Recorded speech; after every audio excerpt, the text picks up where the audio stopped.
Tonight, we are going on a voyage of discovery into deep space.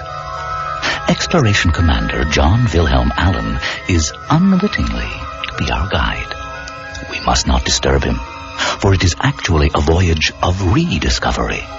We are to be stowaways on a return flight to a planet deep in Commander Allen's mind.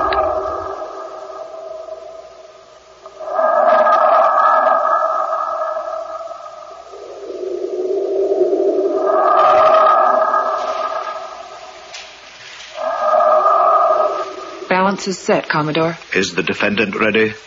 Yes, sir. You may activate the witness, Ensign. Yes, sir. Friday, October 16, 2116. Location, Newell Island Spaceport, Exploration Command, Lunar Colony 4. Procedure, investigation and trial of Exploration Commander First Class, John Wilhelm Allen. Incident, apparent life termination of an undetermined number of intelligent life forms on the planet Noctis 261C during primary exploration mission. The jury is instructed to probe and evaluate under Council Directive 6, Section 9. Commander Allen? Yes, sir. Before you address the jury, and as a matter of record, we have a few questions which you may answer consciously to the witness. Do you plead guilty or not guilty to the charge of involvement in the disappearance and possible death of the creatures on Noctis? I'm not sure. I must have a plea. Guilty. You are aware of the terms of Section 9? Yes, sir. Under no circumstances whatsoever shall a human being terminate the life of a newly discovered life form. If a hostile alien is encountered, or if there is any difficulty in such a mission, the human shall terminate his own life by whatever means possible, but usually by way of breaking the poison sac secured in his mouth. Should you have followed Section 9? I believe I did, sir, but as I told the committee, I can't remember anything about the mission, except vague feelings about encountering life forms. Priotoxin has never failed, in the lab or in the field. I know, sir, but when I arrived back at base, the sac was broken and I was alive. And according to our robot probe, the aliens had disappeared. Yes, sir. You are aware that both audio and visual recorders on your ship are blank? Yes, sir. Explanation? I don't know. Indicators read normal throughout the mission. And you still claim to remember nothing? Yes, sir. Yet you plead guilty. I have a feeling. I believe I'm responsible. Very well. The witness may now process this verbal record and supply it to the jury. Commander Allen, please step into the jury chamber. Yes, sir. The jury is now operating. By law, I am required to inform you as to its function. The jury is a Sony 46Z hypnoprocessor modified for specific tasks by Exploration Command. It will probe your mind in such a way as to provide us with an audio record of what happened during your mission. After accumulation of this data and determination of intention, it will deliver sentence. Do you understand? Yes, sir. We'll proceed. Anson, activate the jury to begin the probe and give us full gain on the speakers. I want to hear it all myself. Activated. It'll be a second till we focus in on the Naucus incident, sir. Of course. Signal drive, terminal check, and have determined the landing successful. Secure and proceed to contact. But I don't know what you mean. To tunnel base, proceeding to planned orbit. We did it every time the prof turned around. I really do love her. Really like a face. Know what you mean. Strange sounds. Must be a language. Surprisingly accommodating. Landing Tried to love you. And have determined the landing successful. We'll secure and proceed to contact. I expect they aren't too intelligent, given the robot probe's analysis and present biographics readings. Earl, I assume you're still assigned as my base contact for this leg of the trip, so hello and welcome. Let's hope we're both listening to the tapes of this when I get back. Biographics has a secondary. Incredible. Amazing. Looks like something approaching us in intelligence. Airlocks are ready, so I'm heading out. Contact 1 for Naucus 2, 61C officially begins now. Lock has opened. Feels weird not to be wearing my suit, but the probe was right. Atmosphere feels just like home. I'm outside the ship. That scratchy ticking sound appears to be coming from... Oh, they're like... Earl, it appears we have an abundance of some kind of bird. A lot of them in the air, but they're not coming near the ship. Possibly a kilometer away. Why didn't the probe or the biographics pick them up? There must be hundreds of them. Still no sight of our primary objective, although the biographic says they're not far away. We'll proceed in the direction that... Oh, I can see them. I can see them, the life forms, the aliens. Readings indicate these are the ones we're looking for. About 100 meters, and moving in this direction. Slowly. Seems to be a sandy-colored kind of biped that... No, make that lighter with more red. Sort of a... What the hell, they're pinkish with green coming in a... God, they seem to be changing color. Earl, I hope you've got a video on this. It's like they're dissolving through the rainbow with... Now there are about... How many of them? What the hell's going on? Earl, this may not make sense, but I can't count them. I mean, I know there's more than one of them, but they change. No, that's not right. They're not changing. It's just that I can't count them. More than one, but 6, 50, thousands, 2. I got no idea. Earl, there's a smell. It's awful. It's getting stronger. It's like sulfur, only worse. Worse than the smell of it. It hurts. My whole head. The creatures are coming. Walking, I think. Closer. Smell worse. Painful. The creatures are... Oh my God. They're burning. Flames. Bright. Hot. So very hot. Everything's starting to burn. Pain. I can't... That sound. It's awful. It hurts. I've got to... It's so bright and loud.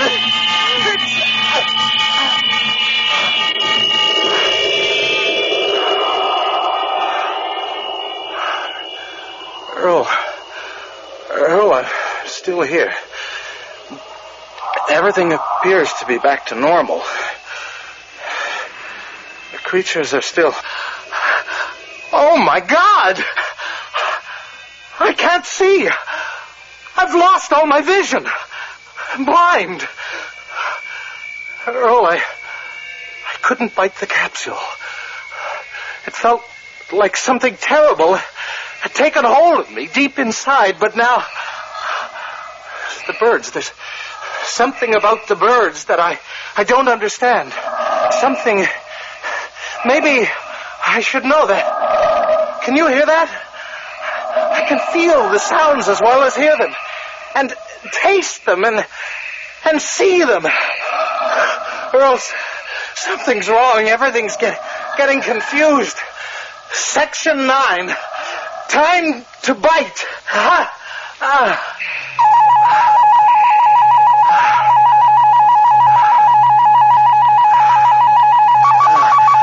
Seems to be having some trouble physically, sir. Heart rate increasing, wave patterns jumping all over the place. Withdraw the probe, quickly. Coming around, sir. Oh, don't. Not there. Squeezing. Can you help us? It hurts. Pain. Please help us. Alan. I don't understand. Commander Alan, the jury is deactivated. You are back at base. Excuse me. I'm all right now. What happened, Commander? That's the first time I remembered what happened. Everything? No. Only up to when I took the bite. Except there's a bit more. What? I bit the capsule. I felt the poison enter my body, and I stopped it from working. I let it go through without damage somehow. What do you mean? I know I should be dead, but I'm not. I somehow neutralized enough prelatoxin to kill 10 people. That's preposterous. I know, but here I am. Something happened to me on Nakas, and I'm not the same anymore. In what way? The more I remember, it seems like what happened to me was not to somebody else exactly, but to me when I used to be somebody else. I changed.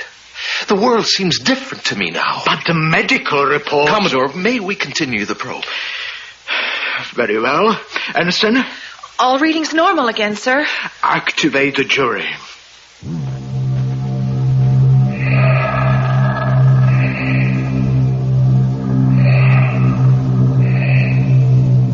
Did you hear that, Earl? It's them. But I'm hearing them differently. Inside my head. Telepathy?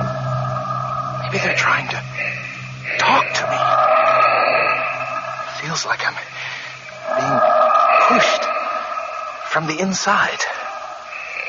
Wait. They're moving. The creatures are moving. Coming towards me. You must not be scared. Afraid. Not be afraid. You're touching me somehow. It hurts. Don't hold so hard. Squeezing, not so hard. Better. Not want hurt. We, I, us, touch. Want to know what you are. Earl, can you hear that? I can't tell if I hear them or if it's in my head. John Allen. How do you know my name? We, I, want to talk with you. My name is John Willem Allen, Exploration Commander, Planet Earth. Can you understand me? No. Yes. Understand words, not understand species. You can hear me. No. Yes. Beginning to understand your primary communication.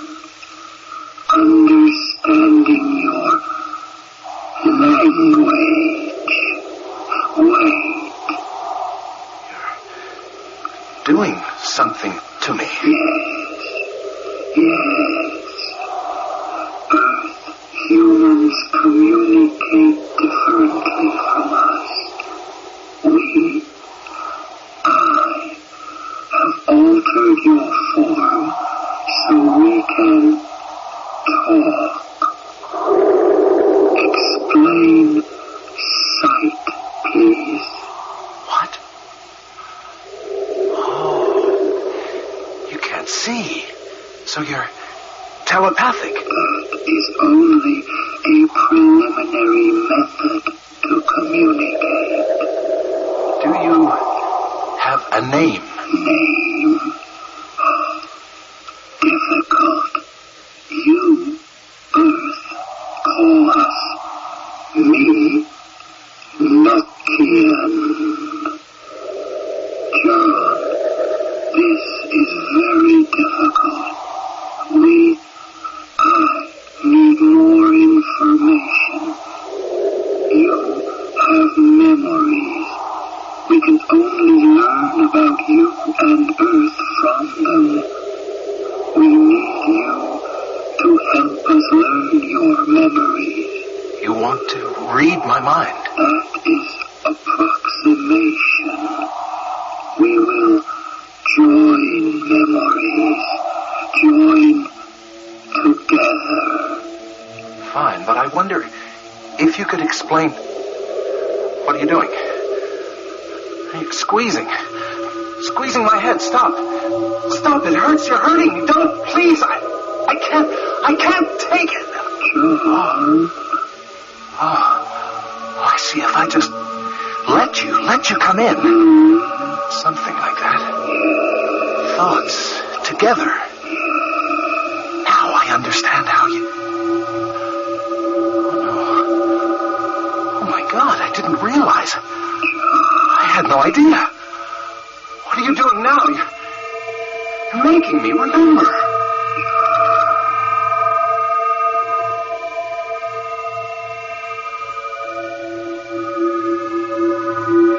So why don't you try it? There's someone about to head off on his first exploration mission. You're certainly traditional. Carla, you know I only like food I recognize. So why do you still try it? Get back, I'll have sold my first transport past Moonbase. It's a great time for both of us. I guess so. There's no real danger in piloting a transport. Statistics say that even if one really wanted to, you can get out. I mean, they're not going to force somebody to go if they change their mind. Yes, I agree. Sir, you're assigned. Thank you. Carla, I begin briefing tomorrow, and in a week I'll be gone on my first exploration mission. I might not survive. You've known about this for 2 years. John, I love you. And I love you, but unless we can both handle the risk my job entails, there's no point in this continuing.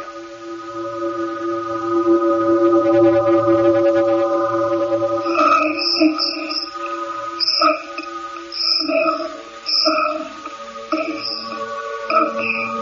Squeezing again. Everyone but not touch. Language to speak. No. Understand physical things. Light from the sun giving us colors. That is Not birds at all, but part of them. Many of us are the same. Don't know of numbers. There are so many dangers to us. Several billions.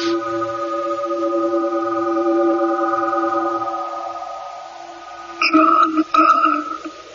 Yes. Is that Nokian? Yes. We can use your language better now. But you did not join with us. But I did. I learned about you. I was in your mind. There is so much more. But there was a feeling of not quite getting it all. But I understand now that... The connection between us was not truly made, John. Among ourselves, there is a joy in the connection. But with you, we feel frustration. It cannot work. But it did. Our minds joined together. No. That was little more than your talking. We're very sad for you, John. But it was.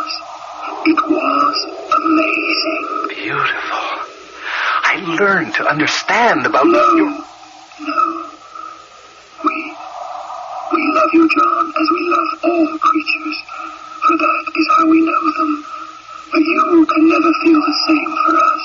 I don't know what you mean. Your people will never be close. You have this thing called sight. But we were in each other's minds. I was thinking, feeling your thoughts. Small glimpse, John. Less than that. The birds. I understand about the birds. They're part of you. Like a limb, but not attached. No. They are attached, John. Like your hand is attached to you. But they move independently. They're not physically attached. They are the same as the rest of the body, John. They are how we soar above our world, how we glide and drift in the wind. Our world is inside us and outside. It is a glorious living place of love and living. It brings a great sadness to contemplate your existence. Is that why you took my sight away? To make me like you? We tried to change you a little. To bring you a bit into our dimension of existence. Maybe I could learn. No. With us, communication, knowledge of all, is constant and complete. To us, it is like your breathing. It is necessary for survival. Until you came, we did not believe it could be possible any other way. If intelligence were to survive, you are like a flaw to us. Your inability to join with us causes great despair. It is a terrible burden even to consider your situation. Your sight distracts you from all else. You are trapped in a cage of light. Do you understand this much, John? I think so. Humans are many parts. Alone. Pieces. Unconnected. Selfish. But we will sacrifice to learn. We will. We have changed you. We must change you back. You could harm us, John. Isn't there some other way we could communicate? No. You are not able to sense us at all without our help.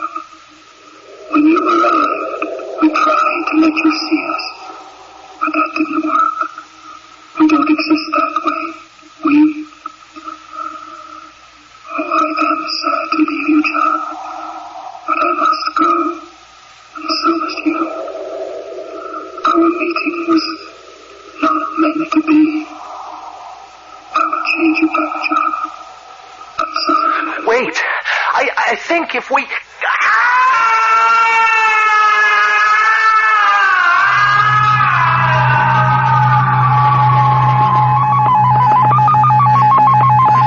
Readings are getting dangerous, but we seem to have lost contact. It doesn't look good, sir. I want to know what they did to him. His heart, sir.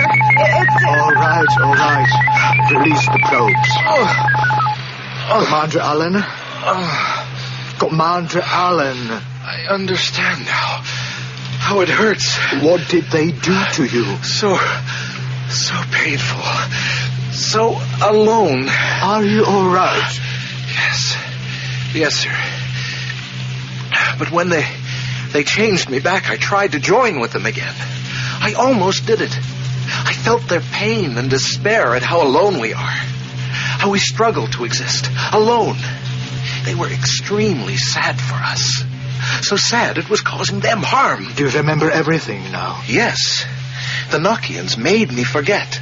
Out of kindness. They were trying to protect me. They knew I was feeling their pain when they changed me back, so they made me forget. What do you think happened to them? They aren't harmed. They're there where they always were. But we can't know of them. They didn't let me explain about our need to know that we'll make great sacrifices to learn. We can change ourselves. It's fortunate that neither race suffered any permanent damage. Ensign, the jury's verdict? Not guilty, sir, with a recommendation that Commander Allen be promoted to field commander and transferred to the Buenos Aires Alien Research Center on Earth. Sir, I don't... Exploration, it's all I want to do. And return to Naucus. After this mission, you would not be suitable for exploration. Your motivations are now incorrect. You will report to Buenos Aires in 30 days. You are now on active leave. Something didn't get changed back on Naucus. I seem to have this, not an ability really, but a calmness I can get across to people. You better eat your breakfast while it's hot. Everything's so different now. John, I'm worried about you. Maybe the doctors missed something. I'm all right, Carla. Really, I am. What are these? Don't ask till you're finished. Concentrate on the taste. Carla, I've got to go back to Naucus. I've got to see them again. John, I've got to go back. John, It's like getting a taste of something and needing more. But you said they wouldn't contact a human again. I think we could get close despite our differences. They seem so sure from what you told me. When I first saw them, there was the fire, the smell, the screams. That was fear, Carla. My fear. I was afraid of them, of anyone coming into my mind. Without even realizing it, I was fighting them. And they showed me my own fear. They were trying to imitate me to get into contact, but instead they imitated my horrors. You don't need to. I had to go back and try again. Much of what was painful for them was my pain. Pain at not being able to let go. And at discovering how alone we really are. Excuse me, Commodore. I have a mission communique you might be interested in. Yes? From what mission? You remember the Naucus incident about a month ago? Commander Allen? Not likely to forget it. Well, Allen's on his way back to Naucus. Sent this just before dipping into hyperspace. Going back? Who authorized that? Admiral Stanislav. And classified it till the ship had left. That planet was quarantined. And Allen was taken out of exploration. Yes, sir. How could he convince an admiral to go off on a fool's mission to a dangerous planet? Don't really know, sir. Have to ask the admiral.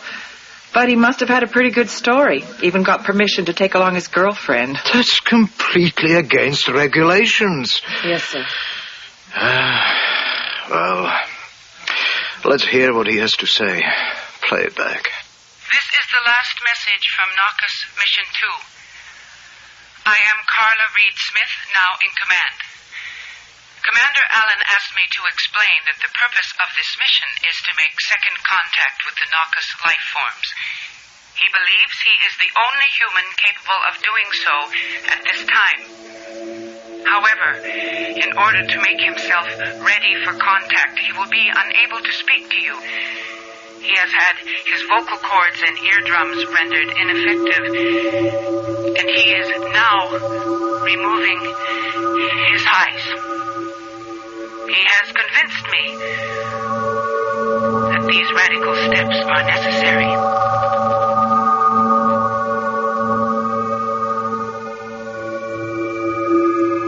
It has been said that Earth is the only true alien planet. If so, we are the aliens. Aliens to ourselves and to each other. John Wilhelm Allen is prepared to take leave of those meager senses which perceive a world of limited horizons. He is prepared to take the leap through that point of no return, the vanishing point. Cage of Light by Bill Gray.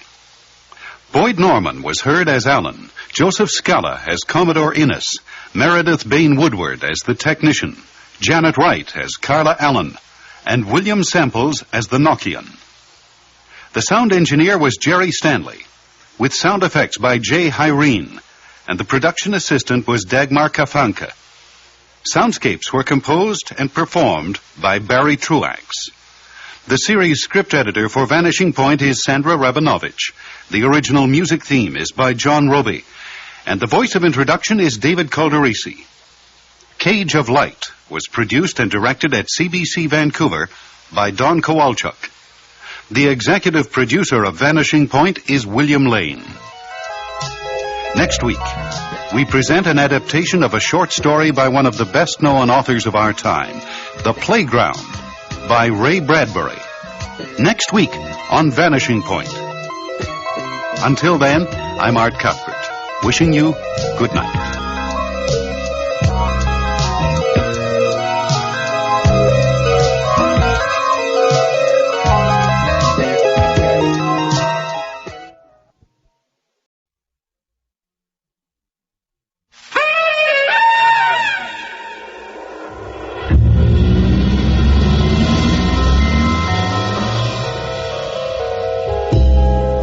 There's a place like it in every city. A place which never sleeps. Where life comes in all its sordid flavors. A place where no one asks questions. Where a memory could lose itself and lie low, waiting. The stage is set. The burlesque is about to begin. There is a peephole, if you like. You can see it all through the Vanishing Point. Sure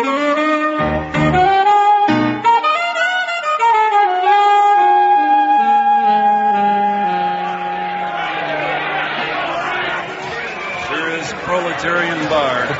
Like all beer parlors, Steph. I guess. It's just that I don't like drinking beer. I love beer. You're so skinny you can drink what you want. Hey, look at this babe. Hooker. Yeah? You think so? Sure, I've seen her on the block. They come down in here all the time. Tempting, isn't it? If you're willing to take the risk. What's the matter with you students? I'm sick of all the young stuff. Oh, tell me about it. Really, it gets to be meaningless, you know? Christ, I'll be glad when classes quit.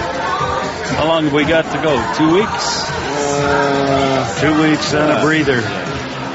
My nerves are shot. I'm up to 2 packs a day. Thought you had it all down pat.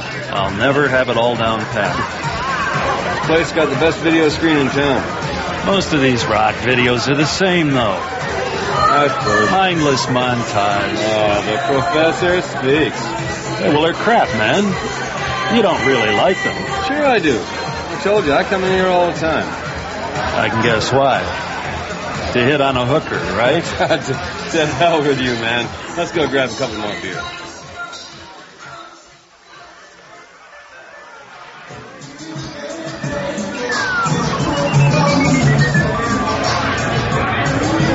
They got strippers in this place? Yeah. That's one right there. Standing at the cash register, the brunette. With the red dragon on the back? Yeah. Waiting to go on. So what's happening this weekend? Oh, I don't know. Maybe I'll visit my parents. My wife wants a recipe from my mother. My dad wants a rifle for Christmas. Got any ideas? How about an AK-47? A hunting rifle, jerk. So what do I know about rifles? Think I might go skiing. You ski? I didn't know you were into that. Well, I'm not, but this babe asked me to go. Turn to one of my students. It's something to do. Christ, I hate living alone. You've got a family. You're okay. Maybe. Sometimes I get boxed in. We'll try living without a woman. It's a drag, man. Hey, you could always try putting an ad in a newspaper in Manila. Come on, Stavrogan. You get plenty of women. But the quality's dropping. This winter I'm into bees. Yeah? Overweight, a bit thrashed. Yeah? Think it has something to do with your age?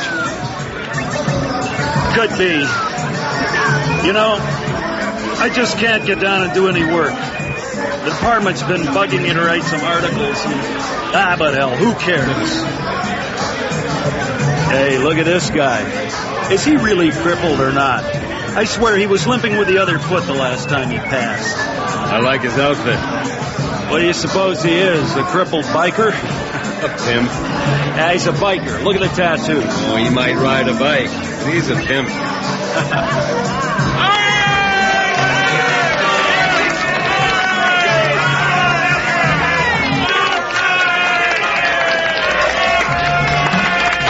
vid's off. Stripper's coming on. Jesus, what a zoo.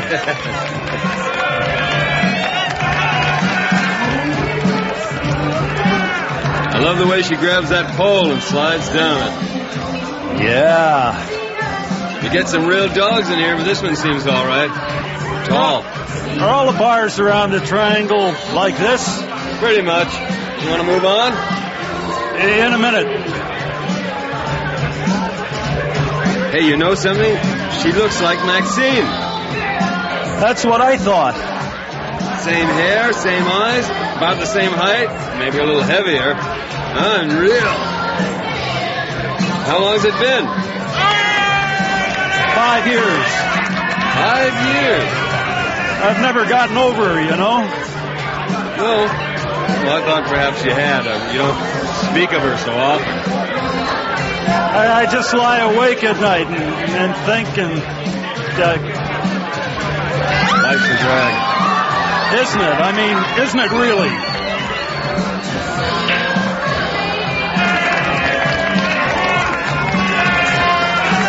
Imagine if it were her. I mean, when she left you, she was going to a big job in the government, a great new career as a female bureaucrat, and now, 5 years after divorce, here she is, a stripper. It's not her. She's not bad.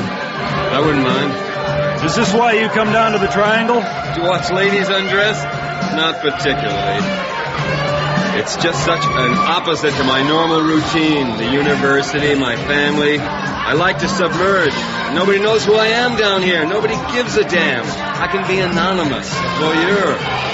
Are you always just a voyeur, Russ? What do you mean? Well, do you have any little adventures? I'm not adverse to a little adventure, but I don't seek it. Care to elaborate? Read my memoirs.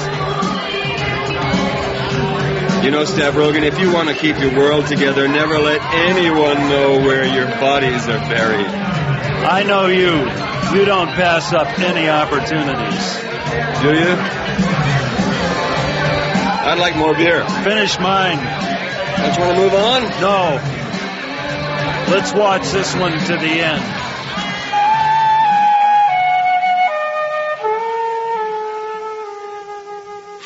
It's her. Who? The chick in the bar, the stripper, the one we saw on Friday night. It is Maxine. Bullshit. It is, Russ. I've been down there every night. Listen, man, I know my wife. You talked to her? No, but I've been watching her. I just had a feeling about it that night. It wouldn't go away. I couldn't sleep. I just couldn't get the possibility out of my mind, so I went back, and it's her, all right.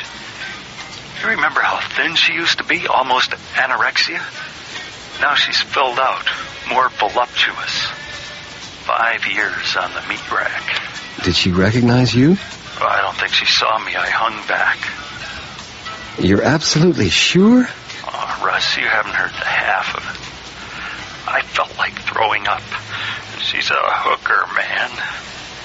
Not only is she stripping, but she's peddling her ass. Now, how do you know that, Stav? I mean, not all exotic dancers are prostitutes.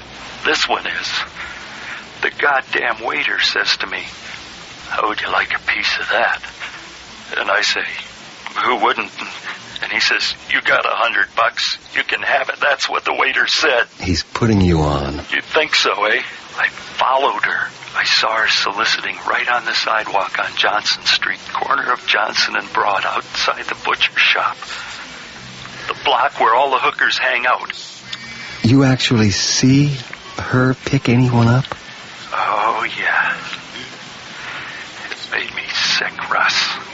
But you have to forget it, man. She's nothing to do with you now. I know, but it was a shock. Yeah, it's a shock, all right. Chris will freak right out when she hears this. Oh, do me a favor, Russ. Don't tell your wife. Whatever you say, Steph. Really, don't say a word. The fewer who know about this, the better. It's not your fault. I feel weird. One of the reasons we split up was because she said the marriage was stifling her career. Her career. Stev. She said she couldn't have a kid because it would interfere with her career. I neglected my own work so I could write her essays. I rode her way through university. Me.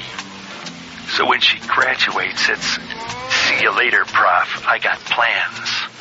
Selfish, right? I suppose so, but... I loved her. 6 years down the tubes, our marriage. All this should be behind you. How could I have been so wrong about someone? I knew she was unfaithful. I knew she was selfish, but I reconciled myself to her leaving because in the end I thought it was for her own good. I never envisioned this. Me neither. Things obviously haven't worked out for her. Yeah? Maybe this is fate. Did you ever suspect she was a whore? Me? You knew her pretty good. Oh, I don't know. I believe all women entertain that fantasy some time or another. You remember that guy she said she was in love with? The accountant. He must have been a pimp. Monday night, when I realized what was going down, when I realized what she'd become, I felt pretty low. But by Tuesday, I felt better. Even good about it, you know what I mean? I thought to myself, the hell with her. Why shouldn't I buy her for a night? That would be a laugh. It would be something, all right. Well, that's what I keep thinking. I have to keep my sense of humor. So I decided I had to buy her. Did you? I sat and watched her from the car. But you know, I couldn't do it. I just couldn't face her. Probably just as well. I just don't want her to know I know. But I have to know what she's like. What do you mean? Is she different? Or is it the same person I was married to? Forget it. It's not worth the aggravation. No? Wouldn't you be curious? Well, I don't have your point of view. I'm not emotionally involved. You go with her. I'll give you the money. You're not serious. $100. You can tell me all I need to know. You're crazy. I'm a married man. That didn't stop you with Andrea. That was years ago. Anyway, I never went through with it. Whatever you say, my friend. But you'll do this for me. No, man, no. Maxine? I just couldn't. You can tell me all I need to know. No. You wanted her when you saw her on that stage. That was different. I didn't know it was Maxine then. So you're saying you don't think she's changed? Is that what I'm saying? You're saying she's the same person she was 5 years ago when she was my wife. I suppose I am. Did you know she was a whore then? Or maybe you're saying she isn't a whore now, despite the evidence, despite the appearances. Who is the real Maxine? That's all I want to know, Russ.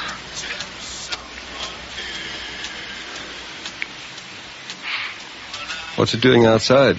Still raining? Buckets. And will be all weekend, they say.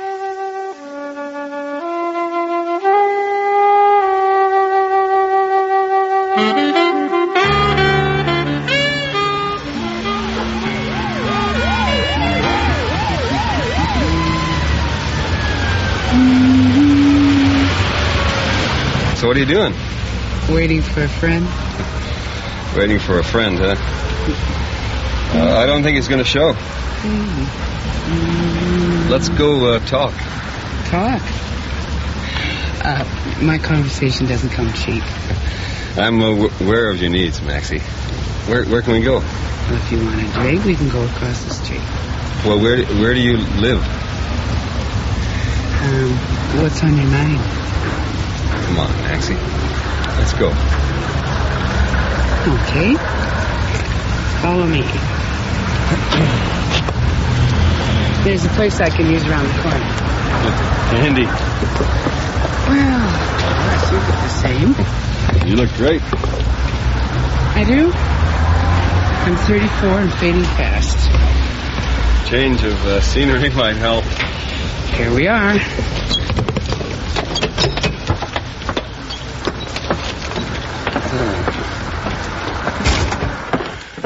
A jump, isn't it? I'm on the 3rd floor.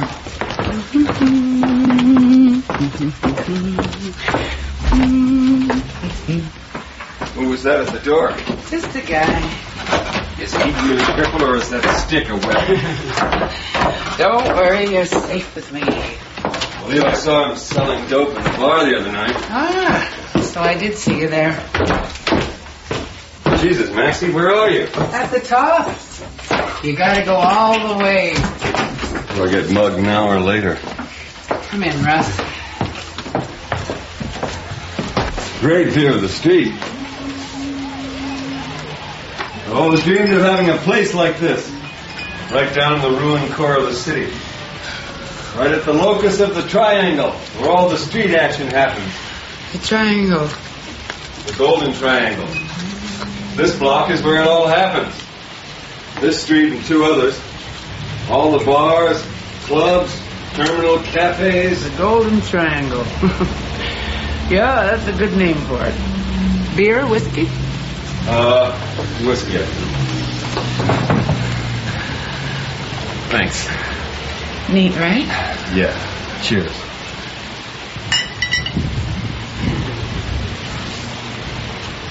I knew he'd send you.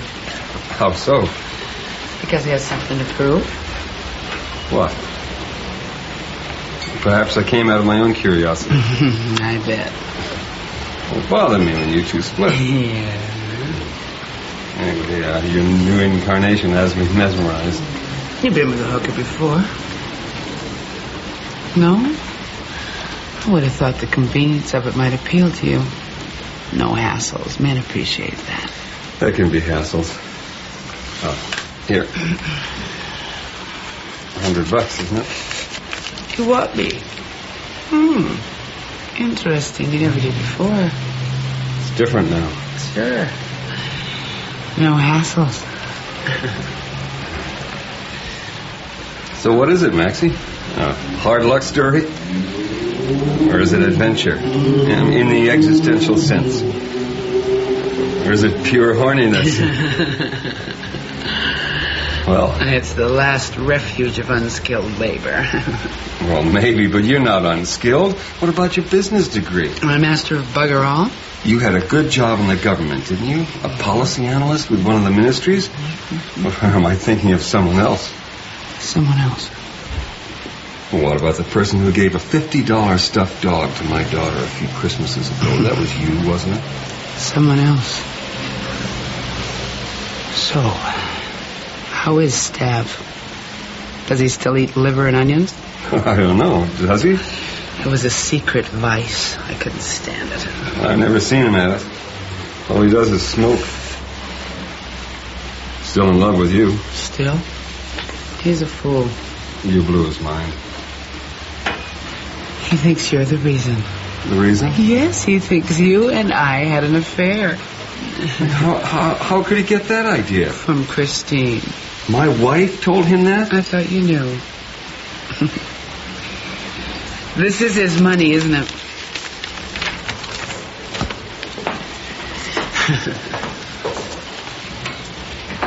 You mean he's been going around all this time thinking you and I had an affair? Maybe because of your trip back east. What trip? Spring of 79. You were at a conference, remember? We met on the street, accidentally, remember?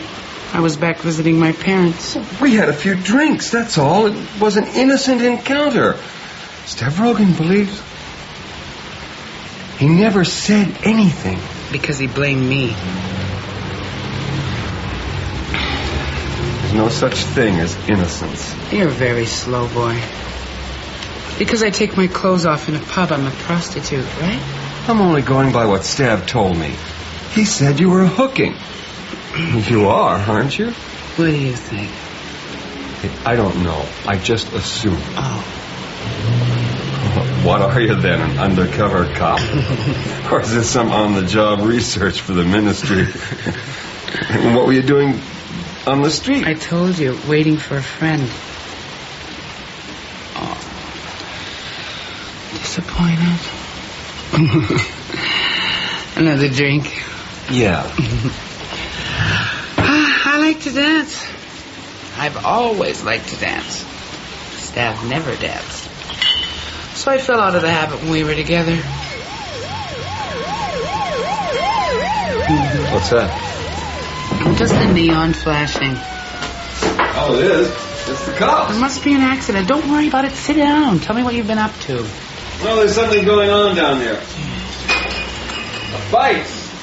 Yeah, there's that dope dealer. And somebody else who looks like Stab. Oh, no. It would be just like the fool.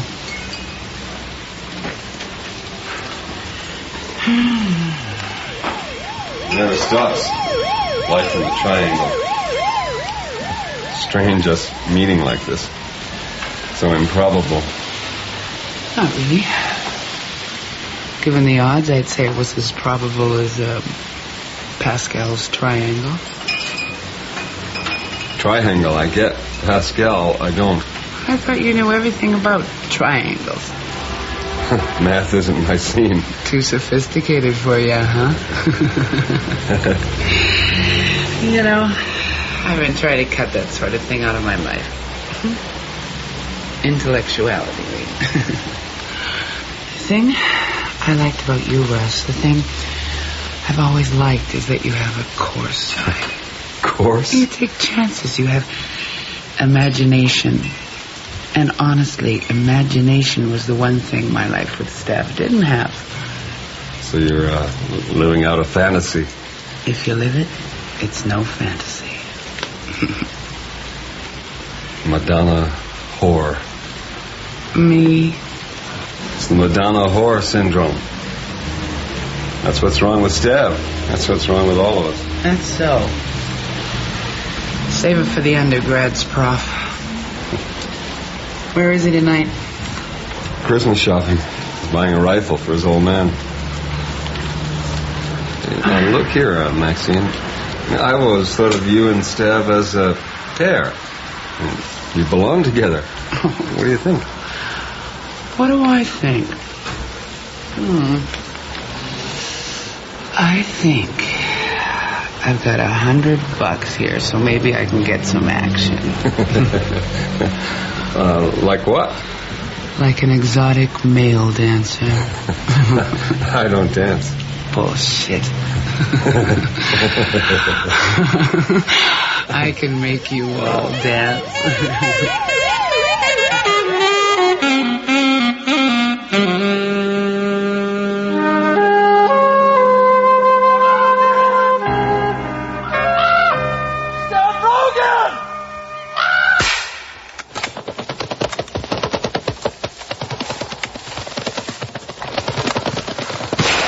My God.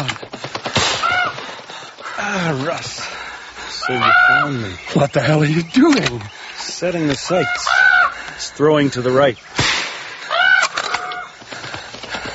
$700. What do you think? The old man should be pleased, yes? When I found your note at the house, it scared the shit out of me. You gave me the impression you were going to kill yourself.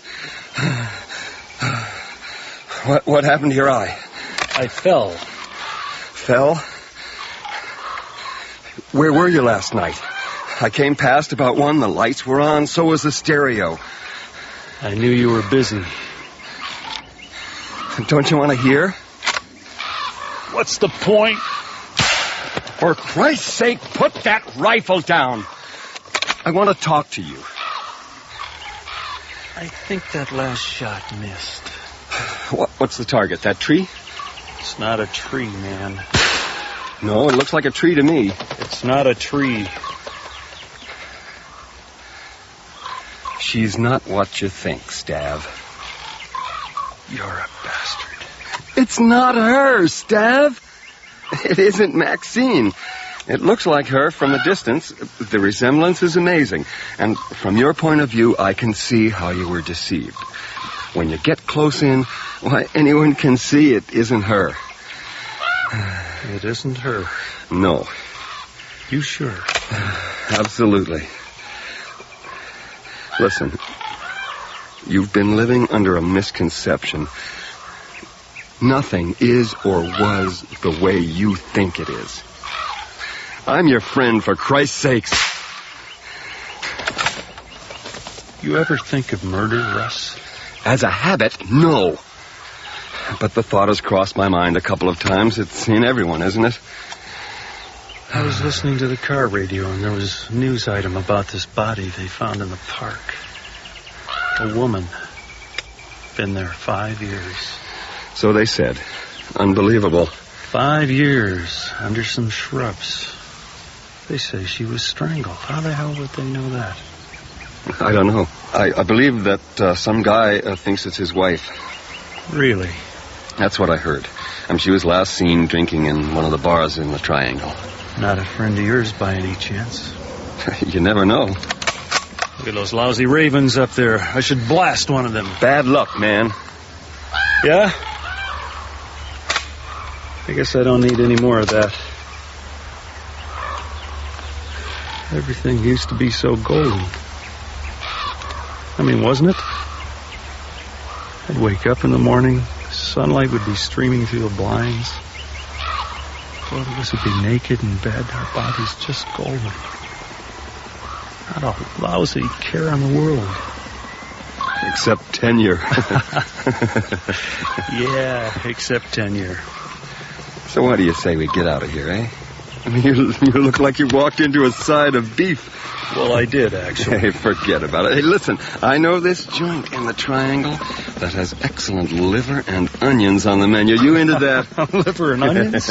I've heard it's good for the soul. I never knew you were into liver and onions. Hey, you got nothing else happening, have you? Well, I was supposed to meet this babe on campus, but... Who was she? The chick in the bar, the one you checked out. Just a woman. Certainly not Maxine. Whore. Yeah. You could easily confuse her with a Madonna.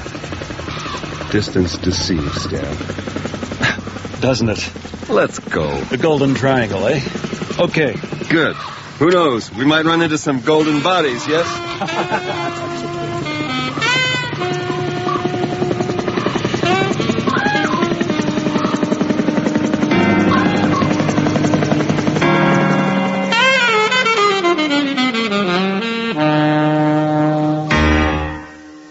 Time, it has been said, is just a device to stop everything from happening at once.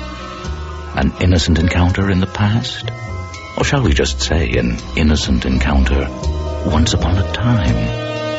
In a time and place occupying that fourth corner of the eternal triangle. The vanishing point.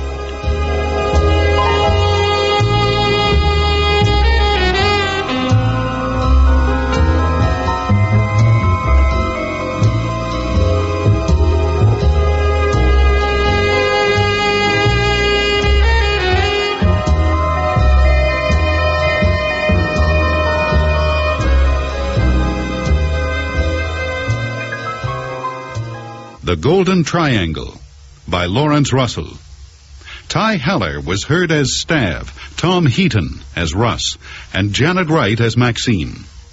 Technical operations were by Gene Loverock, with sound effects by Joe Silva and Chris Cuttress, and the production assistant was Dagmar Kafanka. Original music was by John Allison. The series script editor is Sandra Rabinovich. The original musical theme is by John Roby, and the voice of introduction is David Calderisi. The Golden Triangle was recorded on location and mixed at CBC Vancouver, produced and directed by John Giuliani. The executive producer of Vanishing Point is William Lane. Next week, it's the Silenian Test, a thought-provoking science fiction drama by well-known Canadian journalist David Lewis Stein. Until then, I'm Art Cuthbert, wishing you good night.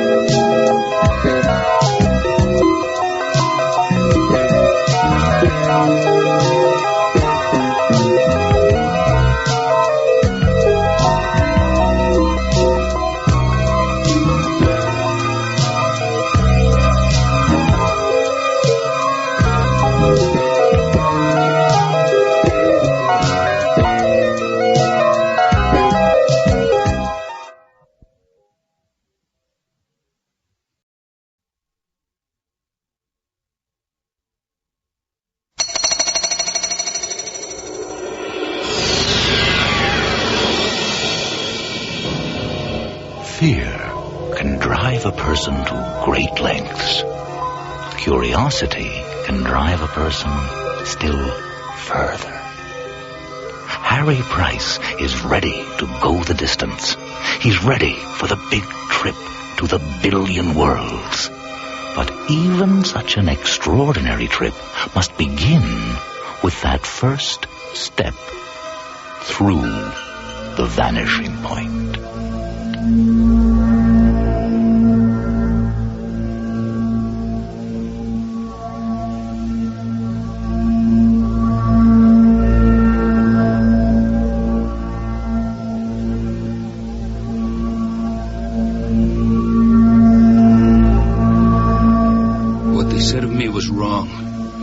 The plaque they placed above my door was not scientific. I've proven them wrong. It all began 38 years ago.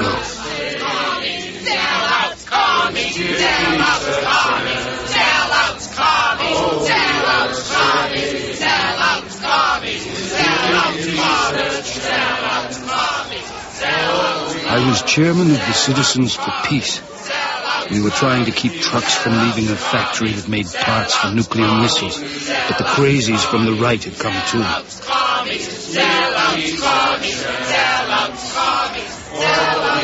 Sellouts! Yippee! Sell it to the grandma! Let's get them! Keep going! Separate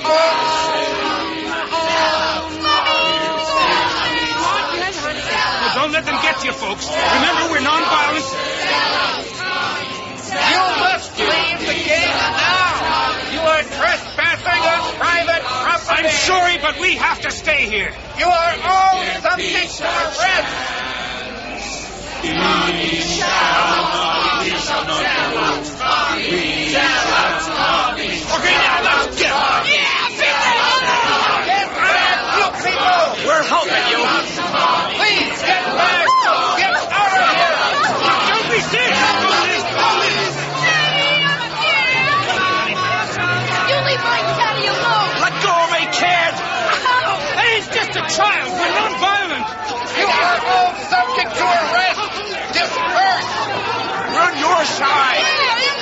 We'll get rid of the bastards. Get back now. Disperse. Dixon, bring him on. Let's move it. Hey, stop that. We're on your side. Get in the wagon, little buster. I will lift up my eye. Get away from my wife! You're under arrest! Don't do this! We're non-violent! Ow! Get back! What are you doing?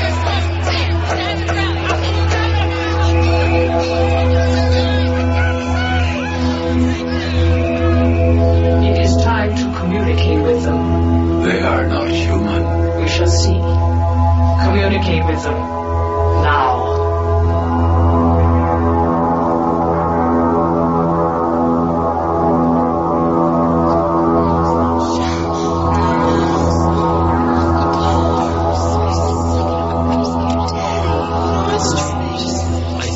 Spaceships, There were 9 ships hanging in the sky over the different continents. Everyone on Earth could see them and feel their impact. Is everyone all right? Anyone hurt? We'll take you to the hospital. Officer, you dropped your nightstick. Thanks, sir. I don't need it anymore.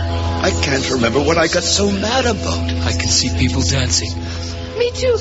Daddy, they have no clothes on. It's like having a TV inside your head. I walk through the valley of the shadow of death. The stars, Frida. They're offering us the stars. They are not ready. You will see. Let's all go home now. Yeah, it's getting close to supper. Does anybody need a lift? We should always be like this. I'm scared. What's happening to us?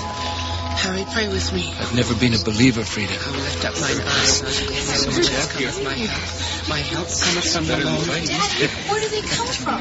They said they're from the stars. Oh, God. I've got to talk to them. He that keepeth his will neither slumber nor sleep. So bright it is.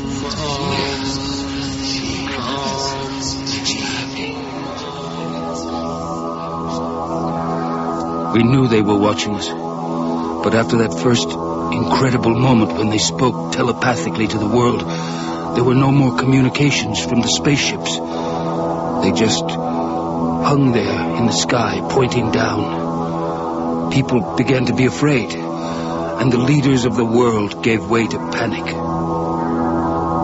The peace-loving peoples of the Soviet Union have made every effort to establish contact with the alien beings. We have sent them radio messages, we have sent them microwave messages, and we have beamed lasers on their ships. There has been absolutely no response from these creatures. We can no longer assume that these aliens are peaceful. We are therefore prepared today to begin negotiations with the United States and NATO powers.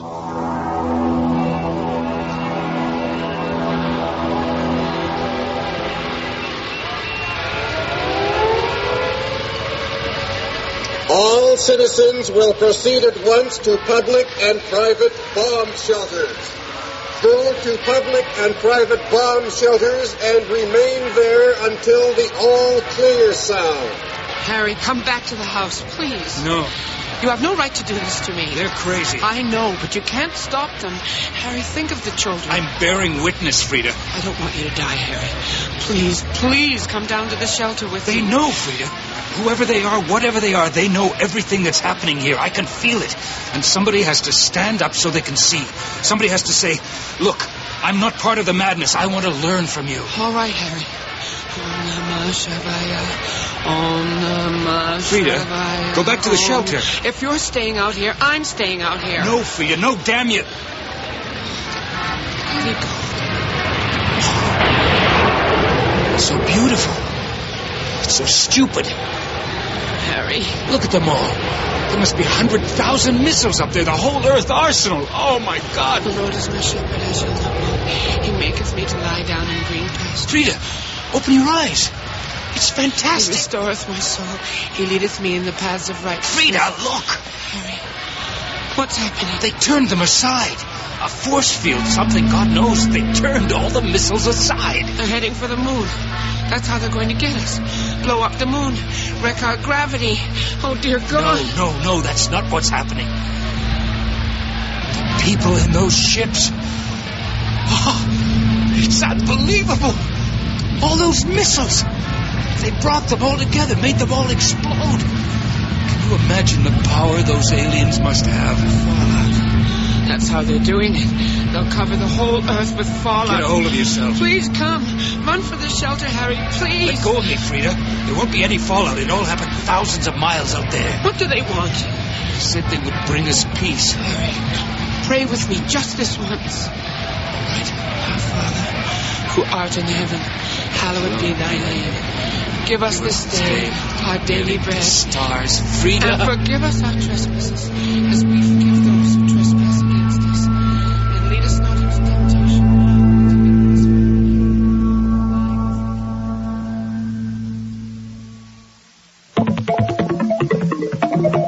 Eyewitness News is proud to bring you these first pictures of the inside of the alien spaceships. Our observer helicopter is now approaching the bottom of the ship. Notice that there does not seem to be an exit. Let's eat, Mom. Yeah, let's eat, Mom. Quiet, kids, quiet. Have you ever heard the word please? Those Maybe giant if you help me squares on the sometime, side this stuff around. have made some people call the alien ships silver ice Fine, crystals. it's Oh, you stupid kids, We're kids. approaching the You've bridge. been fighting all day. Now that the aliens have Harry, you lowered could their do force something field, about All right, just do as your mother we'll be says. able to get within a few meters. Oh, turn this thing off. At the top. Hungry. Notice that there is no Listen, control kids, panel I just as such. The kids are right, Frida. I'm starving too. Huh? Let's go. Say the grace, Dad. Keep it short, Albert. All right. Looks more like a living room than the Lord, land module of a ship. on this that travels Thanksgiving to the Day, stars.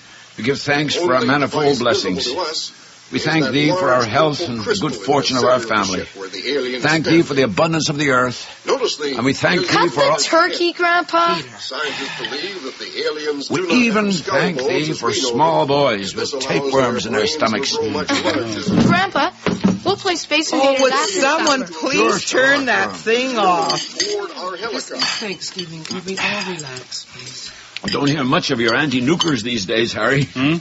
Finally getting tired of marching about looking stupid, are they? We're just waiting, Dad, like everybody else, till we know what the aliens want. Oh, sure. They want to come down here and murder us in our bed. Would you like some more roast potato? Don't you shush me. I know what I'm talking about. Look, Mother, have you noticed how peaceful everything's been since they came? Except for Missile Day. No, that was politicians, not people. Well, you gotta admit, Harry does have a point, Mother. You know, I go out in the street now and I see smiling faces all over the place. Stop playing with your food. Even people I know are bitter and mean as hell.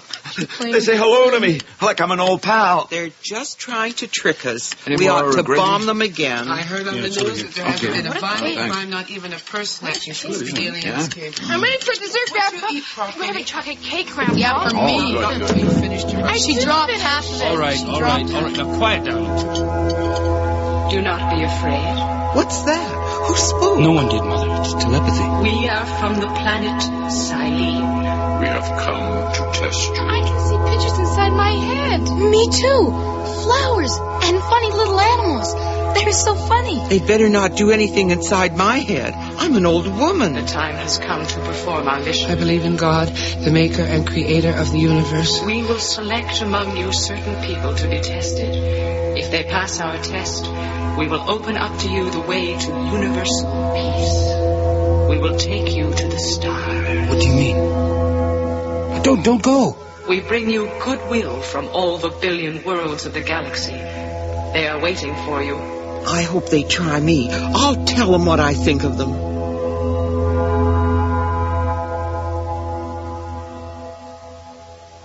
Frida said they would test the leaders of the world. Presidents and premiers and the chiefs of communist countries. I believed she was right. But I still longed for the Selenians to come to me. I was sure I was the kind of person they were really looking for. I'd quit my job as a biologist so I could spend all my time campaigning against nuclear weapons. And my wife Frida was a sister in the new ecumenical church. She and her friends were pulling together the common themes in all religions and trying to create a new universal form of worship. Frida and I devoted our whole lives to the cause of peace. We deserved to travel to the stars. I was sure we could pass any kind of test the Selenians wanted to throw at us. But how could I tell this to the Selenians? I felt so helpless. Harry, are you going to stand in front of that window all night? Can you imagine what it must be like, Frida? Traveling in space. Harry, remember? Huh? It's a good deed to make love on a feast day. That's a great way for a sister of the new ecumenical church to talk. I'm not wearing my robes now. I'm not wearing anything, as a matter of fact. Maybe if I wrote to them. Let's see now. Dear Mr. Selenian, I would like to tell Harry you... Price, if you don't get back here, I'll... What do you want, Frida? Harry. No, don't tell me. Show me. Oh, Harry, I love you so much. Harry Price? Yes? So you think you are ready for star travel, do you, Harry Price? Where am I? You are with us. I'm not afraid. See? I told you they would not understand. The stars demand sacrifice. What do you want? We want nothing. We only tell you the truth. We are waiting, Harry Price. My life. That's it, isn't it? What else could be enough? What else have I got? Oh, Lord. My life for saving the world. My life so people can go to the stars. It's not such a bad bargain. Tell my wife, though. You must tell my wife. I don't want Frida thinking I just got up in the middle of the night and disappeared. Tell Frida what I've done, so she can tell the children. I don't care about anybody else. I don't want any monuments. I just want Frida and the kids to know. Come, get it over with. What are you waiting for? You want my life? Take it. What's wrong? Isn't my life good enough for you? You came to me. I didn't ask you to come. Oh, no. I see it now. I know what you want. No, you're crazy. Harry. What happened, Harry? Oh, it's nothing. It's a nightmare. I'm sorry I woke you. They spoke to you, didn't they? No. What do they want? Nobody spoke to me. Don't lie to me, Harry. I ate too much turkey, that's all. Let's go back to sleep. I am not just your wife, Harry. I'm a sister. I have a right to know. They wanted you, Frida. At least, I'm pretty sure that's what they wanted. They didn't spell it out. But it takes sacrifice to travel to the stars, and my life wasn't good enough for them. I see. They're monsters, Frida. Oh, Harry. I do love you. There was nothing to be afraid of. They wanted your life. This life, my darling. In my faith, I will be born again. Death doesn't frighten me. Dying is only a moment. I don't believe that. I've never believed it. Touch me, Harry. They gave you the power. I can feel it. The children. Think of Peter and Annabelle. You were going to leave them? Frida, are you sure? We don't have to do this. We could tell them to test someone else. They're doing something wonderful for me, Harry. Don't you see that? A chance to offer my life up for others. I love you, Frida. Kiss me, Harry. And think of me sometimes when you're out there traveling between the stars.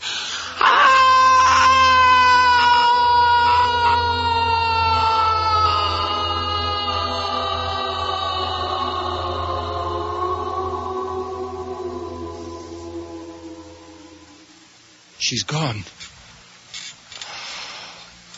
Oh, Frida. Daddy. Daddy. I never dreamed it would be like this.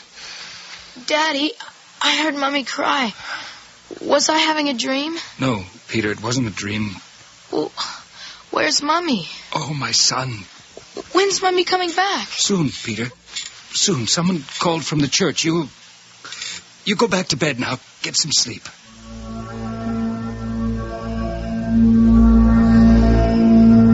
It's over.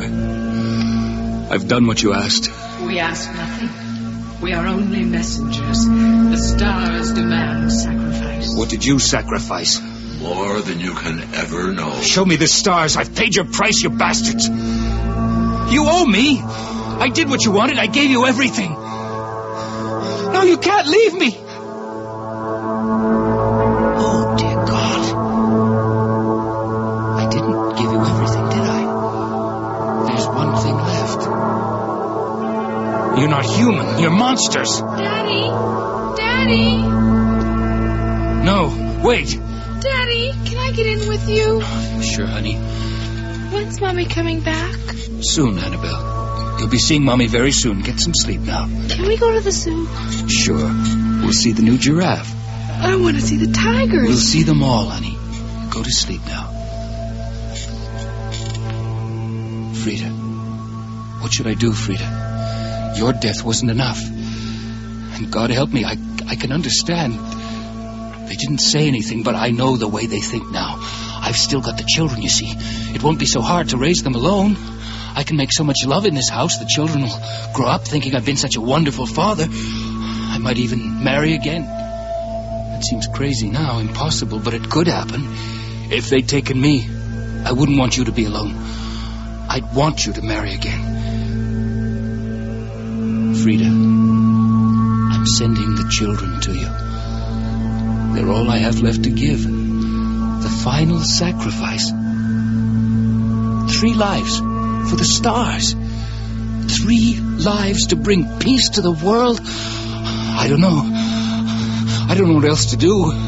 Frida, tell the children I never meant to hurt them. Tell them I've always loved them. Can I get in too, Daddy? Here, touch my hand, son. Daddy!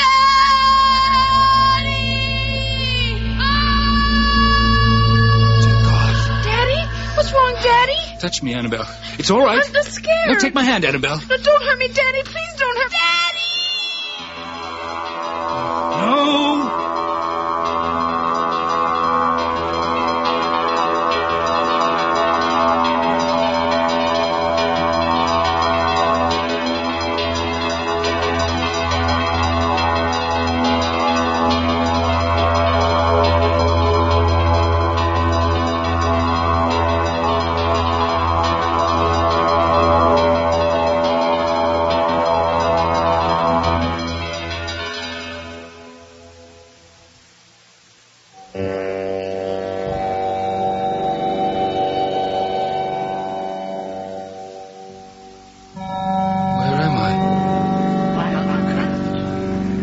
Here's a nice dinner for you. Oh, yes. Where are we going? To Silene, of course. Our home world. Then we're traveling to the stars. I want to see. Where are the windows in this thing? I want to look out. I'm afraid there's nothing to see. We're traveling several times faster than what you people call the speed of light. Actually, we're going through folds of time, and it's all terribly complicated. Even if there were windows on this craft, you couldn't see anything but a sort of grey mushiness. Rather like what you might call potato soup, I should think. Huh. I gave up everything for this. And now you tell me there's nothing to see? How about a nice flask of wine? Who are you? I'm your servant, of course. I'm here to help you. I won, didn't I? I passed your test. I have some flasks from Nostralis, the 12th world in the Vegan system. It's supposed to be just for council members, but I think you might appreciate it too. You said you'd bring peace to the world. That was part of the bargain. Would you like red or white? What? The red's a trifle dry, but perhaps just the thing to go with that synthetic fish. It was the closest I could get to what your world calls lobster. A very curious creature, you know. It reminds me a bit of... Who the hell are you? Why are you talking to me like this? What happened? Well, speak to me, damn you, speak to me. All that took place 38 years ago. At least I think it was that long. One of the few things I managed to bring with me from Earth was this wind-up wristwatch. An antique that had been in my wife's family for generations. I've guarded that watch and cared for it as though it were my own child. And I calculate that it has ticked off 38 years of my life. The end is very near.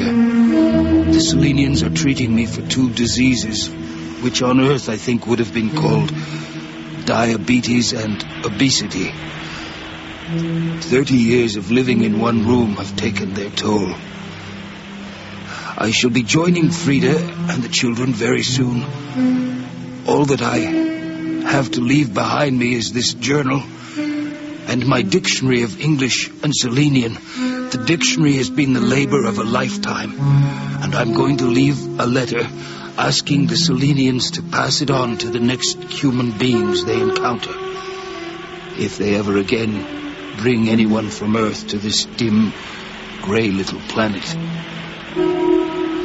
It has taken me 30 years to make the 700 tones of High Selenian comprehensible in English. The first morning that Dixtrilsis and I sat at this table and talked, man to man, instead of communicating telepathically, I burst into tears. And for as much as I can read the emotions of Selenians, I think he felt the same way. The dictionary proves that the inscription above my door is wrong. For 38 years, I've been a resident in what I take to be a kind of anthropological museum. When I first deciphered the inscription above my door, I was outraged and very hurt. But then I realized that if I could understand that inscription, I was beginning to understand Selenian. That inscription became my Rosetta Stone. This dictionary will show the Selenians and any human beings who come here after me how incorrect and unjust the inscription is.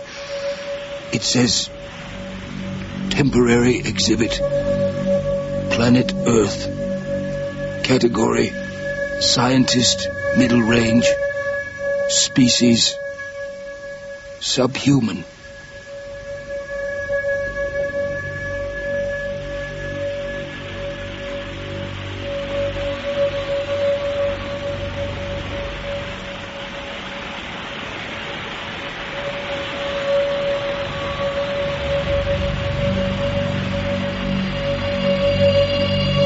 Price has been stranded a lifetime on a dim, gray planet, trying to understand where his curiosity left him.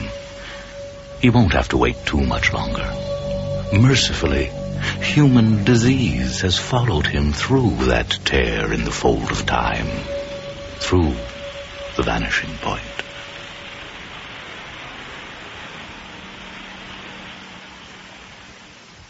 The Silenian Test by David Lewis Stein. Featured in the cast were Terry Kelly as Harry Price and Janet Wright as Frida Price.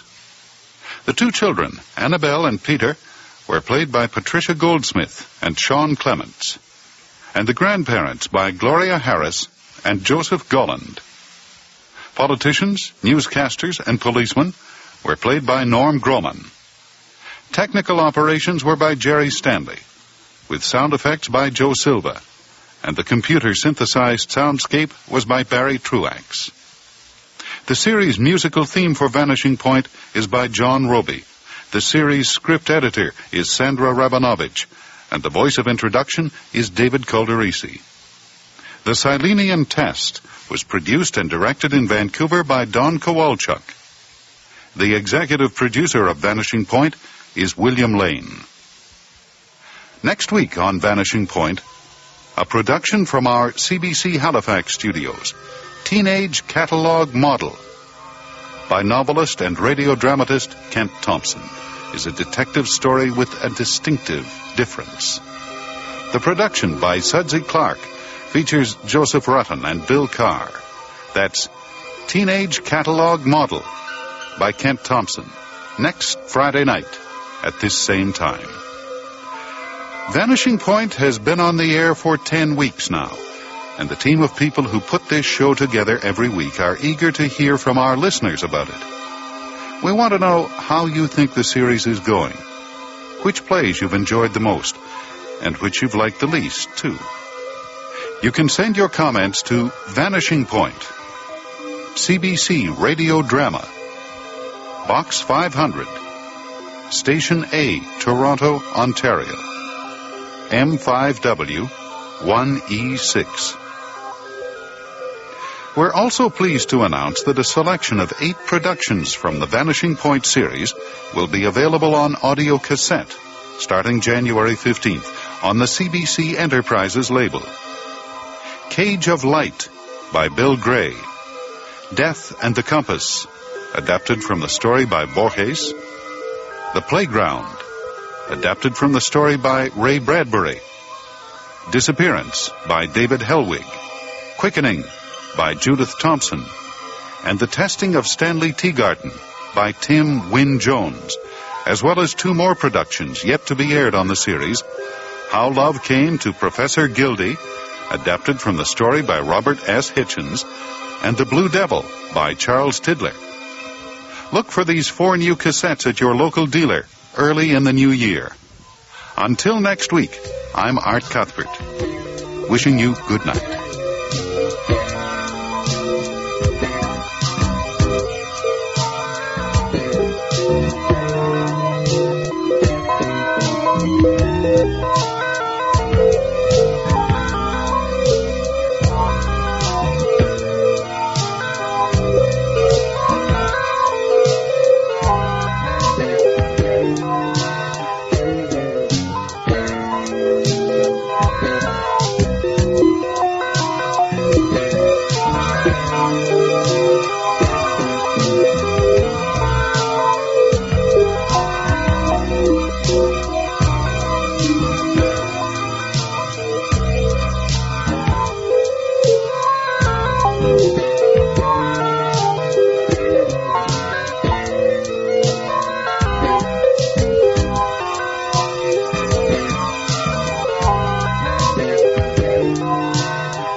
At the dawn of time, say the bards and poets of Iceland, there was neither sand nor icy waves. The earth did not exist, nor the sky. Only a yawning abyss stretched through space. The abyss is still with us. With some, more than others. It's out there, at the end of 100 feet of stout rope, at the vanishing point.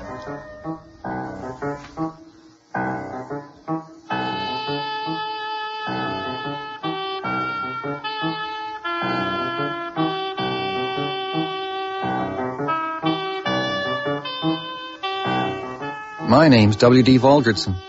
Billy to my friends and relatives. I'm 45, teach creative writing at the University of Victoria. Some of you have read my books, Blood Flowers and God is Not a Fish Inspector. If what I'm going to tell you were a piece of fiction, I could foreshadow, dramatize, and then subtly reveal what has happened. Unfortunately, life isn't so tidy. I thought my life was all settled, and then the other day...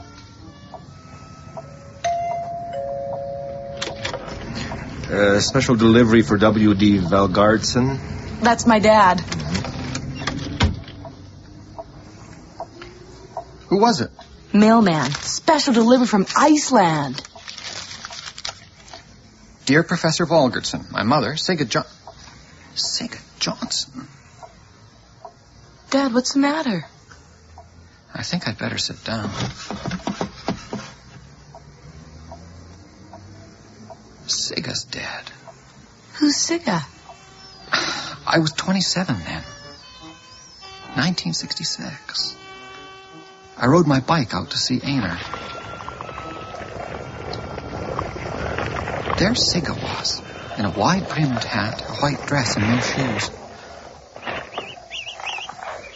Góðan daginn. Góðan daginn. Talar þú íslensku? Nei, ég ekki tala íslensku. That's all right. I speak English. She just arrived from Iceland? Yes. I'd never met anyone like her before.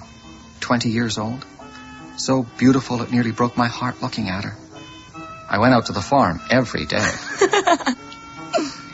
One day in August, we were lying in the hayloft.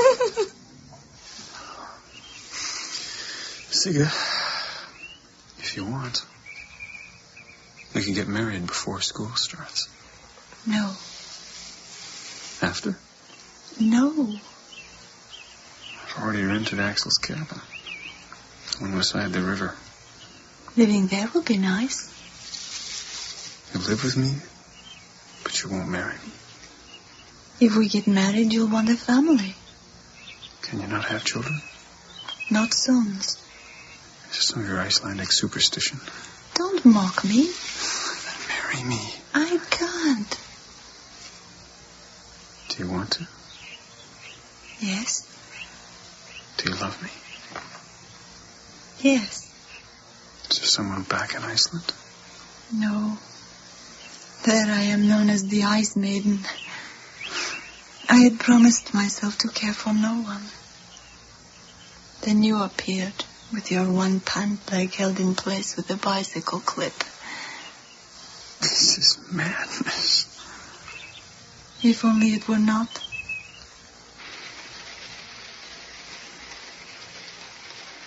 She wheeled her wheelbarrow on the streets broad and narrow, singing cockles and mussels, alive, alive, oh,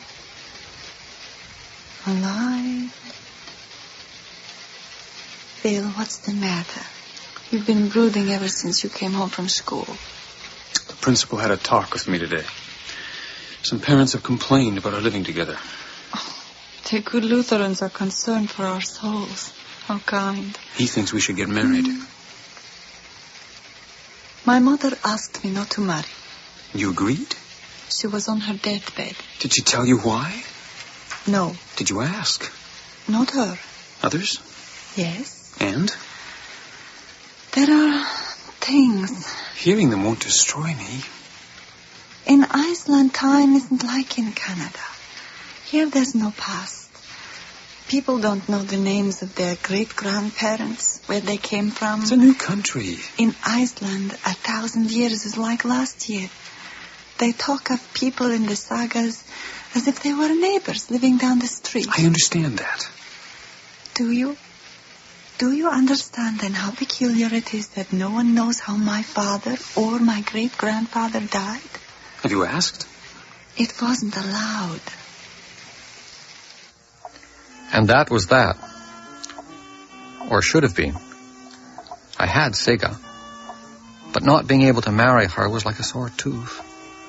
I had to keep wiggling. I'd go for coffee and mention Sigga's father and great-grandfather.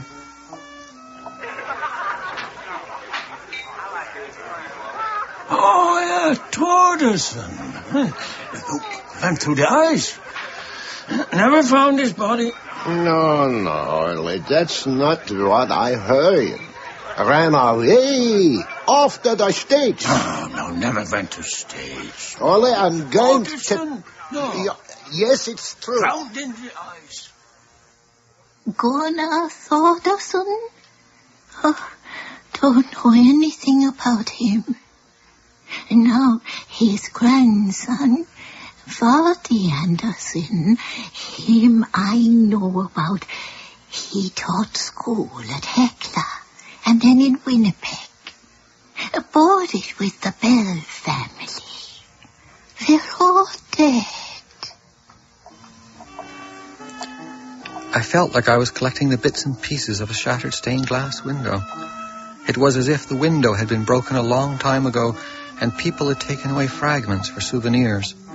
Some had kept them. Some had lost them.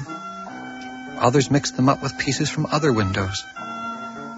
Can you imagine trying to collect all the pieces and then reassemble them so you could see what the window was like originally? Still, from time to time I get a fragment that really mattered. Gunnar Torderson. Oh, yeah, I know about him. My grandfather was a young man then. He worked as a fish freighter. I remember him talking about Gunnar the Hermit. He freighted his fish for years. Where was his fish camp? Oh, north on Lake Winnipeg. Somewhere close to Pine Rock. What was he like? Oh, I never saw him. But my father said he'd gone Indian. Long blonde hair to his shoulders, full beard, buckskin jacket, moccasins. Oh, he was an intellectual. How you say, mystic. Played chess. Chess? All my father's records and correspondence are in the Icelandic library at the University of Manitoba. You look there. I think I found something. I feel cold all over as if I'm in a room full of ice. Here's an affidavit. I arrived at Gunnar Torderson's fish camp at 2 o'clock on December 14, 1914. The cabin was empty. The fire was out. Frost was thick on the windows. I lit a fire to warm myself and slept there overnight.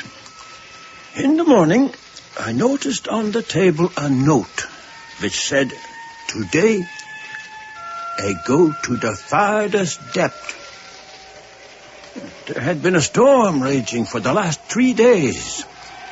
I went outside and kicked at a mound of snow. Underneath, there was a dead husky. I found 7 altogether. All were still chained to their ground pegs. I searched everywhere, but found no sign of him. The cabin was as if he had just stepped outside the door for a moment and would be right back. Finally, I gathered up all his personal belongings, packed them in boxes, and took them to Winnipeg, where I gave them to his daughter, Runa. His daughter, Runa. That makes her your grandmother. My mother never mentioned her. Gunnar was your great-grandfather. Runa, your grandmother. Valdi, your father. You make the 4th generation. I can't escape this feeling of coldness. All his personal belongings, where are they now, I wonder? Everyone leaves traces. Your father was a teacher. He had to have a permit, had to go to normal school, maybe university. This is becoming an obsession with you. Siga, if I can prove that there is no reason for your mother's request, will you marry me? Yes. Shh. Teacher certificate. Marriage certificate. One piece of paper after another. Until at last the street number in the west end of Winnipeg. Cooleytown. Little Iceland. Where there used to be a house, there was a dry cleaning establishment. But next to that, an old 2-story home. You know, I felt sorry for his wife. She came from Iceland. Didn't speak much English. Yes, she used to have us over for coffee, didn't she? Yes, right. She knitted things. Gave me a pair of mittens for Christmas. She was pregnant when he disappeared. I thought she'd lose the baby. You know, I'd forgotten all about it. It was a crazy story. He went looking for his grandfather, who disappeared years and years before. Got lost in the same place. Yes, he disappeared. Never found either of them. After a couple of months, she went back to Iceland. Left a bunch of things with us. Things? Well, she was supposed to send for them. Did she? No, we ended up giving them away. Oh, not everything. I was up there the other day and saw one of the fish boxes. Oh, what were you doing up there? Well, I just fish up for a few minutes just to... Siga, let me in. What have you got there? Oh, get me something to pry up this lid and we'll find out.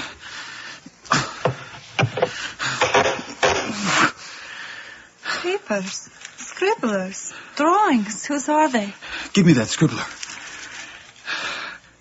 Damn, it's an Icelandic. I'll read it. November 20, 1904. Ragnar Oddleifsson came to the house today. He is called Crooked Eye because one eye is crossed. He is looking for a hired man. The Fjellsteds have warned me against him. He has a violent temper, tries to avoid paying his help, and feeds them badly. I would not go with him, but I must have money to pay for Runa's... Runa?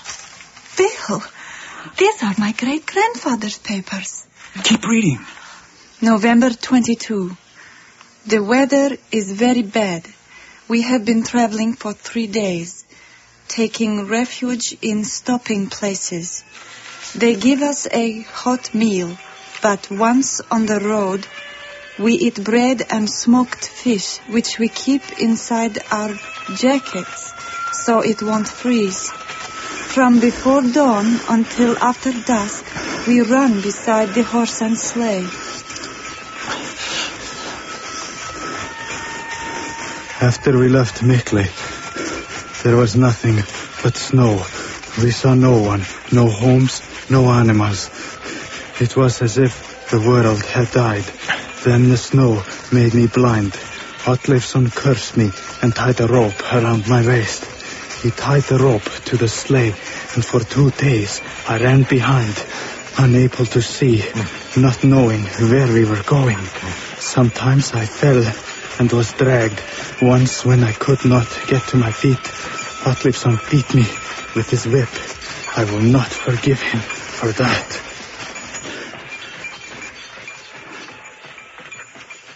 Here's something.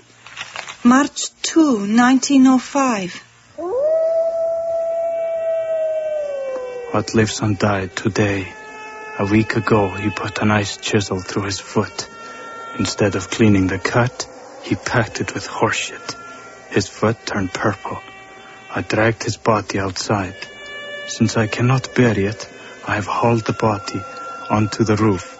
There the animals cannot get at it.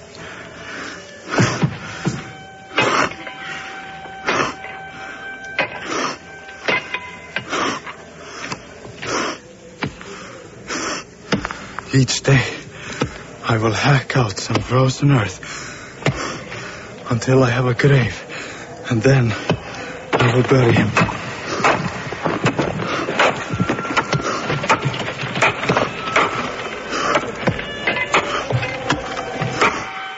don't want to read anymore. Put everything back and nail the box shut. We can't.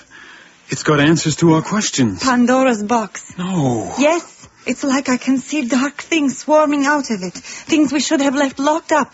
Siga, people who love each other aren't afraid to share things. April 15, 1907. I am going to look for a cave in the limestone cliffs along the lake. If I can find one that fills with ice during the winter, I will be able to keep food all year around. April 22, 1907. I have had a truly mystical experience.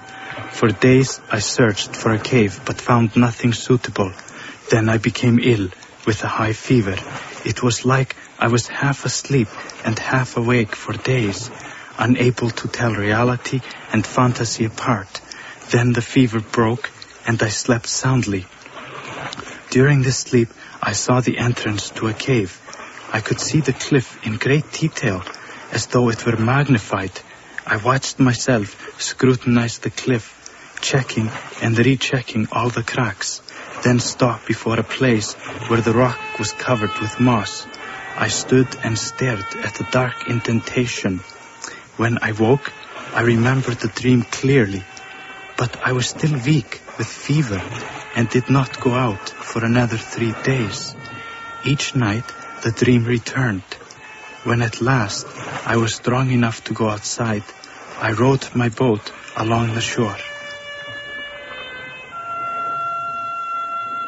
In the dream, as I had reached out to pull away the moss, I had always awakened, but now there was no waking. I felt the moss thick and moist under my hand. I pulled it away, and there was a crack, just large enough for me to pass through if I stood sideways. I made a torch from birch bark and entered.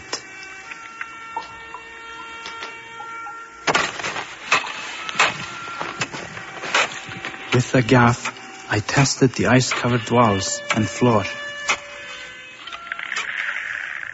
September 20, 1911.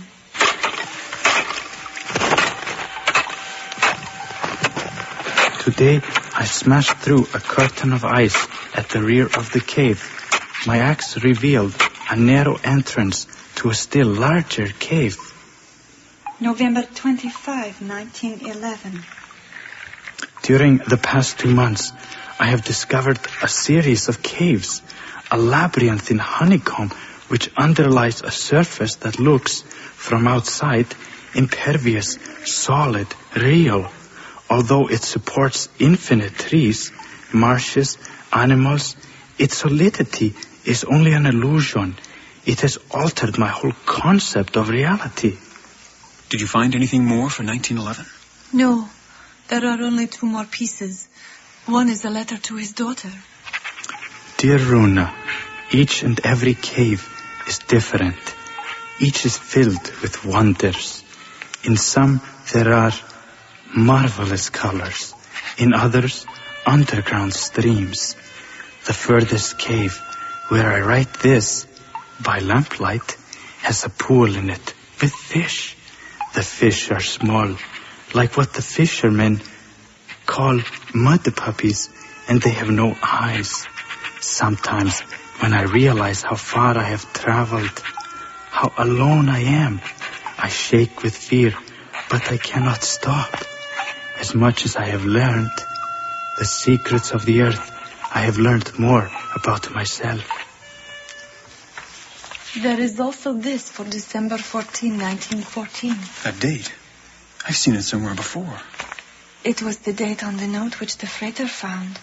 I dream constantly of the cave. It obsesses me. I no longer sleep, but dream, even as I am awake. Today, I will conquer my fear, and at sunrise will begin the ultimate journey. I will take 500 feet of string, 100 feet of stout rope, a lantern, 4 pitons, a hand axe, enough food to last 3 days. Changed his whole concept of reality? Isn't that what he said? Everything looks so solid, but the solidity is only illusion. Do you think the caves actually existed? Don't you? He was alone, isolated. Perhaps he only imagined it. What about your father's disappearance 2 generations later? We still know nothing about that. He taught school. He was blonde, tall, thin. He lived in Winnipeg. There is something else, isn't there? What are you holding back? There were things of his in the box, too. You've read them? My father found my great-grandfather's diaries and letters. So he knew. Not at first. Now and again, late at night, he'd take them out, look them over, promising that when he got time, he'd learn to read Icelandic. Your mother could read them. She'd have nothing to do with them. Anyway, 5 years passed. That's what he says in the diary. 5 years passed, and he moved to Winnipeg to teach at Calvin Collegiate. Twice a week, he took lessons with Reverend V.J. Alens at the First Lutheran Church. He'd never find it. Years had passed. The shoreline constantly changes. His diary says, I want, above all, to learn about my family. His mother had kept all knowledge of Gunnar from him. They had a bitter fight. To make peace, she gave him Gunnar's belongings. He searched? He became obsessed. Did he keep a daily log? No, his notes are erratic, undated.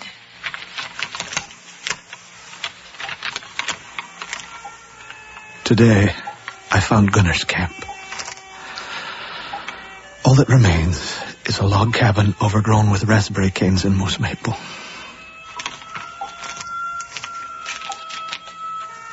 I have searched for a month. I have found old tin cans, bottles, the ground pegs for the dogs, but no sign of a cave. Since nothing else has worked, I have cleared the brush from inside the walls of Gunnar's cabin. There I will sleep tonight, and like him, I will search my dreams for an answer. I dreamt of the cave last night. Today, I dreamt of the cave. I found it. Last night. Today, embedded in ice. Embedded in there ice. There is a piton in the lamp. There is a piton in the lamp. Since dusk. Since dusk. I debated my next move. I have debated my next move. This deep subterranean maze. To enter this deep subterranean maze. Return to the outside world. Or to turn away. Return to the outside world. What else? He disappeared. He must have left some trace. The police searched. His friends searched. My mother waited, then went back to Iceland and took me with her. But the promise to your mother, she must have had some reason.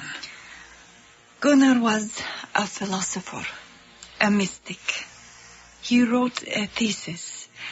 He believed that history is cyclical, that the future can be predicted from the past. He studied Icelandic family histories and felt he had found proof that in some families, endless cycles repeat themselves. It's absurd. It's just coincidence. I can't take that chance.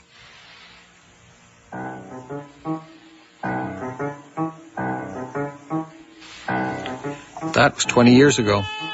I came home one day in January and she was gone. A note on the table said, "Don't try to find me." A year later, I heard she was back in Iceland. I wrote. No reply. When I got enough money, I flew there. She had heard I was coming and had gone to Denmark. Eventually, I married someone else. That didn't work out. Now I'm living in Victoria, BC, separated, waiting for a divorce. My life, I thought, was settled. Then this came.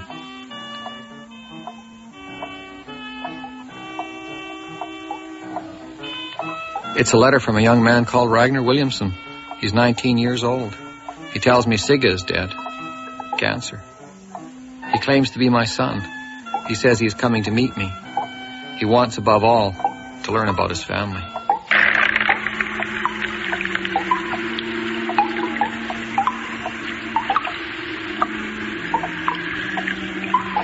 I have searched for a month. I have found old tin cans, bottles, the ground threads for the dogs. But no sign of a cave. Since nothing... I dreamt of the cave last night. Today... I dreamt of the cave last night. Today... Embedded in ice. Embedded in ice. There's a piton and a lamp. The lamp. Since dusk. Since dusk. My next move. I have debated to enter this deep subterranean maze. To enter this deep subterranean maze? Return to the outside world. Or to turn away. I have had a truly mystical experience. For days I searched for a cave but found nothing suitable. Then I became ill with a high fever. It was like I was half asleep and half awake for days, unable to tell reality and fantasy apart. Then the fever broke and I slept soundly. Listen. During this sleep, I saw the entrance to a cave. I had books and books. His books are all by philosophers, and he lectured me on the nature of reality. He says the soul never sleeps, but inhabits bodies in two worlds. It passes back and forth between them. What we call madness is leakage from one existence to another. He told me with great excitement that he had been exploring a cave. I asked him to show it to me, but he fell silent and did not speak again. I don't like this. We found what we're looking for. We've got to keep looking. Cancer. He claims to be my son. He says he is coming to meet me. He wants, above all, to learn about his family. Family. Family. Family. Family. Family. Family. Ragnarök, the twilight of the gods. But what of the children of the gods? What obscurity awaits them? Sigga said, I feel cold all over, as if I'm in a room full of ice. Perhaps it was the yawning abyss, the cave in the blood, the cave with the average mean temperature of the vanishing point.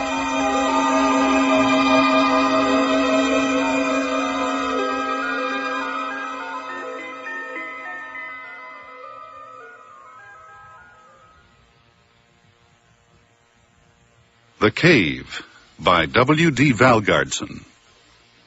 Valgardson as a young man was played by Paul Batten, and Valgardson as an adult by the author himself. Sigga was played by Alana Shields, Nan by Marcy Goldberg, Gunnar and the Mailman by Arnie Haraldsson, Valdi and the Man by Tom Macbeth, The Freighter and the Second Man by Barney O'Sullivan. You also heard Gwyneth Harvey, Dorothy Davies, Lillian Carlson, Ted Stidder, and Muriel Cooper in a variety of roles. Music was composed by Bill Skolnick and performed by Tom Keenlyside and David Philip Owen.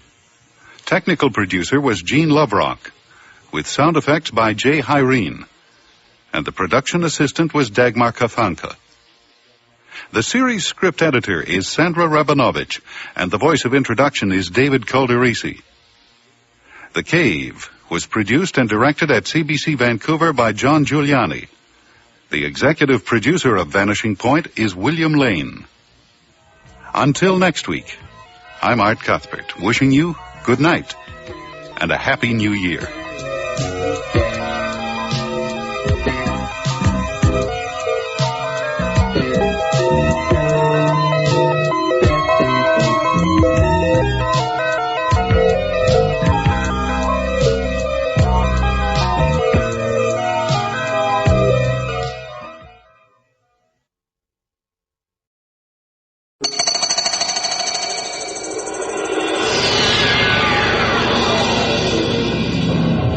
Reality is habit forming. You phone home, a familiar voice answers. The file is where you left it, on the desk. You drive the same route to work and back each day. You could do it blindfolded. That might even be safer. Because while your eyes are open, there is always the chance you might be distracted from the well-trodden path. Distracted by that doorway, which is not a doorway. The vanishing point. 4:23 on a Friday afternoon. We have another beautiful spring day on the coast. 17 degrees at Vancouver Airport. And more of this to come on the weekend. Sunny skies will prevail over most of BC, except for some broken cloud in the far north. Hey, come on, lady. Oh, it's not so nice everywhere, though. In Ontario, a late winter storm has buried Toronto under 60 centimeters of snow. Just think of those poor Easterners up to there. You know what? So choose one lane or the other, will you? I'm glad I moved west of the Rockies. Turning to traffic. We have volume delays on most major streets, and a holdup reported on the Lionsgate Bridge. Now you tell me. I can't quite make this out due to a man threatening to jump from the bridge. Police are on the scene. Jump? What's the time for it? Oh, there he is. Just a kid. What's he got to jump for? Oh, correct. What are you, a tourist? Got to stop and watch? Hey, where'd he go, that kid? Did he jump? He must have. Gee. I hope they got a boat or something to pick him up.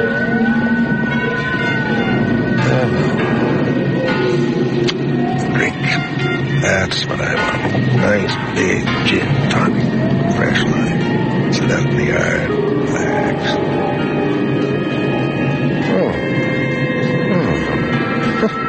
That's funny. I wonder they put those lights in. Must have been just today. I don't remember them. Oh, great way to start the weekend. Run it like hit someone. Okay. Almost there.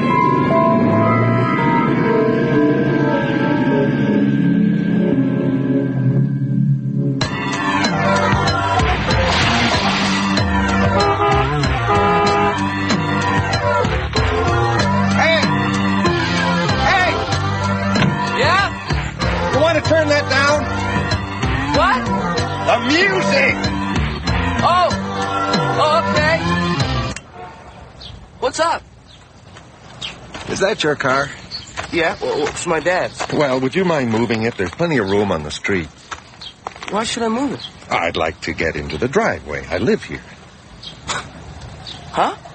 Who are you, anyway? One of Janet's friends? I've never seen you before. I think you got the wrong house, mister. Oh, maybe Laura. That's it. I don't know any Janet. Just move the car, will you? Look, this isn't your house. What are you talking about? I've lived here 15...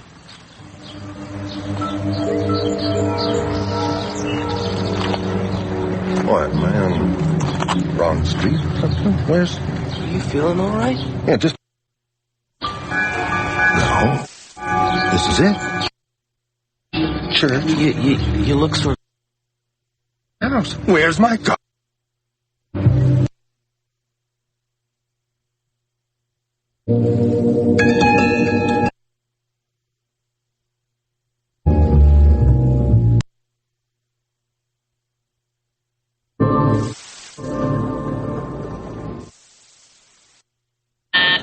Name, please. Dr. Erickson.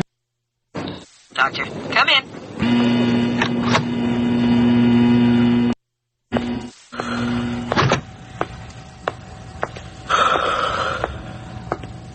Let me out of here!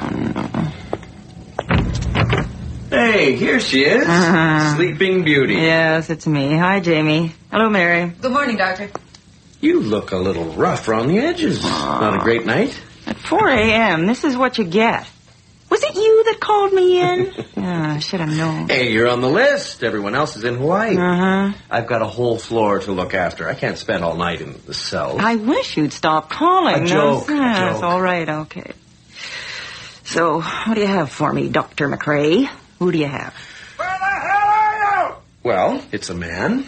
Mid-40s, I would guess. Was that him? You got it. Oh, wonderful. He was arrested for creating a disturbance. When he didn't sober up, the police brought him to us. We have him restrained now. Was he violent? He gave us some trouble. Here's his chart, what we have. No name. Not a real one. Oh. What's the matter? 100 milligrams of Thorazine. Not subtle, I know. And he's still shouting. Yes. Oh. Is he a heroin addict? Well, there's no sign of it. We have a test in, but... And he's just hysterical. That he is. One of the aides is with him, Doctor, if you want to have a look. Yes, I'd better. Well, I'll leave you to it. Have fun. Yeah, thanks. This way, Doctor. Yes.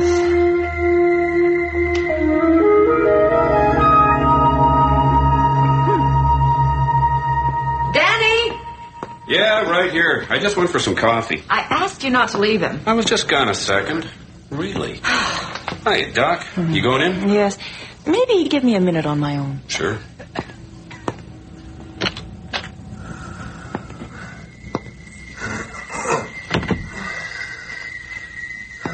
Hello. My name is Dr. Erickson. They've asked me to look after you. I'm sorry, I don't know your name. Would you like to tell me? It would help me make contact with your family. Only if you want. Can you hear me? Sure, I hear you. Good. Mister... You want to loosen these. Pardon me? The straps. I can hardly breathe. Just a little. I'm not sick. I don't need to be in this bed. Let's talk for a minute, and I'll see what I can do. All right? Now, will you tell me your name? It's Borman. M. Borman. I'm sorry, I don't believe that. You want to try again? You know my damn name. No, I don't. Well, just loosen these straps, will you? I feel like I'm dying. Name? Davis. Davis. All right. First name? All right. Arthur. 550 Mathers, 922-5019. Very good. Hey, where are you going? Let me out of this thing. Just my arms. Hey, I just want to smoke a cigarette. Danny. Yeah. I think we can let Mr. Davis have an arm for you, don't you? Sure, if you want. Which arm, pal? Right. Oh. Is that better? Oh, yeah, thanks. What are you doing? I'd like to take your pulse, if you don't mind. My pulse? What? Danny, will you ask Mary to bring in the... Get your hands off me, bastards! Let me out of this thing! Let me out! Let me out of this, you damn fuck you!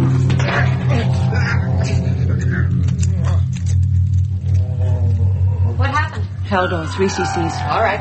Let me out of this. Sorry about that, Doc. No, it was my fault. You okay? Yeah, wide awake now. Yeah, I'll bet. Who is this person? Has he been in here before? I've never seen him. He gave me a name. Will you take this upstairs and have them run a records check for me? Sure. Now, have them start with the city and go on if they need to. Yeah, will do. How is he? He's taking it back. Good. I'll get someone to clean up. Would you like some coffee, Doctor? In a minute, thanks. Okay. Mr. Davis? How are you feeling now? Sleepy. Tired. Good. I think you need some sleep. What? Gone, I told you. Pardon me? Gone. Disappeared. Everything. House, Martha, kids. I go home and... Your house is gone? Yeah. Well... Some strange people living next door. Who are they? Say they don't know me. I lived there 15 years. Built the damn garage. When did this happen? When? Last month? Yesterday? Yeah, yesterday. I get in the car, go home, and it's not there. Left work. Go in the car. Work? Where do you work? Real estate. Rim Real Estate. Downtown in Georgia. 1036. Who can I call there? Yeah. I called Doug. McClure. You'll find him. McClure, all right. Good. Oh, yeah.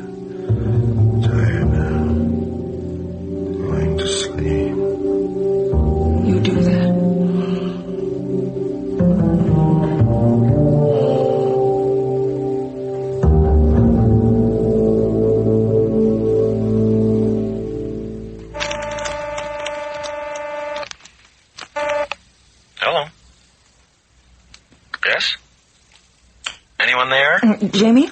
It's Liz. Sorry, I've got my mouth full.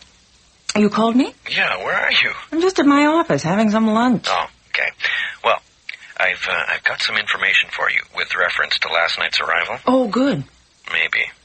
First of all, from records, no Arthur Davis, no A. Davis matching the description was a psychiatric patient in a provincial hospital in the last 12 years. Really?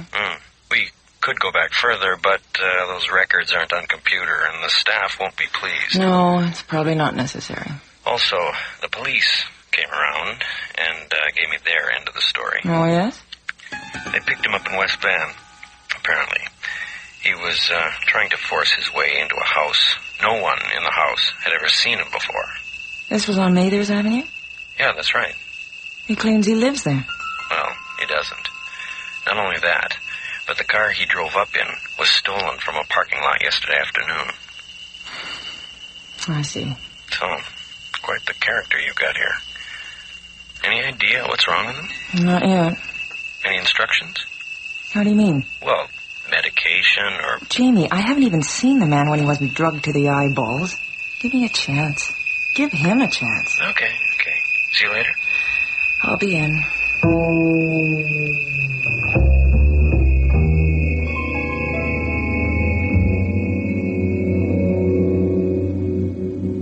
This is all a trick, isn't it?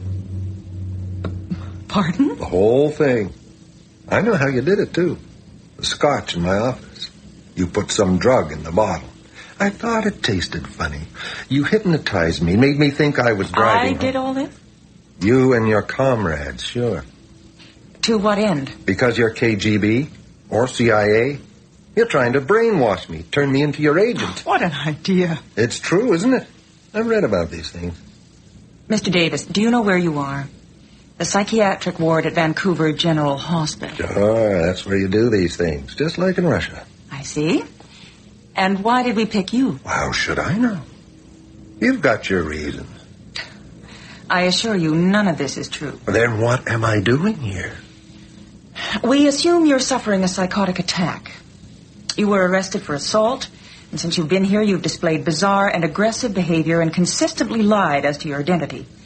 Now, until we know who you are and what's wrong with you... You know damn well who I am. You know everything about me. Mr. Davis, none of what you told me checks out.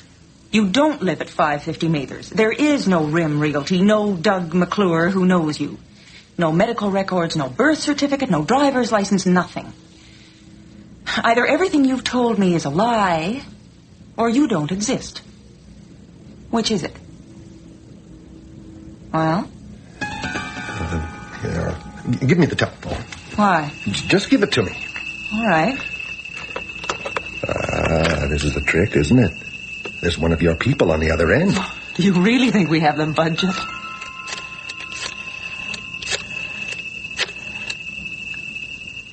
Yeah, who is this? Who are you? I want to talk to my wife, goddammit. Put her on. What?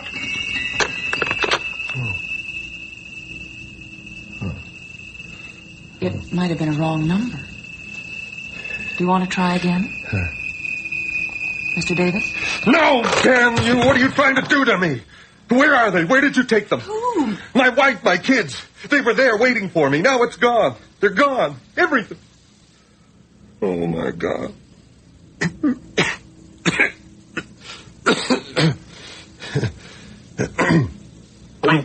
Get me a cigarette, will you? There in my jacket. All right. The other pocket. Yeah. Thanks. What's this? Huh? It was in your pocket, part of a newspaper. Oh, yeah. It's one of our ads. You see? Art Davis, Commercial Industrial Real Estate. That's me. What newspaper is this from? The Sun, yesterday. I see. Mr. Davis, if I'm going to help, you'll have to answer my questions as truthfully and completely as you can. I want all the details you can give me. Let's start with your name. Who are you? Arthur Davis. Any middle name? Yeah, William. Date of birth? May 20th, 1935, in Regina. When did you come to BC? Later on, in 64, I think, we drove out. I had this old Plymouth. You were married at that time? Oh, yeah. We had our first daughter. Oh, yeah, it was always beautiful. The mountains. I always wanted to go back, try climbing some, maybe look for gold. Who knows? So I told him to shove it and quit. Then we started our own office. Made a lot of money till the market went dead. Want to hear more? There's another tape. No, thanks. That's enough for me. What do you think of it? What's to think? It all sounds very normal. Dull. Somebody's life. Except that none of it checks out. Not one detail. Even this newspaper clipping, it's not from any paper I could find. You made it all up? I suppose he must have. Well, it's not so unusual, is it? Imposture is an element of paranoid schizophrenia. But this is different, Jamie. His story is so complex and consistent. And banal. I mean, a schizophrenic might assume of a mythic personality. God, Christ, Napoleon. But a real estate salesman? So, he's an unusual case. Unusual? The indications are so contradictory, I don't even know where to begin. Well, are you ever completely certain? There are always contradictions, unusual elements. You just have to blip over them and go with your best judgment. Yes, I suppose so. Either that, or take his story at face value. How do you mean? Assume it happened as he claims. He left work, went home, and it had disappeared. Everything was changed. Well, it's a child's dream and an archetype. You go home, but it's not there. It prepares you for separation, death of the parents. I know I had it when I was a girl. Very upsetting it was, too. Hello. Yes, she is. When? All right, thanks. You're Mr. Davis. He locked a nurse in a closet, walked out the front door.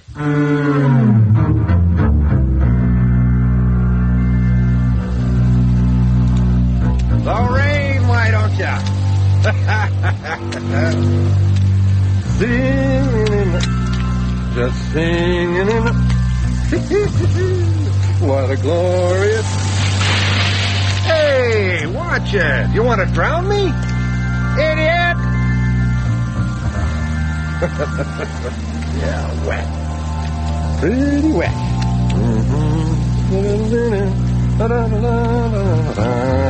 Somebody stop and take me to a bar. Hey, hear that? Stop and pick me up. Hey, lady. You know the spot. Get home. The drinkers. Where's a damn bar? What a city, eh? Pouring rain. Where's the drink? Hey, there's something. Cars. Stop a minute, why don't you? Hey, let me get across. Feels so good. Hey, let me by.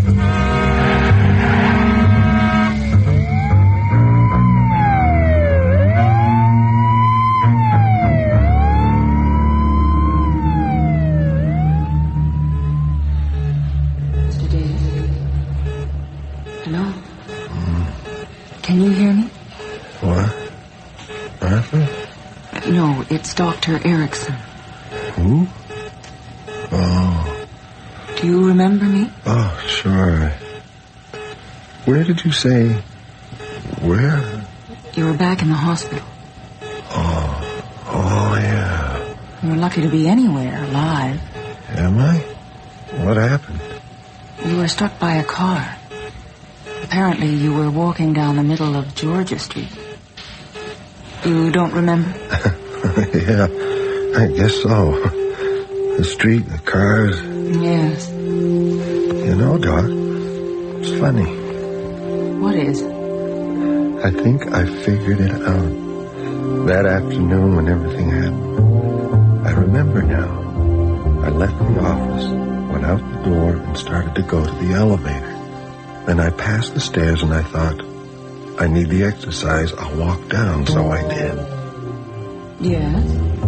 That's it. The stairs were never there before. They're at the end of the hall by the washroom. But Friday, the stairs were right in front of me, so I went in. After that, everything was different. It was all changed. Really? Yeah. Well, I'm glad you figured it out. Yeah. Me too. Me too, Doc. I don't know what good it does me.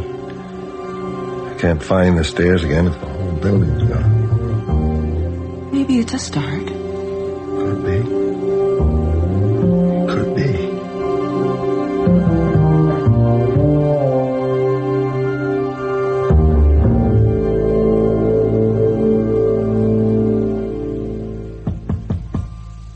Yes. Oh. Liz. Wait till you see what I've got for you. Money? Airline tickets? Nope, even better. Listen to this. See what you think. Male. Caucasian, age 49 years, brown eyes and hair, height 5'11", weight 210 pounds, married, 2 daughters. See what I'm getting at? No, but go on. This is a missing persons report from Ontario. Last seen January 15th in Toronto. Left work at real estate office. Disappeared. And the name? Alan Davidson. It's close. Oh, but how likely is it that... There's a photograph. Not a good one, but have a look. What do you think? It looks like him. May I keep this? Sure. I've asked them to send more information so we'll be sure. I'll take this down to him, see what happens. The photograph may start something. I don't know. He's built up such an elaborate story. I doubt he'll want to let it go. Okay. Let me know, will you? Will do. Thanks.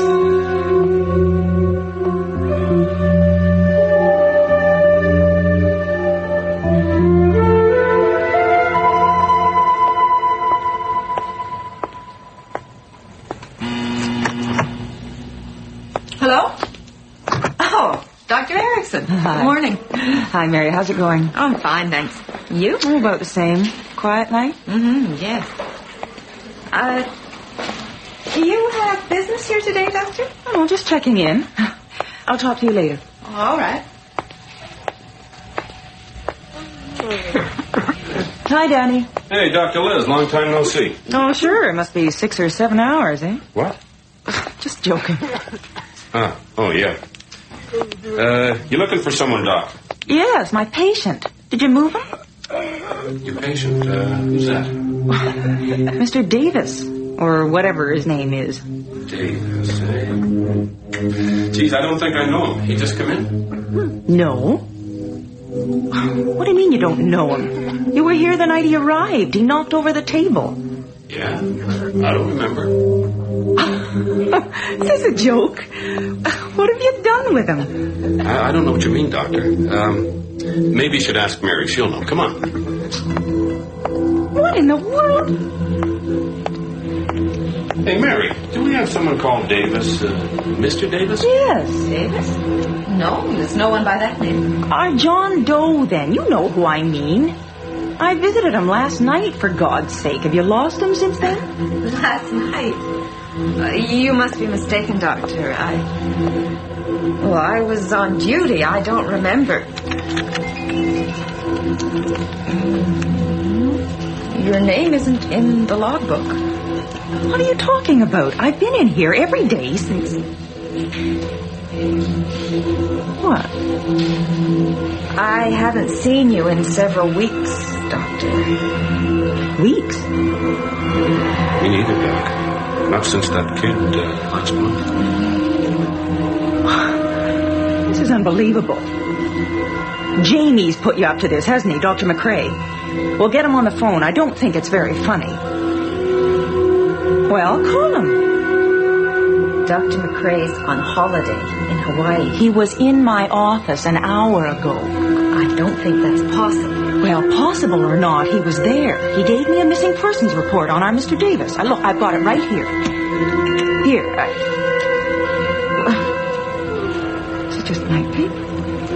Well, I know I put it in here. It's... What is this? Where? What's happened?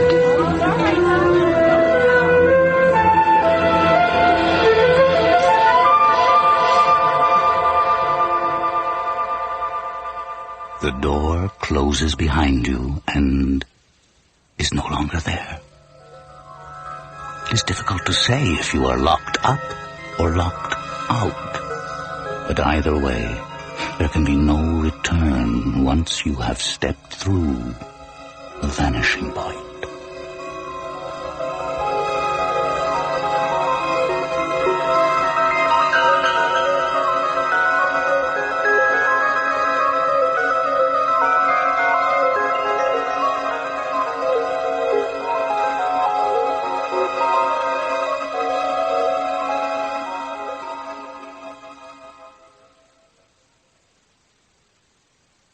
The Lost Door by Steve Petch. Featured in the cast were Richard Donat as Davis and Barbara Gordon as Elizabeth, with Joe Ziegler as Jamie, Diana Belshaw as Mary, and Tom Butler as Danny. Ted Dykstra was heard as the boy, and Ray Landry as the radio announcer. Casting consultant was Ann Tate, with Catherine Castor. Recording engineer was Brian Pape, with sound effects by Bill Robinson, and the production assistant was Nancy McElveen. Original music and series musical theme were composed by John Roby and recorded and mixed by John McCarthy. The series script editor is Sandra Rabinovich, and the voice of introduction is David Calderisi. The Lost Door was produced and directed at Studio G in Toronto by series executive producer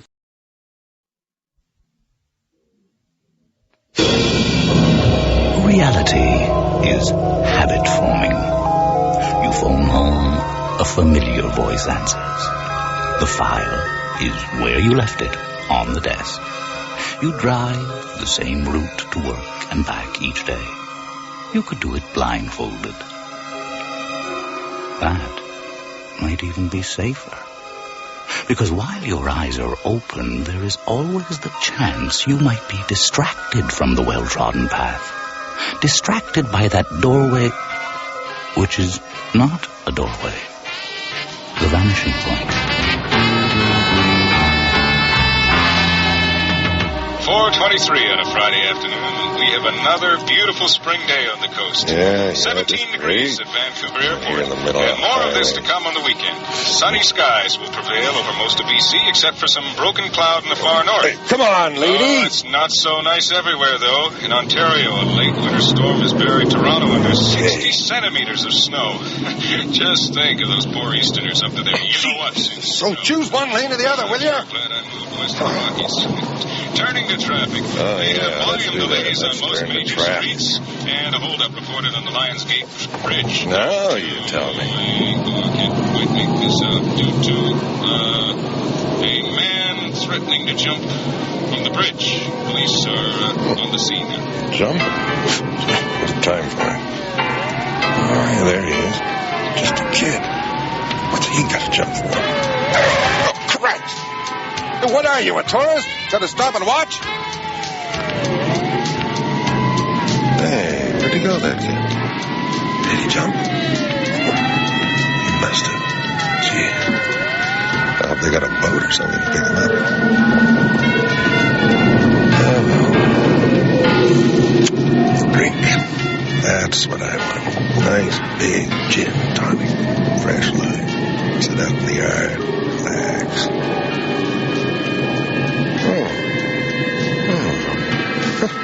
That's funny. When did they put those lights in? Must have been just today. I don't remember them. Well, great way to start the weekend. Run at light and hit someone. Okay. Almost there.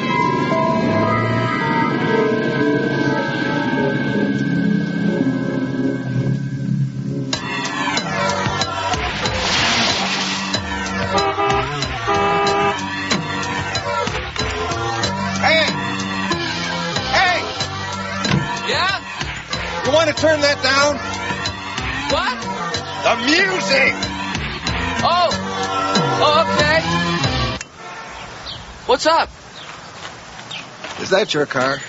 Yeah, well, it's my dad's. Well, would you mind moving it? There's plenty of room on the street. Why should I move it? I'd like to get into the driveway. I live here. Huh? Who are you, anyway? One of Janet's friends? I've never seen you before. I think you got the wrong house, mister. Oh, maybe Laura's. That's it. I don't know any Janet. Just move the car, will you? Look, this isn't your house. What are you talking about? I've lived here 15...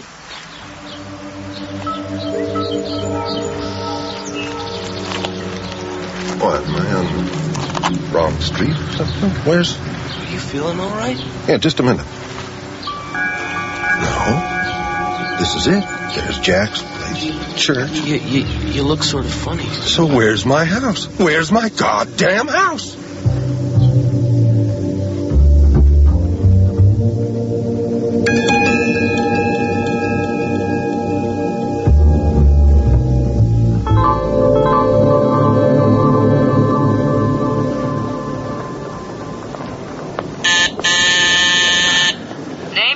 Dr. Erickson, I'm on call. Oh, yes, Doctor. Come in.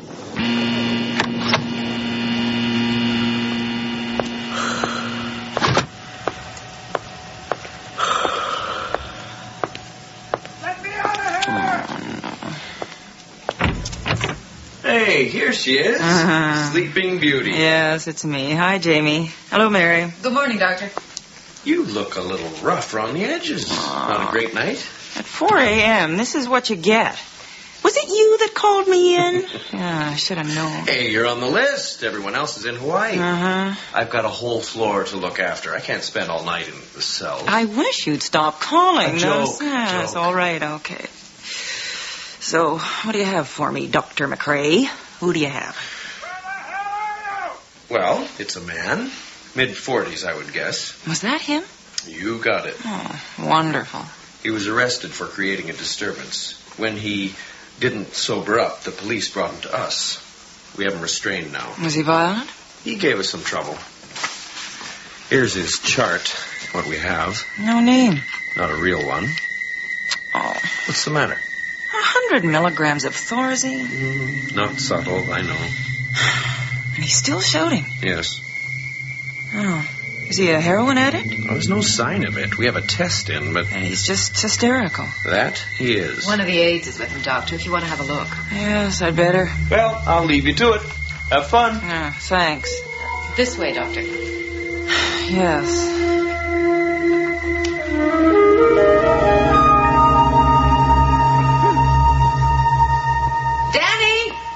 Yeah, right here. I just went for some coffee. I asked you not to leave him. I was just gone a second. Really? Hiya, Doc. You going in? Yes. Maybe give me a minute on my own. Sure.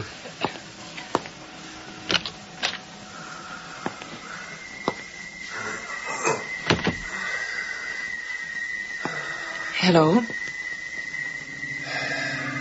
My name is Dr. Erickson. They've asked me to look after you. I'm sorry, I don't know your name. Would you like to tell me? It would help me make contact with your family. Only if you want. Can you hear me?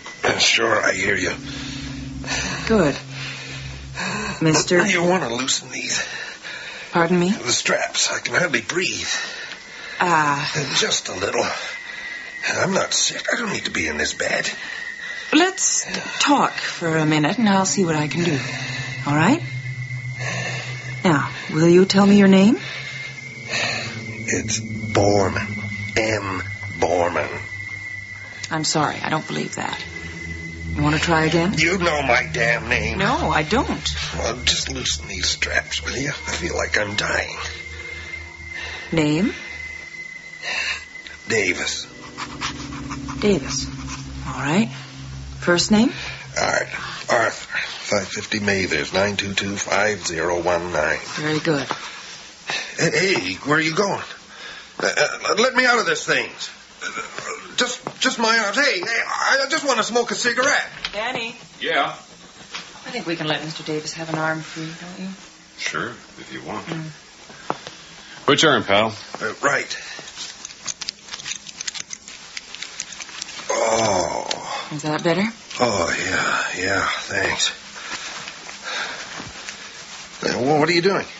I'd like to take your pulse, if you don't mind. My pulse? What? Danny, will you ask Mary to bring in the... Get your hands off me, bastards! Let me out of this thing! Let me out! Let me out of this, you damn thug!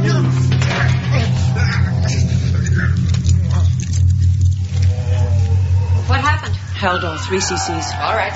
Let me out of this. Sorry about that, Doc. No, it was my fault. You okay? Yeah, wide awake now. Yeah, I'll bet. Who is this person? Has he been in here before? I've never seen him. Oh, he gave me a name. Will you take this upstairs and have them run a records check for me? Sure. Now, have them start with the city and go on if they need to. Yeah, will do. How is he? It's taking effect. Good. I'll get someone to clean up.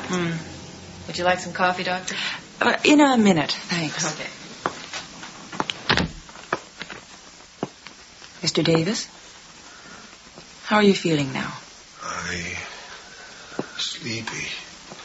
Tired. Good. I think you need some sleep. What? Gone, I told you. Pardon me? Gone. Disappeared. Everything. House, Martha, the kids. I go home and... Your house is gone? Yeah. Well... Some strange people living next door. Who are they? Say they don't know me. I've lived there 15 years. Built the damn garage. When did this happen? When? Last month? Yesterday? Yeah, yesterday. I get in the car, go home, and it's not there. Left work. Go in the car. Work? Where do you work? Real estate. Rim Real Estate. Downtown in Georgia. 1036. Who can I call there? Yeah. I called Doug. McClure. You'll find him. McClure, all right. Good. Tired now. Going to sleep. You do that.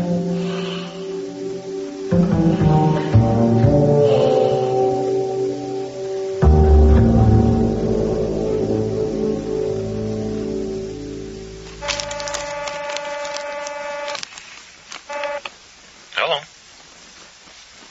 Yes? Anyone there? Jamie? It's Liz. Sorry, I've got my mouth full. You called me? Yeah, where are you? I'm just at my office having some lunch. Oh, okay. Well, I've got some information for you with reference to last night's arrival. Oh, good. Maybe. First of all, from records, no Arthur Davis, no A. Davis matching the description was a psychiatric patient in a provincial hospital in the last 12 years. Really? We could go back further, but those records aren't on computer, and the staff won't be pleased. No, it's probably not necessary. Also, the police came around and gave me their end of the story. Oh, yes? They picked him up in West Van, apparently. He was trying to force his way into a house. No one in the house had ever seen him before. This was on Mather's Avenue? Yeah, that's right. He claims he lives there. Well, he doesn't. Not only that, but the car he drove up in was stolen from a parking lot yesterday afternoon. I see. So, quite the character you got here. Any idea what's wrong with him? Not yet. Any instructions? How do you mean? Well, medication or... Jamie, I haven't even seen the man when he wasn't drugged to the eyeballs. Give me a chance. Give him a chance. Okay. See you later. I'll be in.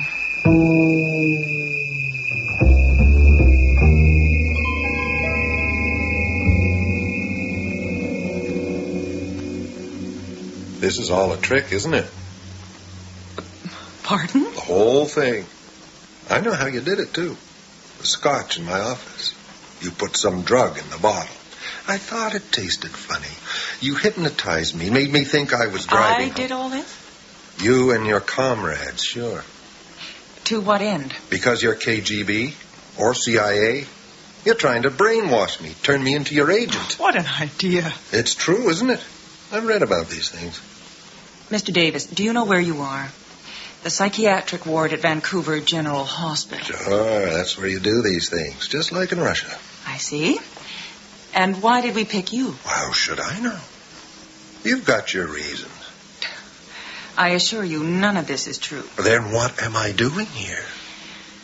We assume you're suffering a psychotic attack. You were arrested for assault, and since you've been here, you've displayed bizarre and aggressive behavior and consistently lied as to your identity. Now, until we know who you are and what's wrong with you... You know damn well who I am. You know everything about me. Mr. Davis, none of what you told me checks out. You don't live at 550 Mathers. There is no Rim Realty, no Doug McClure who knows you.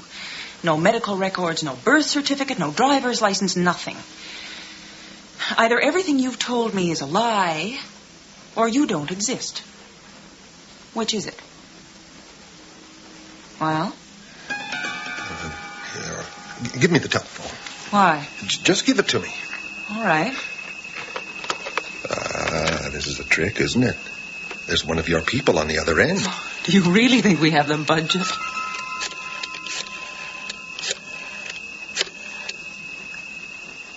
Yeah, who is this? Who are you? I want to talk to my wife, goddammit. Put her on. What?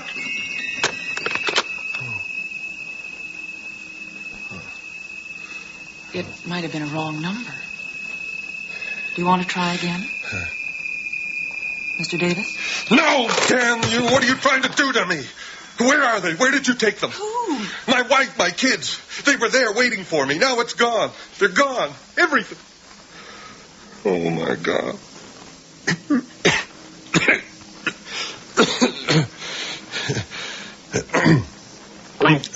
Get me a cigarette, will you? There in my jacket. All right. The other pocket. Yeah. Thanks. What's this? Huh? It was in your pocket, part of a newspaper. Oh, yeah. It's one of our ads. You see? Art Davis, Commercial Industrial Real Estate. That's me. What newspaper is this from? The Sun, yesterday. I see. Mr. Davis, if I'm going to help, you'll have to answer my questions as truthfully and completely as you can. I want all the details you can give me. Let's start with your name. Who are you? Arthur Davis. Any middle name? Yeah, William. Date of birth? May 20th, 1935, in Regina. When did you come to BC? Later on. In 64, I think. We drove out. I had this old Plymouth. You were married at that time? Oh, yeah. And we had our first daughter. Oh, yeah, it was beautiful. The mountains. I always wanted to go back, try climbing something, maybe look for gold. Who knows? So I told him to shove it and quit. Then we started our own office. Made a lot of money till the market went dead.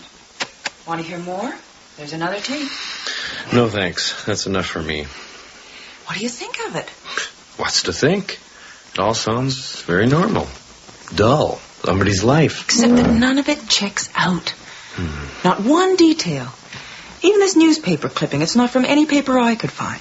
You made it all up? I suppose he must have. Well, it's not so unusual, is it? Imposture is an element of paranoid schizophrenia. But this is different, Jamie. His story is so complex and consistent and banal. I mean, a schizophrenic might assume a mythic personality. God, Christ, Napoleon. But a real estate salesman? So, he's an unusual case. Unusual? The indications are so contradictory, I don't even know where to begin. Well, are you ever completely certain? There are always contradictions, unusual elements. You just have to blip over them and go with your best judgment. Yes, I suppose so. Either that, or take his story at face value. How do you mean? Assume it happened as he claims. He left work, went home, and it had disappeared. Everything was changed. Well, it's a child's dream and an archetype. You go home, but it's not there. It prepares you for separation, death of the parents. I know I had it when I was a girl. Very upsetting it was, too. Hello. Yes, she is. When? All right, thanks. You're Mr. Davis. You locked a nurse in a closet, walked out the front door. So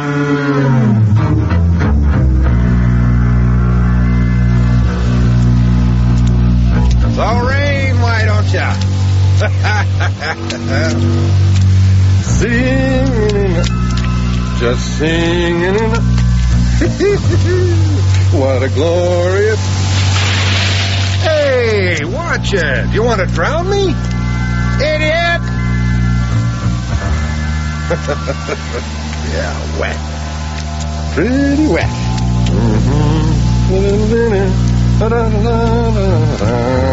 Somebody stop and take me to a bar. Hey, hear that? Stop and pick me up. Hey, lady. You know, body.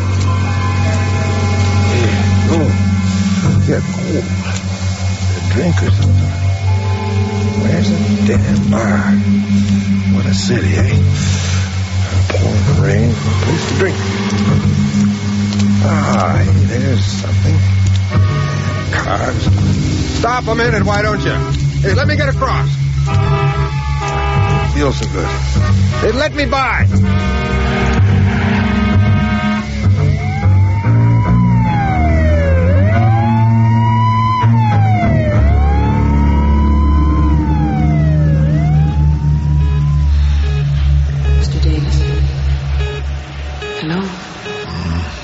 Can you hear me? What? Martha? No, it's Dr. Erickson. Who? Oh. Do you remember me? Oh, sure. Where did you say? Where? You were back in the hospital. Oh, yeah. You're lucky to be anywhere alive. Am I? What happened? You were struck by a car. Apparently, you were walking down the middle of Georgia Street. You don't remember? Yeah, I guess so. The street, the cars. Yes. You know, Doc, it's funny. What is? I think I figured it out. That afternoon when everything happened. I remember now. I left the office, went out the door, and started to go to the elevator. Then I passed the stairs and I thought, I need the exercise, I'll walk down, so I did. Yes? That's it. The stairs were never there before. They're at the end of the hall by the washrooms. But Friday, the stairs were right in front of me, so I went in. After that, everything was different. It was all changed. Really? Yeah.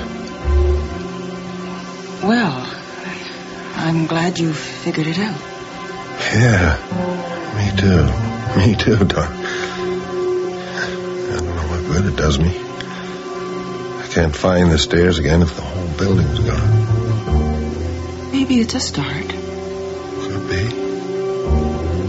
It could be.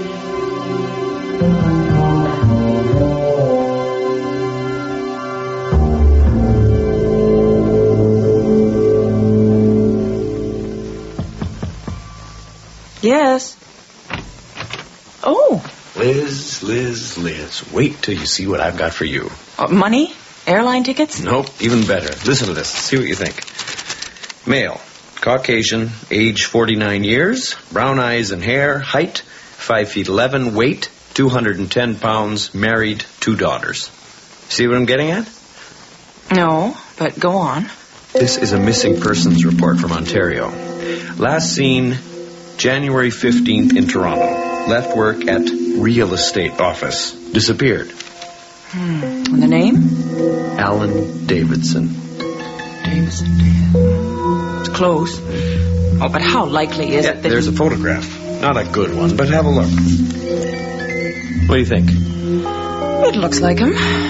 May I keep this? Sure. I've asked them to send more information so we can be sure. I'll take this down to him, see what happens. The photograph may start something. I don't know. He's built up such an elaborate story. I doubt he'll want to let it go. Okay. Let me know, will you? Will do. Thanks.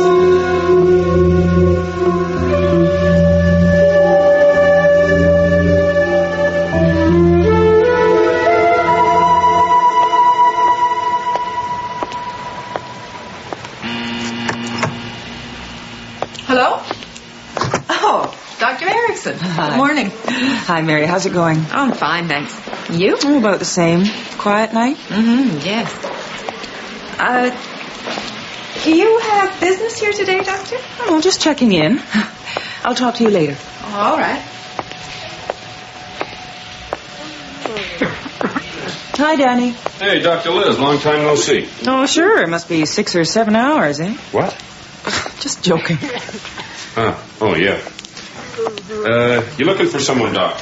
Yes, my patient. Did you move him? Your patient? Who's that? Mr. Davis, or whatever his name is. Davis. Geez, I don't think I know him. He just come in? No. What do you mean you don't know him? You were here the night he arrived. He knocked over the table. Yeah? I don't remember. Is this a joke? What have you done with him? I don't know what you mean, Doctor. Maybe you should ask Mary. She'll know. Come on. What in the world? Hey, Mary, do we have someone called Davis? Mr. Davis? Yes. Davis? No, there's no one by that name. John Doe, then. You know who I mean. I visited him last night, for God's sake. Have you lost him since then? Last night? You must be mistaken, Doctor. I was on duty. I don't remember.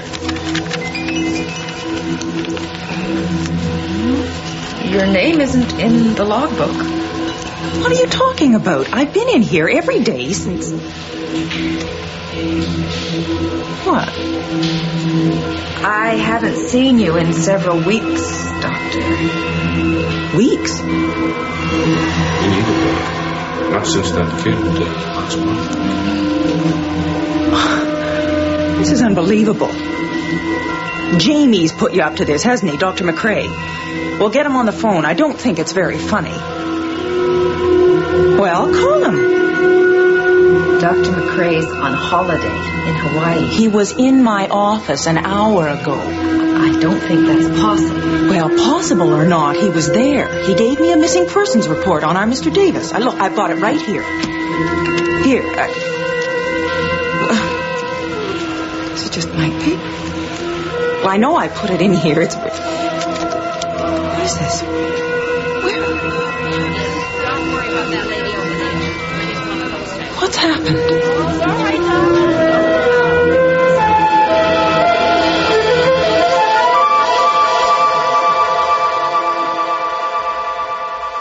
The door closes behind you and is no longer there. It is difficult to say if you are locked up or locked out. But either way, there can be no return once you have stepped through the vanishing point.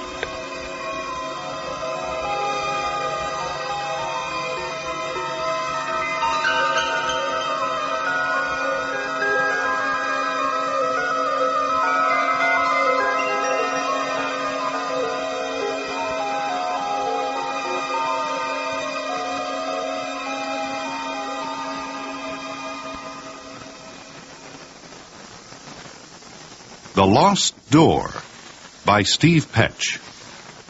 Featured in the cast were Richard Donat as Davis and Barbara Gordon as Elizabeth, with Joe Ziegler as Jamie, Diana Belshaw as Mary, and Tom Butler as Danny. Ted Dykstra was heard as the boy, and Ray Landry as the radio announcer. Casting consultant was Ann Tate, with Catherine Castor. Recording engineer was Brian Pape, with sound effects by Bill Robinson, and the production assistant was Nancy McElveen. Original music and series musical theme were composed by John Roby and recorded and mixed by John McCarthy. The series script editor is Sandra Rabinovich, and the voice of introduction is David Calderisi. The Lost Door was produced and directed at Studio G in Toronto by series executive producer William Lane. Next week on Vanishing Point, we present The Blue Devil by Charles Tidler, starring Doris Chilcott, Lillian Carlson, and Patricia Ludwig. Produced and directed in Vancouver by John Giuliani, it's a futuristic fantasy with an unexpected edge. That's The Blue Devil, next week on Vanishing Point. We're always happy to hear from our listeners about the plays and productions you hear on this series. You can send your comments to Vanishing Point, CBC Radio Drama, Box 500, Station A, Toronto, Ontario, M5W 1E6. Until next week, I'm Art Cuthbert, wishing you good night.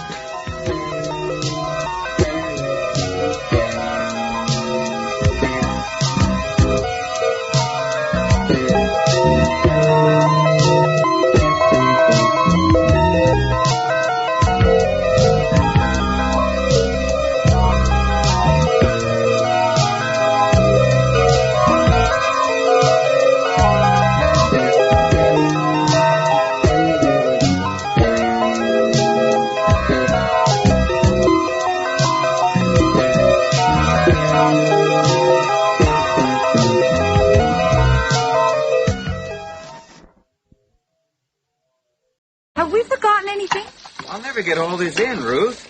You'll have to leave some of it behind. How about a couple of pairs of shoes? Isn't there any room in your bag? No. I could carry the shoes separately in my flight bag. You're not going to need winter boots in Tasco, and you've got 4 thick sweaters in here. You never know, that's all. Anybody'd think we're going up north. It might turn cold. I hate being cold. You've been to Mexico before. You know it's hot this time of year. So give me what's left over, and I'll put it in my flight bag. Wouldn't like to carry all this too far. Oh. Do you think we should turn the water off before we go? A guy at work said it stops the pipes freezing. Garbage. They won't freeze. Your mom's going to come in a couple of times, isn't she? She'll run the water. Okay, I'll leave it. Just think. In 6 hours, we'll be sitting by the hotel pool drinking our 6th margarita. Hey, look at the time. Did you call a cab? I called a cab. I've got the itinerary, the plane tickets, the traveler's checks, a detective novel for you to read on the plane, a biography of J. Paul Getty for me. What have you got, Bob? Hey, is this some kind of skill-testing question or what? Have we got everything? Enough for 6 months. I mean, 4 thick sweaters? Oh, look, it's insurance. If you only take summer clothes, it turns cold. You're crazy. We're going to have 2 weeks of sunshine. Every day, morning till night, lying on the beach. But we will go sightseeing. If you want to. Some of those little markets, maybe. Will you buy me a huge sombrero? I'll buy you 2. 1 for each head. Give me a kiss. Just 1 for the road. Okay. You all ready? I gotta get my purse. Oh, and close the window. Hey, Ruthie, there's a policeman coming up the path. What kind of policeman? What do you mean? A policeman, for Christ's sake, a cop. Oh, I'll get it. Good morning, officer. Good morning. Mrs. Wallace? No, there's no one here by that name. Oh, I guess they're giving me the wrong address. Well, who are you? Redditch is my name, Ruth Redditch. Does the name Jerry Wallace mean anything to you? Could you come back in a couple of weeks? Jerry Wallace. Well, it sounds kind of familiar. Maybe he was a kid I knew at school, somebody I worked with once. Ruth, the limo's here. Going away? To Mexico for 2 weeks. The plane leaves at 10, so maybe another time. There's some questions I have to ask. That's why I'm here. You get the cases, Bob. I'll deal with this. If you want to check up on me, you call the station. The number's 555-2776. It's okay. You've got an honest face. Are you going on holiday? Yeah, to Mexico, yeah. When you went to the travel agent and bought the tickets, did you buy one for Mr. Wallace? No, I just told you. I haven't seen him for ages. No, you didn't. You said you hardly knew him at all. Come on, Ruth. We can't afford to miss the flight. Somebody you might have known at school is what you said. Oh, did I say that? Well, when you're getting ready to go away, it's hard to think straight. Good morning, sir. Oh, this is my friend, Robert Markham. This is a policeman, Bob. Oh, hey. The limo's waiting. Yeah, my name's Robert, too. Robert Wazinski. Look, these questions, why don't you ride along with us? Sure. Call in. Let them know.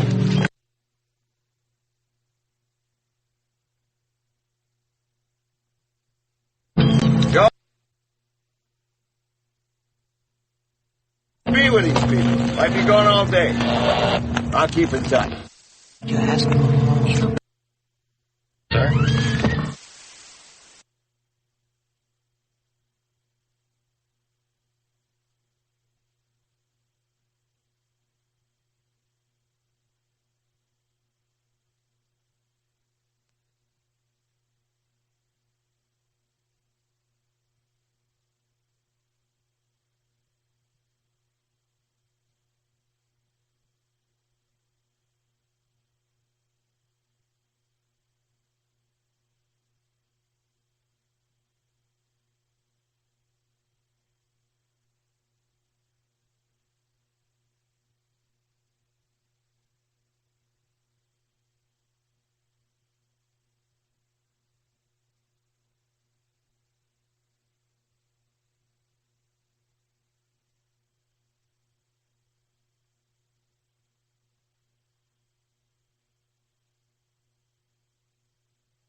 Jerry and I used to quarrel about music. Well, let's cut the spoil some at a time. Jerry and I quarreled all the time. Ruth, watching. It's all right, Bob.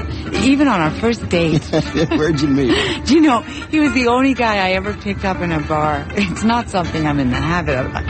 It was a hot night. I was late from work, thirsty. I wanted a beer. I don't usually even like beer. I'm saying it was a fluke. Well, the one he's going to go home. He doesn't even have a home. Do so. Oh, leave him alone. A glass of beer, please. What kind? Draft. One draft. I haven't seen you in here before. I said, I haven't seen you in here before. No, I don't come in here. Like to go somewhere else, have a quiet drink? I don't know you. Oh, I know you. I work in the same building, just down the hall. I haven't seen you there. Well, I'm in and out all the time. I do a lot of delivery work, driving. I've seen you there. So how about it? This is no place for you. Oh, well... My name's Jerry Wallace. We'll go to the Hanging Gardens and sit on the sidewalk. Oh, I don't know. Oh, you'll be safe. There's people all around. Well, I've ordered a draft. Well, I'll pay for it and you'll leave. I want the first drink you have with me to be something perfect. A glass of cool white wine, French wine, not too sweet. Well, I like sweet white wine. Oh, yuck. Sugary taste ruins a good wine. You look more like a beer drinker. Whoa. You haven't even told me your name, and already you're insulting. It wasn't meant as an insult. Well, it sure came across like one. I was thinking of the outdoors, sports. Terminal 1. So, that was how we met. Like I said. Get the bags. Need any help, Bob? No thanks. Why don't you two finish up your talk? I'll check in. We haven't a lot of time to spare. Hours, Bob. We've got 2 hours. No, I don't think so. We'll check it out, Bob. You go to the desk there. I advise you to carry that luggage on board, sir. You've got precisely 10 minutes. Hey, what about passport control? What about... 18, turn right through the door there. What's going on? Oh, is it here? Yeah, I guess so. I don't know. Here, give me one. Well, I don't understand this. I mean, we had lots of time. He hardly looked at our tickets. Those wanting to catch flight 90734 are advised to hurry.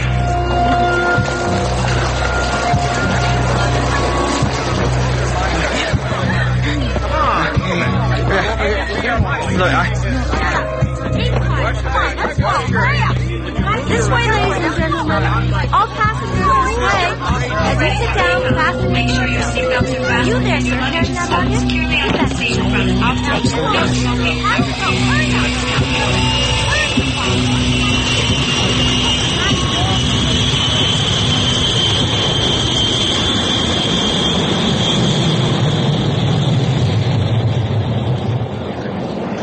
Well, we made it. Here we are. Fasten your seatbelts.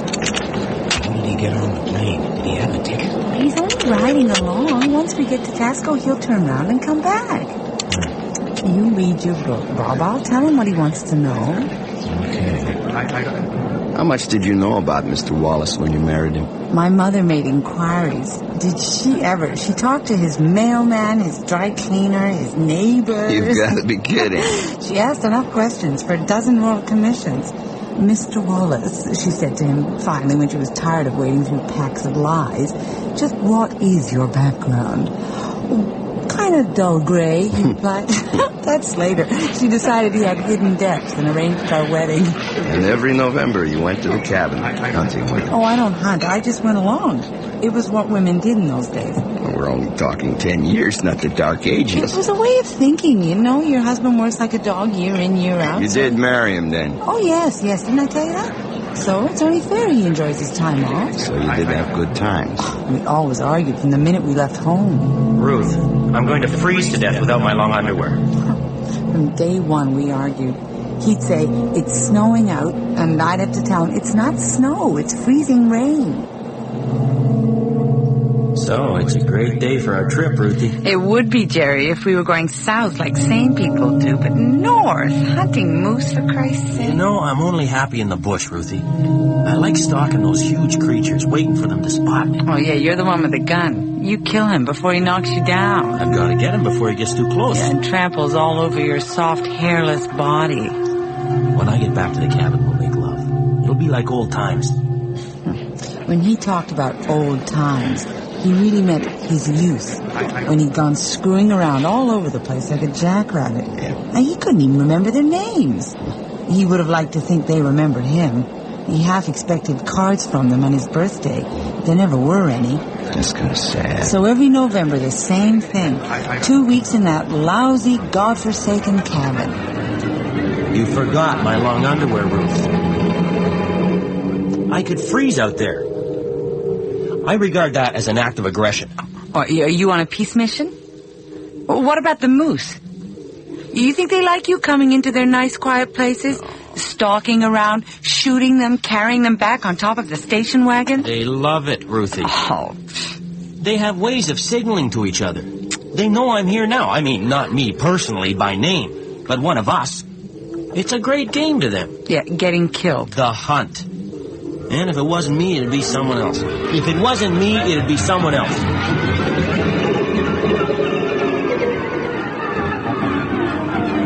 So you've got a choice, Jerry. A lot of people don't have choices. They have to put up with what they get. So now you have a choice. You can freeze to death out there, or stay in this lousy cabin with me, arguing your head off. You're dumb, Ruthie. Do you know that? Yeah, you tell me often enough. So it must be true, or I wouldn't keep saying it, right? Well, I could have come up here with Harry and the other guys. No, you couldn't. Well, what do you know? They won't come with you because you're a lousy shot. They're afraid of ending up on top of the station wagon, strapped down, to be cut up and stored in the freezer and offered to the neighbors. Oh, come on. No.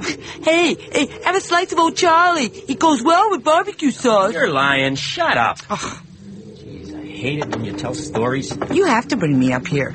Then you can pretend you're popular and tell yourself, oh, you'd have liked to come with the other guys, but you wanted me to have a treat. You bribe me with promises of fantastic lovemaking, and all you do is complain about your lousy thermal underwear.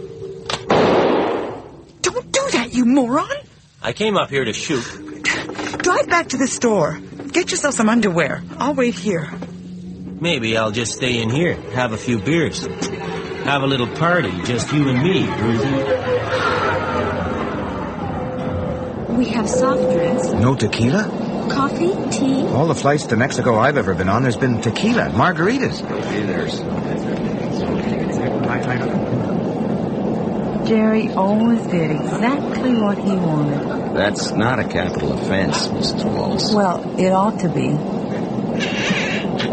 My problem was, I get to feeling sorry for him. You know, weekends, he wore a check shirt, red and black. It smelled of wood smoke. Even when it was freshly washed, it smelled of wood smoke. So, maybe I'll build a fire up and we'll have a couple of beers? You brought enough to take a bath in. I'd be okay if you didn't pick on me. There's no need for that. I'm going to make grilled cheese sandwiches. You can have one or not. Suit yourself. Poor guy. Why don't you talk to him? I think you know why, Mrs. Wallace. Redditch, I told you. Anyway, my name's irrelevant. A lot of the guys I know think names are irrelevant. Some of them have 5 or 6. Then you try offering them a number instead, and suddenly they want a name again. Ruth, take a look at the people on this plane. Do you think we're going to Mexico? I mean, they're wearing warm clothes.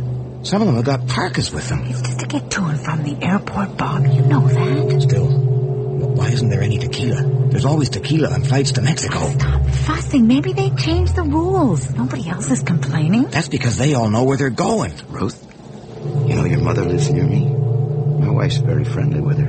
Oh. She felt sorry for your husband. So he got pneumonia. Your mom said it affected his heart. It wasn't my fault. He didn't have to go out there without his long johns. Your mother would like to see you more often. I kind of resent you talking to her first. I suppose she told you I'm self-centered, not great. I got the impression she quite liked Mr. Wallace once she got to know him. She said she thought of him as the son she never had. Oh, for Christ's sake. We're starting into a descent, Ruthie. We can't be even halfway there yet. They know what they're doing, Bob. Maybe they had to reroute the plane because of volcanic tremors. That happens a lot in Mexico. You never had any dealings with the police, Miss Redditch? Parking tickets, reporting the break-in, and the day I left him. What was supposed to be the happiest day of my life. I can laugh at it now. But I had it all planned. I didn't just creep out and leave a note. I said goodbye to him. Goodbye, Jerry. You're not leaving me, Ruthie. You're not going. We've had good times together. I got the cabin booked for next month. Oh.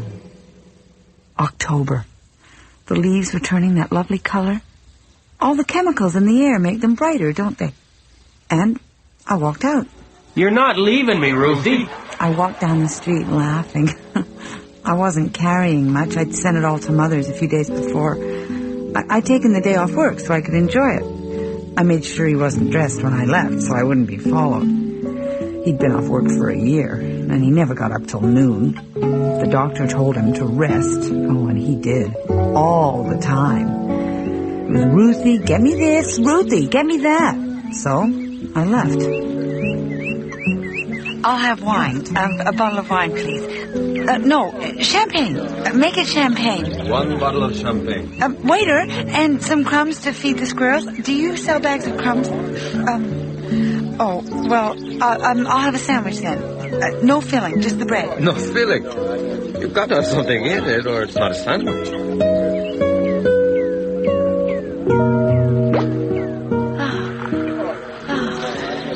Here's to me. Here's to freedom. You can have beef or tuna, chicken salad or egg salad or toasted western. The chef's specialty is the toasted western. Just 2 slices of bread? Salami with mustard pickle, ham on rye, corned beef, cold turkey, bacon, lettuce, tomato. Then I saw Jerry coming towards me.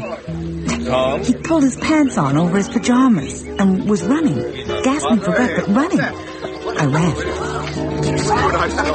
Come back! Stop thief!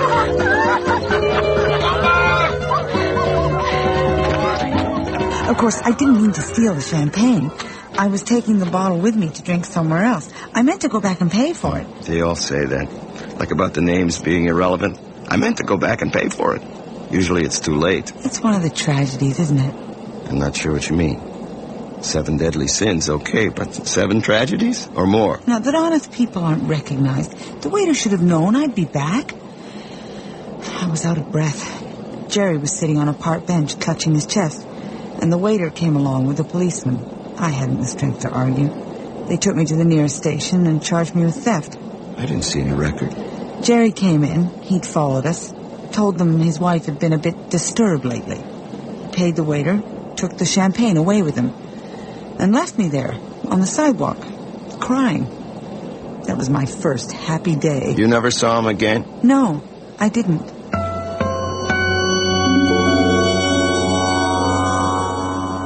Fasten your seatbelts, please. Make sure your seats are in an upright position and your hand luggage is stowed under the seat in front of you.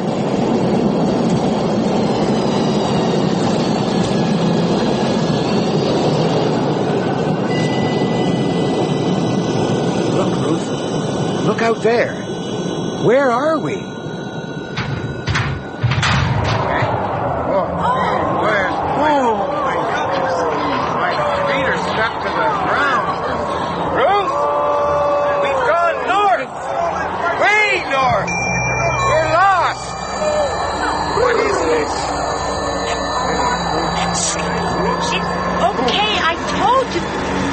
detour. We used to come here every November. I know where we are.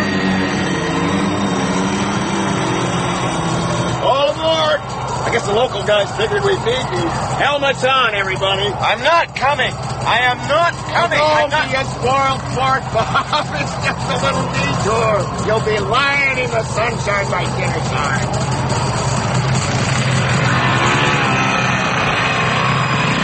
I used to love this part of the trip. Racing along through the trees. I never told him, though. Why would I? I hated the rest.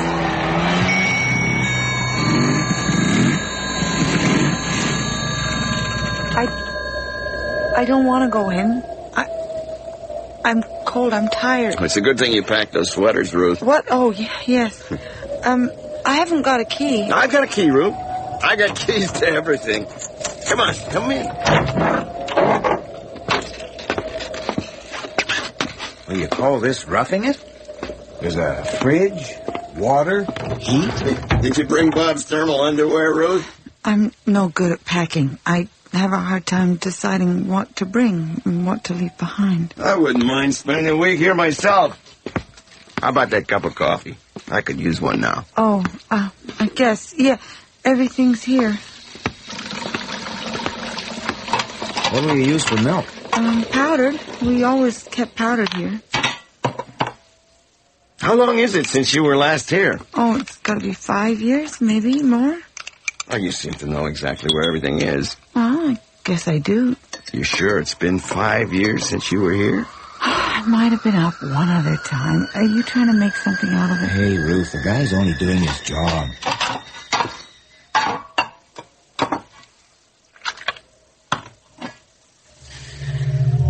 Drink your coffee, you'll feel better. I can't. It's got a funny smell. The powdered milk makes it taste like gasoline. Pretend it's tequila. Pretend you're on the beach. I'm not on the beach. I'm here in this cabin. He's going to lock me up. Don't you see, Bob? Ruth, come on. If I'd known you were like this, I'd never have agreed to come on vacation with you. What are you really like, Ruth? I'm an ordinary person. Most of my life is like anybody else's. Once in a while, I like a change. Why? Oh. You changed your name, your place of residence, your partner, your hair color. Isn't that a lot of change for one person? Look, if it's any of your business, I spend my days week in, week out, 9 to 5:30, adding up figures, writing letters, telling 3 younger people what to do, making demands on the boss, answering the phone politely. And last November, you came up here with Jerry again, didn't you? Oh, so what if I did? He asked me for old time's sake. He wasn't well. He just wanted one last trip. As a friend, he asked me. You told me you came up here with him, Ruth? You told me your aunt was sick. Your aunt in North Bay. We argued all the way up here. He was exhausted when we arrived. Oh, I gotta lie down. Oh, and make us a cup of coffee, Ruthie. Hey, don't put any of that goddamn powdered milk in mine. Makes it taste like gasoline. So, what are we gonna do now we're here? What, you're not in any shape to go hunting. We had some good times, didn't we, Rue? Remember that time you left my thermal underwear behind? I always thought you did that on purpose. I forgot it, is all. Put the coffee down. Here? So I can reach it. You're sweating. You stink like a rank pig. Love me, Ruthie. Oh. Come on, when a guy's sick, he needs loving. You know, in the old days, they used to send whores into the dying kings to get their blood moving. And sometimes they recovered from fatal illnesses. And the whores died. Ow! Oh, Ruthie. Oh, I'm sorry. I didn't mean to spill it. I'll get a cloth. Jeez, I was only kidding. That was a joke. Ruthie, come on, I want you. Come close. No, keep away from me. Now, lie down. Come on, Ruthie, please. Look, you're ill, Jerry. No. No, you can't. Look, I'll kill you. Come on, Ruth. Get away. Ruth. Jerry? Are you all right? Jerry? His name? Jerry? His name. His name. His name. fell. It was an accident.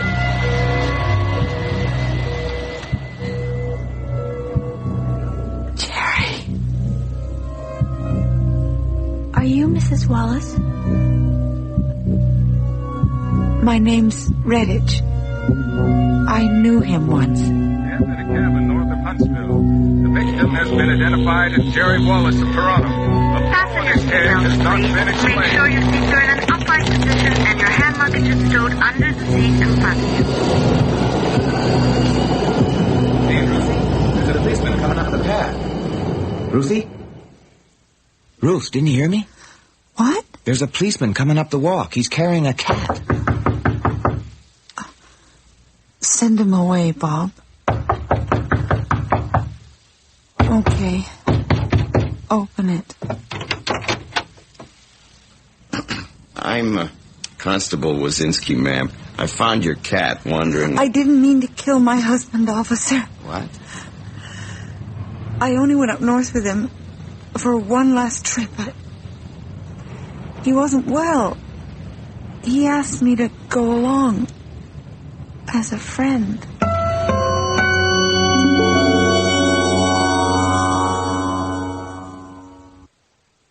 Strange, the detours the mind can take. No margaritas on the beach for Ruth Redditch. Just stale coffee in a little cabin in the boreal woods with winter closing in on every side and the way out rapidly shrinking to the point of vanishing.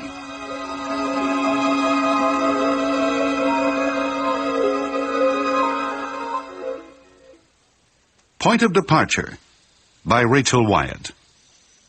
Featured in the cast were Fiona Reed as Ruth, Michael Ball as Bob, Les Carlson as the policeman, and Michael Hogan as Jerry. You also heard Melanie Brown, Ray Landry, and Bruce Vavrina in a variety of roles. Casting consultant was Ann Tate, with Catherine Kester. Recording engineers were Derek Stubbs and Brian Pape, with sound effects by Stephanie McKenna, and the production assistant was Nina Callahan. Original music was by Richard Bronskill, recorded and mixed by John McCarthy. The series script editor is Sandra Rabinovich. The series musical theme is by John Roby, and the voice of introduction is David Calderisi. Point of Departure was produced and directed at Studio G in Toronto by series executive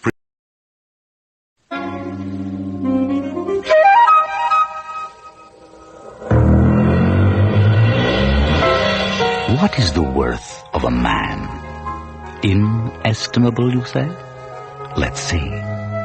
24 elements make up the human body. Hydrogen and oxygen for the most part.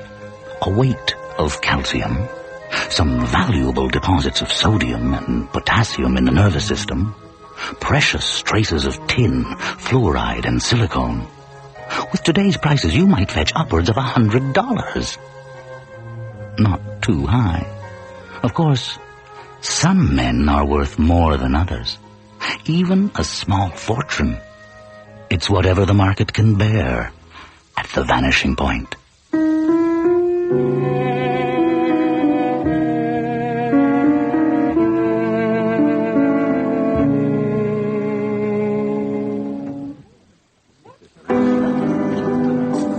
Franz, look. Look at that one. Impressive.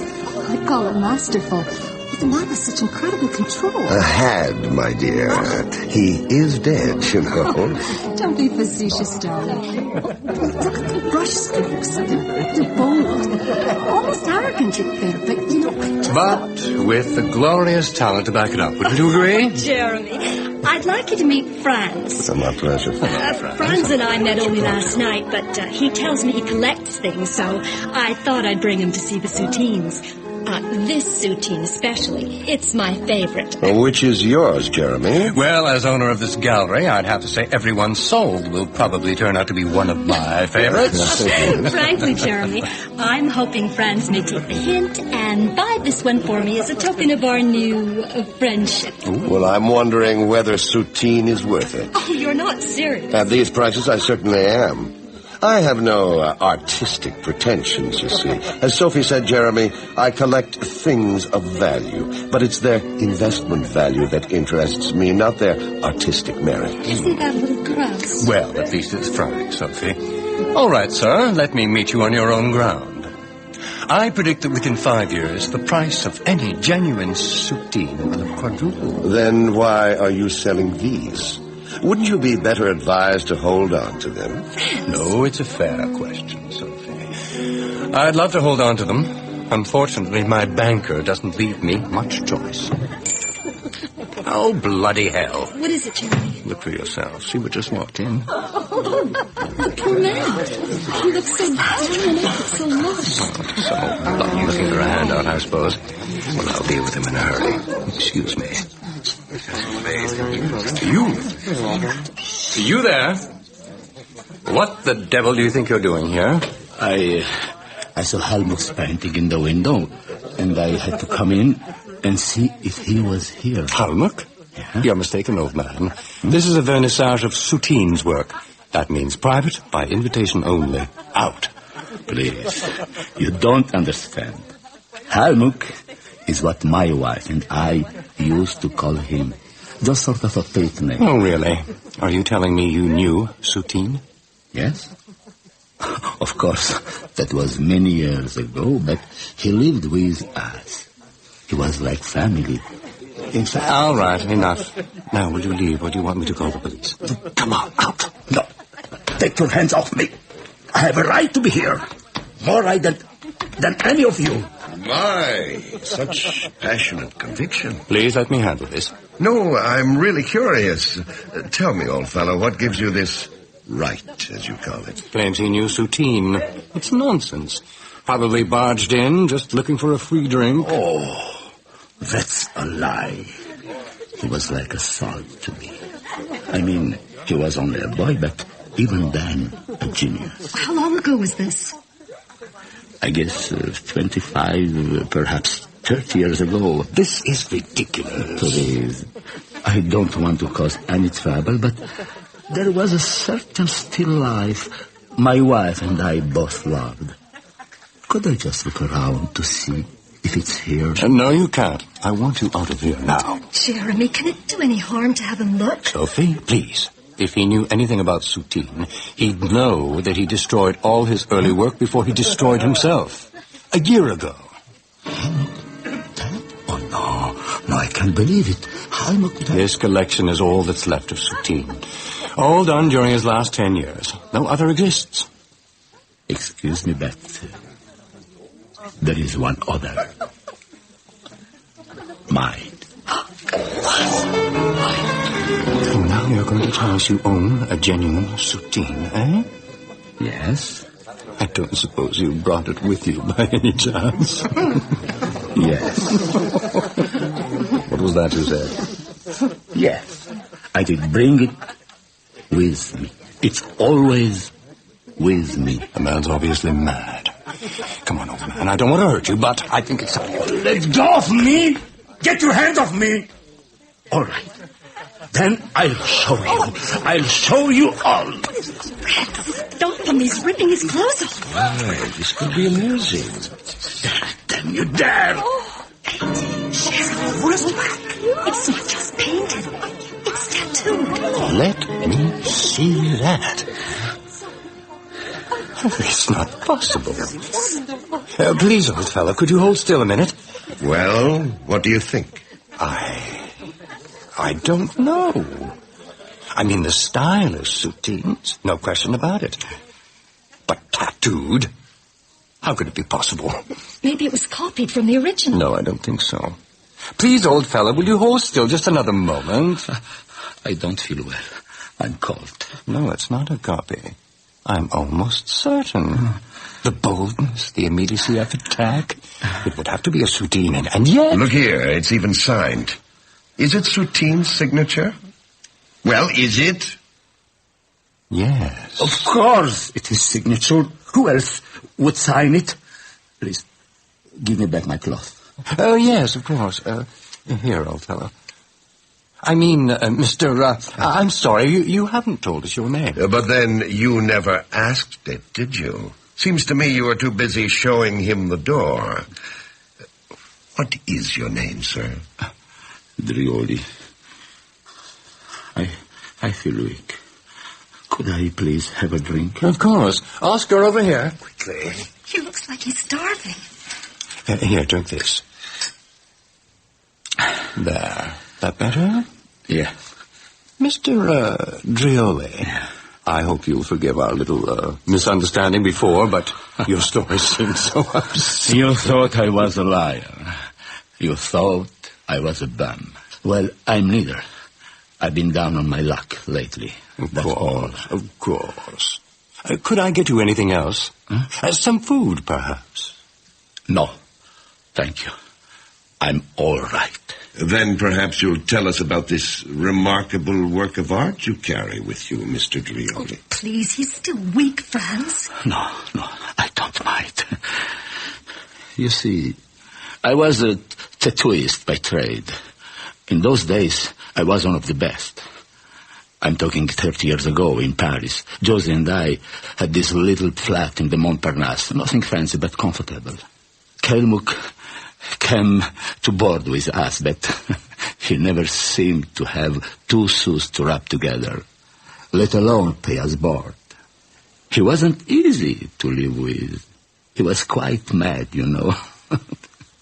Anyway, on this certain day, I think it was in November, I'm not sure, but I remember it was cold and miserable outside. Still, I came home feeling really good. I had reason to be that day. Josie, my love! Where is everybody? Shh, Anton, you must be quiet. Helmut is working, and he's in the most dreadful mood. And when isn't he? Kalmuk! Anton, please.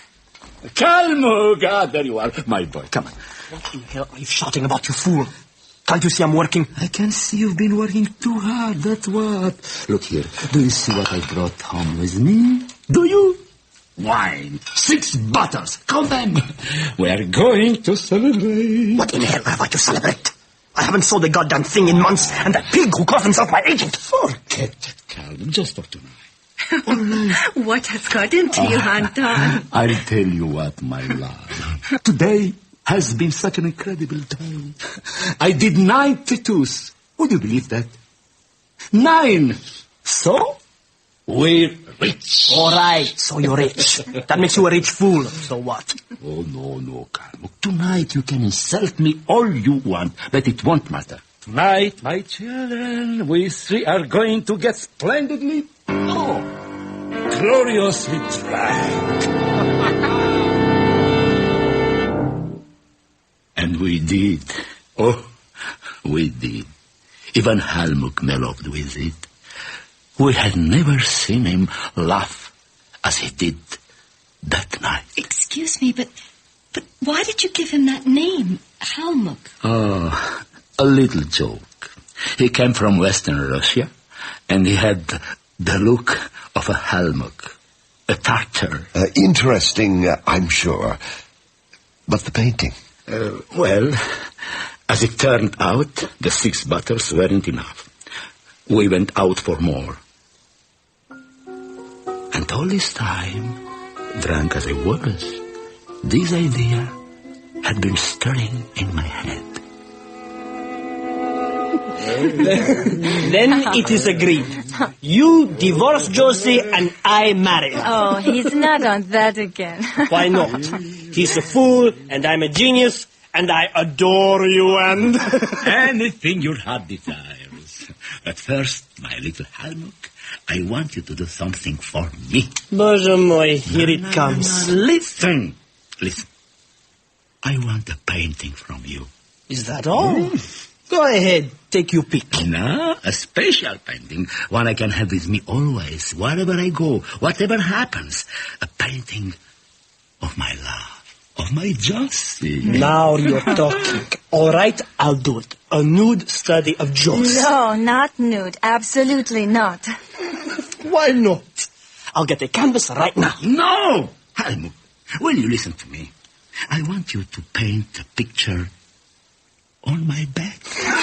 But it would wash off the first time you bathed, Anton. Maybe he intends never to bathe again. Oh, Then you leave him for sure, right, Josie? No, listen, damn it. I want you to do the painting on my back. No, on my skin. Then I want you to tattoo over it. Anton. You're crazy. What do I know about tattooing? There's nothing to it. I'll teach you in 2 minutes. Look, I have my whole kit here. All the needles. Every color is a good name. Now, watch. I plug in the electric needle. Now, watch, honey. See how easy it is.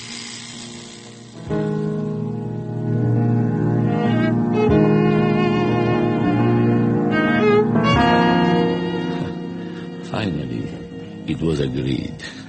It would be a portrait of Josie.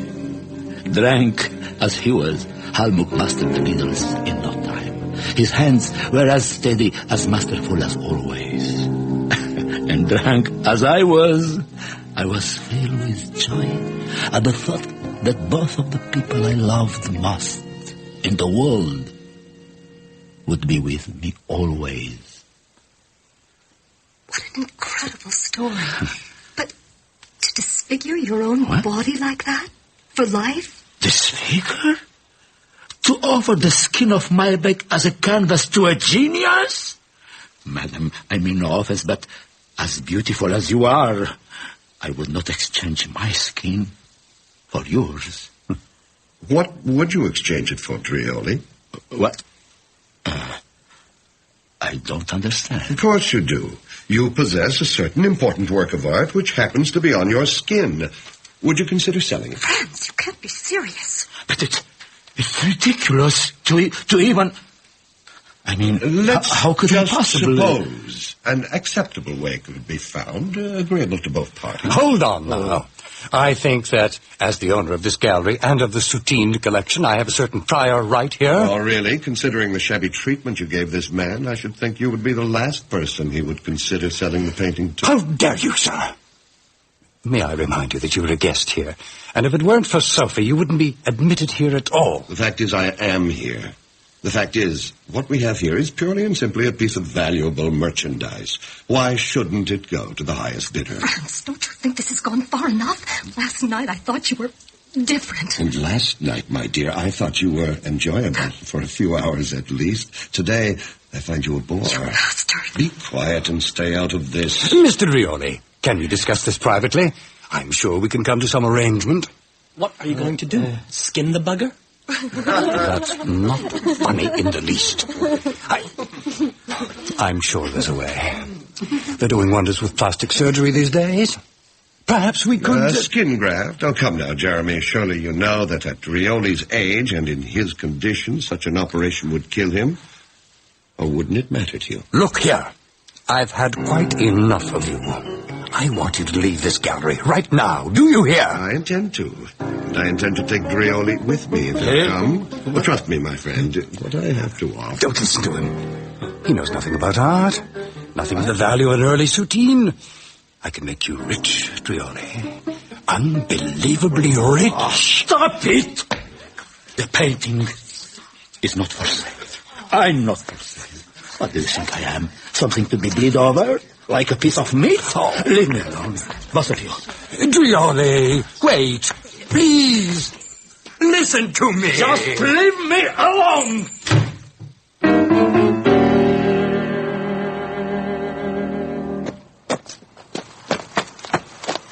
Drioli, wait. Please. Just for a second. Can't you leave me alone? I told you... I know. I just want to talk to you. You've nothing to fear from me. Oh, sure. like that other one. All you want is the skin off my back. No, nothing like that.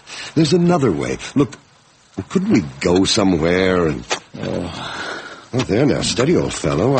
Are you feeling ill again? No, just busy. And just possibly hungry. Oh, yes. Well, we can fix that at least. Look, there's a nice restaurant just up the block. Come on, what do you say? I don't need your charity. It's not charity. Call it friendly concern.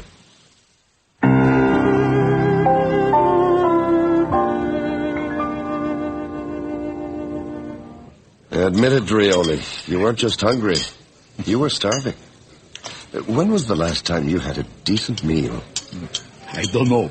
A while, I guess. Things haven't been going too well. My hands, arthritic. Nothing works anymore. Tell me, if you don't mind me asking, how old are you? 60. No, 61, I think, yes.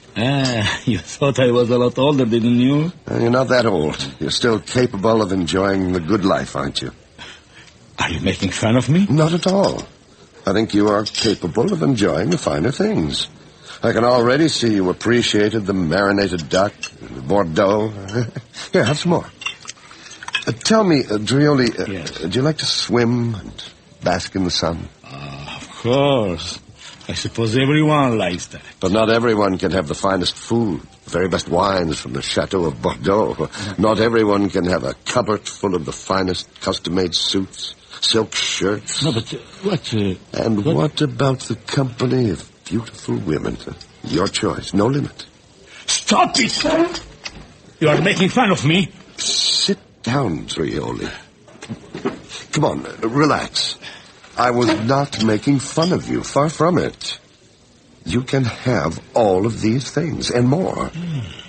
In exchange for what? My skin? In a way, but not the way that idiot at the gallery was suggesting.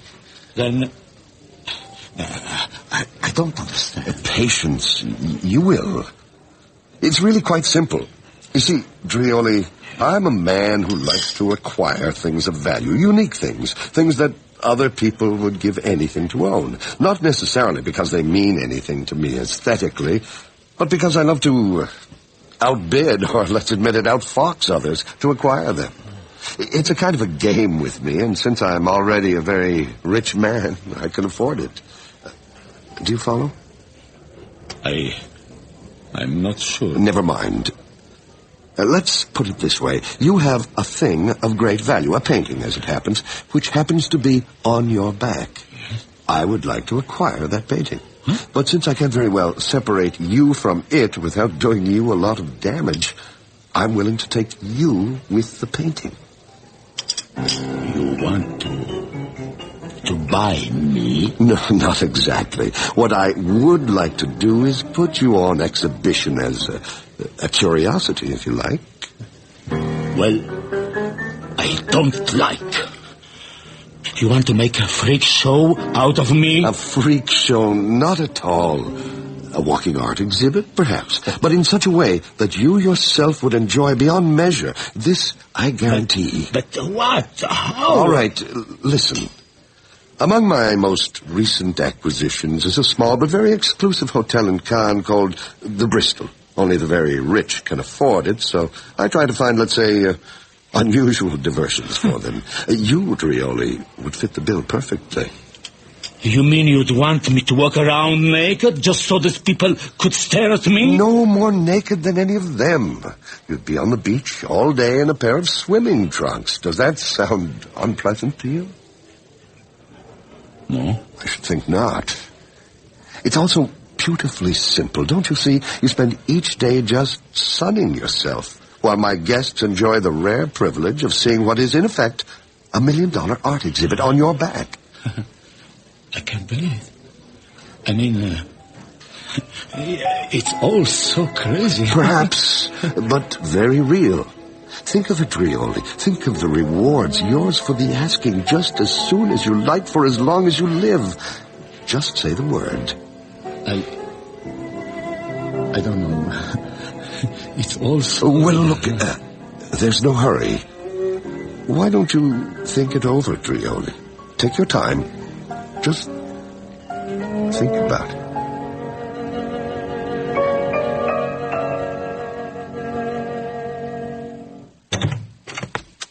Yes? Mr. Drioli? I hope I'm not disturbing you, but I must speak to you. Please? I'm sorry, I don't... Oh, yes. Aren't you the young lady who was at the art gallery the night Yes. My name is Sophie Lassalle. How did you find me? Well, it wasn't easy. May I come in? Yes, I suppose, though the place is a mess. Come in. I'd offer you something, Miss Lassalle. Oh, that's all right. I'll come right to the point, Mr. Drioli. Huh? I had you traced here because I felt I had to warn you about this man, Franz. Warn me? Oh, yes. I know he went looking for you that night, and I've been worried for you ever since. Oh, please, I'm serious. Excuse me, miss. I don't mean to be rude, but you're looking at a man who up to a couple of days ago thought his life was over. And suddenly, I'm about to have everything. I mean, everything I could possibly want. And respect. Respect! Do you know what that means to a man like me? Is that what he promised you? Yes, and more. I mean, who is ever given a second chance at my time of life? Mind you, I have to give something in return. I have to walk up and down at the beach of a luxury resort hotel, the Hotel Bristol in Cannes. I have to let people admire my back while I bask in the sun. Mr. Drioli, please listen to me. You don't know this man. You don't know what he's capable of. Oh, what if Franz is lying to you? I mean, what if he wants to do... Look here. Do you see this? Money. Yes, money. More money than I've seen in years. And he gave it to me, just to tide me over until we leave You're next leaving week. with him? Yes, I told you. Mr. Drioli, you mustn't. Yes, I must. And I will. Do you think I'm going to give up this chance? Oh, no. Look, all I want you to do is think about what I've been trying to tell you. Please, miss, don't interfere. Don't ruin it for me. Please, just go away, please. Go away. And don't worry. It will be fine. It will be so fine.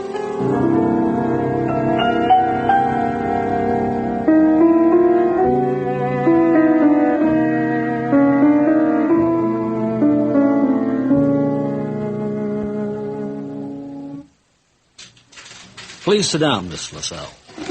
As I told you on the phone, this will have to be brief. I have a pretty heavy case list on my hands. The department I doesn't... intend to be brief, Inspector. And I can assure you that what I tried to tell you on the phone will be of immediate concern to the department. Well, frankly, that wasn't my impression. I'm sure you can appreciate that in my job, I can't afford to deal in conjecture. I deal with facts, or at least with probabilities. All you've given me so far are vague suspicions about a man you admit you've known only briefly, and against whom you seem to harbor some kind of grudge. I know.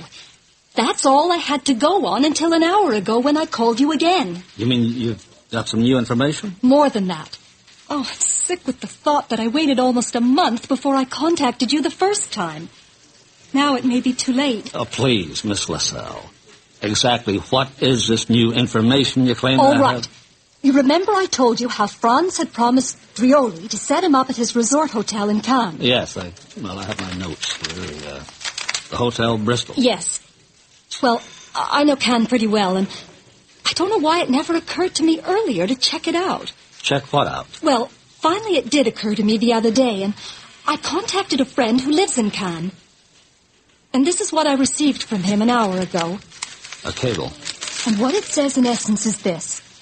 First, among all the people in Cannes who are in a position to know these things, not one has even heard of this man Franz, let alone seen him. Really? But perhaps... Secondly, Inspector, and this is not conjecture, it is fact, there is no Hotel Bristol in Cannes. And one more fact.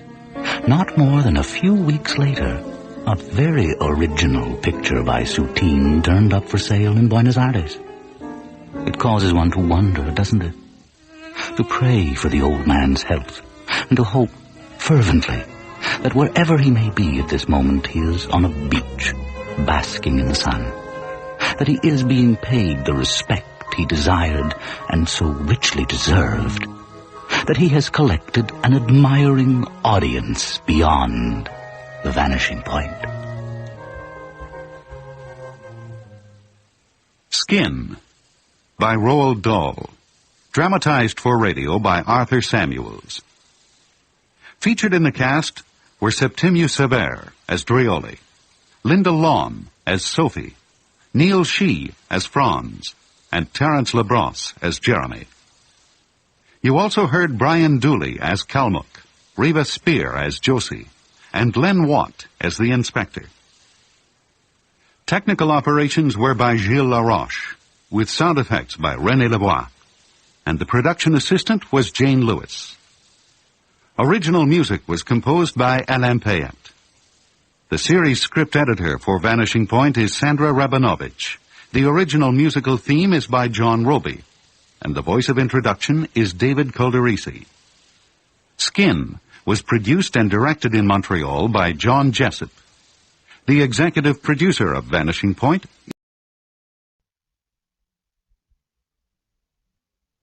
creation.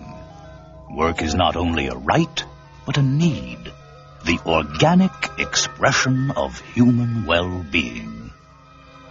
Try telling Al Jenkins that. Life on the line isn't getting any easier. After all, in the continuing refinement of the division of labor, power is concentrated into fewer and fewer hands. Not Al Jenkins' hands. What next? Well, there's a position opening up just made for the likes of Al. He'll have to relocate. The job will take him beyond the vanishing point.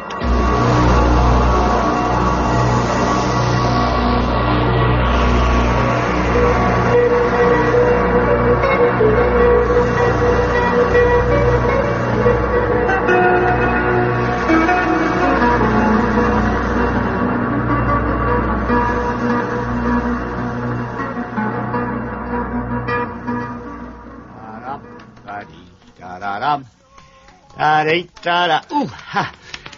Da-da-da-da-da. Ooh, ah. Feel better? Oh, great. You got miracle hands, Mary, honey. Ooh, little higher. Come phase 3, we could hire out those hands and make a fortune. Ooh. Want some more of this absorbing stuff? Yeah, maybe a bit on the shoulder. No, the other one. Ooh. Ah. Al? I thought those robot things... Slides? Ooh. Yeah, I thought they were meant to make your job easier. Well, they did. Sort of. Back at phase 1. Used them mostly on the welding lines then. Well? Well, it's different in phase 2. 80% Clydes. Clydes work faster than men, so they speed up the line. Oh. Ooh. Well, isn't there somebody you could talk to? Well, it's this way. You see, those guys whose jobs got made so much easier in phase 1... Yeah? Well, they all got laid off. 1,000 in our plant alone. I remember. Well, remember when phase 2 came in? Oh, you mean all those families losing their homes and the stores going out of business? And, of course, those poor men over in plant 1. Well, that's all part of it. But I mean, just the layoffs in general. A couple of thousand just in our plant. Yeah? Well, you see, only jobs left then were ones too hard for phase 2 Clydes to do. Asymmetrical, simultaneous, two-handed tasks. You sound like Eddie. Don't tell him, but that's where I got it from. Anyway, the short of it is, I'm the young one now. Pretty near. Most everyone lower seniority's being laid off. Well, not Eddie. Well, now, see, that's different again. He's management level. Oh, I see. I suppose. But, Al, now, don't get impatient now. There must be something the union... Don't talk to me about the union. What's left of it. Oh, good. In fact, don't talk about work at all. I'm tired of talking about it, thinking about it. Come here. What? Oh, your dinner's gonna be dry, Come right? on, it'll keep a few more minutes. Oh, you. Now, Tell me about the kids. You. What you been doing today? Me? Nothing. Things for the wedding. Put bows on the dresser and chest you built for the kids' present. Well, how'd they look? Oh, you know they look great. Guess they do with that. Vain man. 25 years of sawdust and wash. What else? Eleanor. She over today? Oh, yes, this afternoon. Helping me bake. Eddie's made a good choice there, all right. I know the two of us haven't always seen eye to eye. Now, tell me about it. He says up, you say down, you say no. Yeah. I'm just saying we agree there on Eleanor. Girl just like dear old Mommy. No. You know, though, Al, I think that girl feels it. Us paying. And you worry too much. One thing I learned in 45 years is don't even think about stuff you can't change. That's my policy. You just take care of your own, and eventually you'll see a way out. Uh-huh. Well, anyway, you ready for supper yet? Yeah, I guess.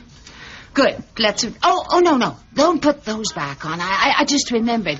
Eddie's bringing that friend of his over tonight. About the tux. You wear something decent. Oh, yeah, right. Saw Eddie today for a second. Huh? Well, what of it? Well, hey, here, put these on. Well, you work in the same place, don't you? Not really. Eddie's up in heaven, controllables. Says he can see me, though, sometimes on the Clyde's monitors. Spooky, those things, watching you all the time. Well, here, the plaid ones. Just, damn Charlie horse. Now, lay down again. No, I got Oh, go on, lay back. You sure? These things always take a few minutes to work. Oh, baby. Da-dum, da-da-dum. Al, policy, eh? Da-dum, da-dee, da-dum, da-dum. That's better. Da-dum, da-dee, da-dum.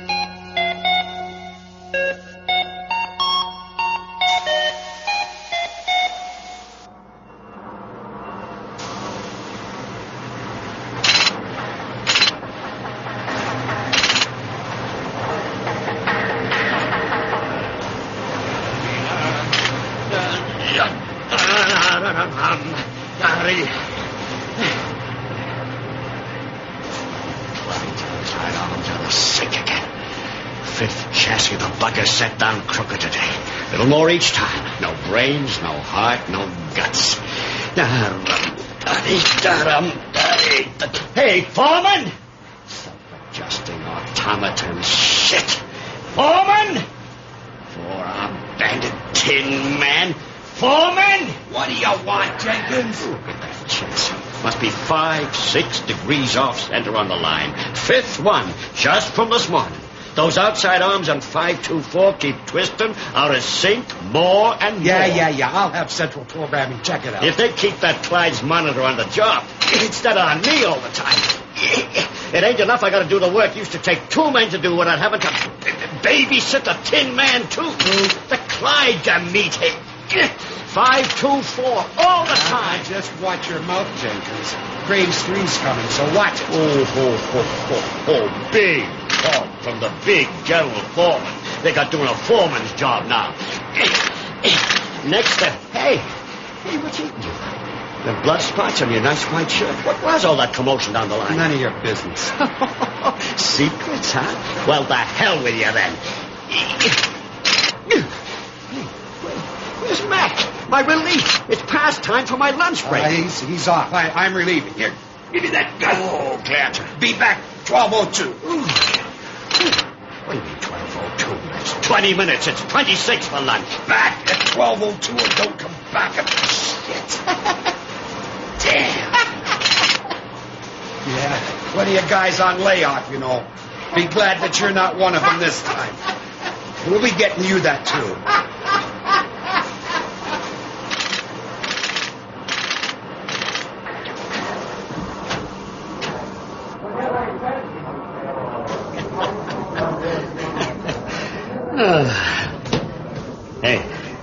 Hey, Lyle.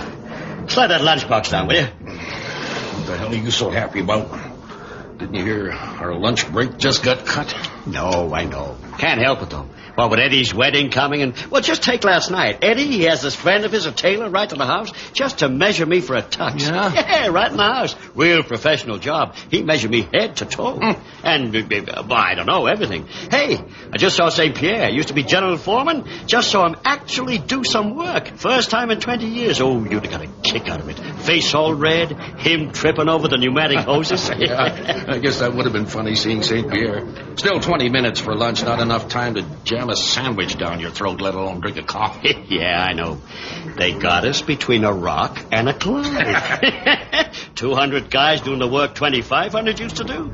Phase 3's a coming. I know. I work here, don't I? But I'm happy. Give me a break. I can't help it. Yeah, sure. Here. You want this apple? Don't look like I'll have time. Thanks. Yeah, listen, Al. There's something I gotta ask you. You hear about Mac? Yeah, just he was off. He got laid off? They're getting St. Pierre to do regular relief. That'd be something. Oh, no, he got hurt. Getting the full dishab, the way I hear. No. Full dishab? You kidding? Why, that lucky sucker. They always claim it's self-inflicted or gross carelessness. They rig them videotapes just to show just about anything. I didn't hear much about it, except it was a real accident, a hand or something, caught in a Clyde. How do you like that? Set for life. Still, I don't think I'd like a hand so much. A back or a knee, even an eye, but a hand. That's the only thing separates us working stiffs from the Clydes. The ability to perform asymmetrical, simultaneous two-handed tasks at random intervals on variable planes. What the hell is that? That's time and motion talk. Picks it up from Eddie when he was going to school. Oh, yeah, your oldest. Oh, I always forget he works here now. How is he? Like I've been telling you, for weeks. He's getting married. Oh, yeah, the tux. Yeah, it's too bad, though. Supposed to be a time and motion man. Yeah, listen, Al. Pretty girl he's married, though. Just wish there was more I could Al, Say, is that what's bugging you? No. Not getting asked to the wedding? See, it's mostly a family thing. Wouldn't you know the bride's got a big one? We're trying to keep it down to 150. No, listen, Al. I gotta go now, but I'm supposed to. I want to ask you a favor. Sure. Have a beer with me tonight. I know. I don't know, Lyle. I hardly get to see Mary and the kids as it is with these longer hours, 6 days. No, just one. I got to see this guy, and they ask, well, I mean, I'd kind of like to have you along. A guy? Sure. Okay.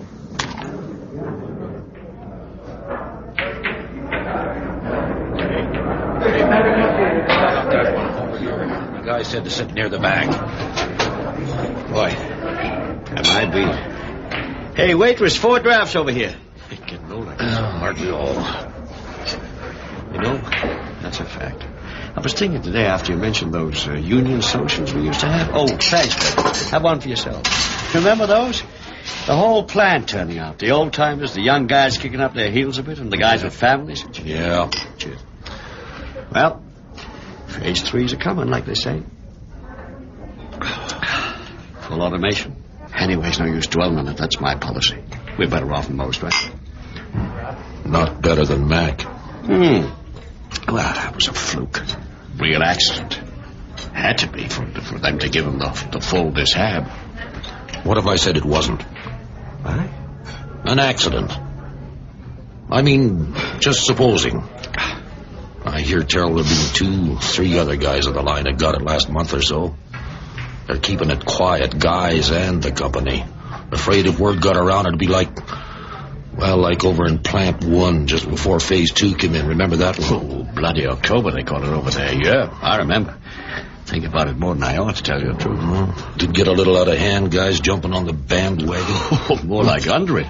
Jesus. Phase 1 just ending. Thousands getting their pink slips. You ever see that story in, what's it, McLean's magazine? Yeah. Men on the Line, they call it, with pictures? Sort of like a play on words. Well, the point is, company paid off on most of them. Nearly 40 of those guys with full dishab. Yeah, I guess they didn't want too much fuss. Have a riot in their hands or something. Besides, it was just in the one plant. And they wised up, building them monitors right into the Phase 2 Clydes. Yeah. Anyway. Well, I guess I'll be pushing off. Oh, no, wait, you can't. There's this guy coming and he wants... Oh, geez, he's late. Just who the hell is this guy you keep talking about? You make it sound like he's mafia. No. That's nothing like that. Mac told me about him. I met him once before for the measurement, they called it. But I've been waiting, to see what happened to Mac, see if they pulled it off. Pulled what off? Listen, I don't like the sound of this. Besides, I just remembered. I was supposed to help Mary bake some... Hey, good evening, gentlemen. Sorry I'm late. Mr. Harris? You're not the same guy, the guy who took...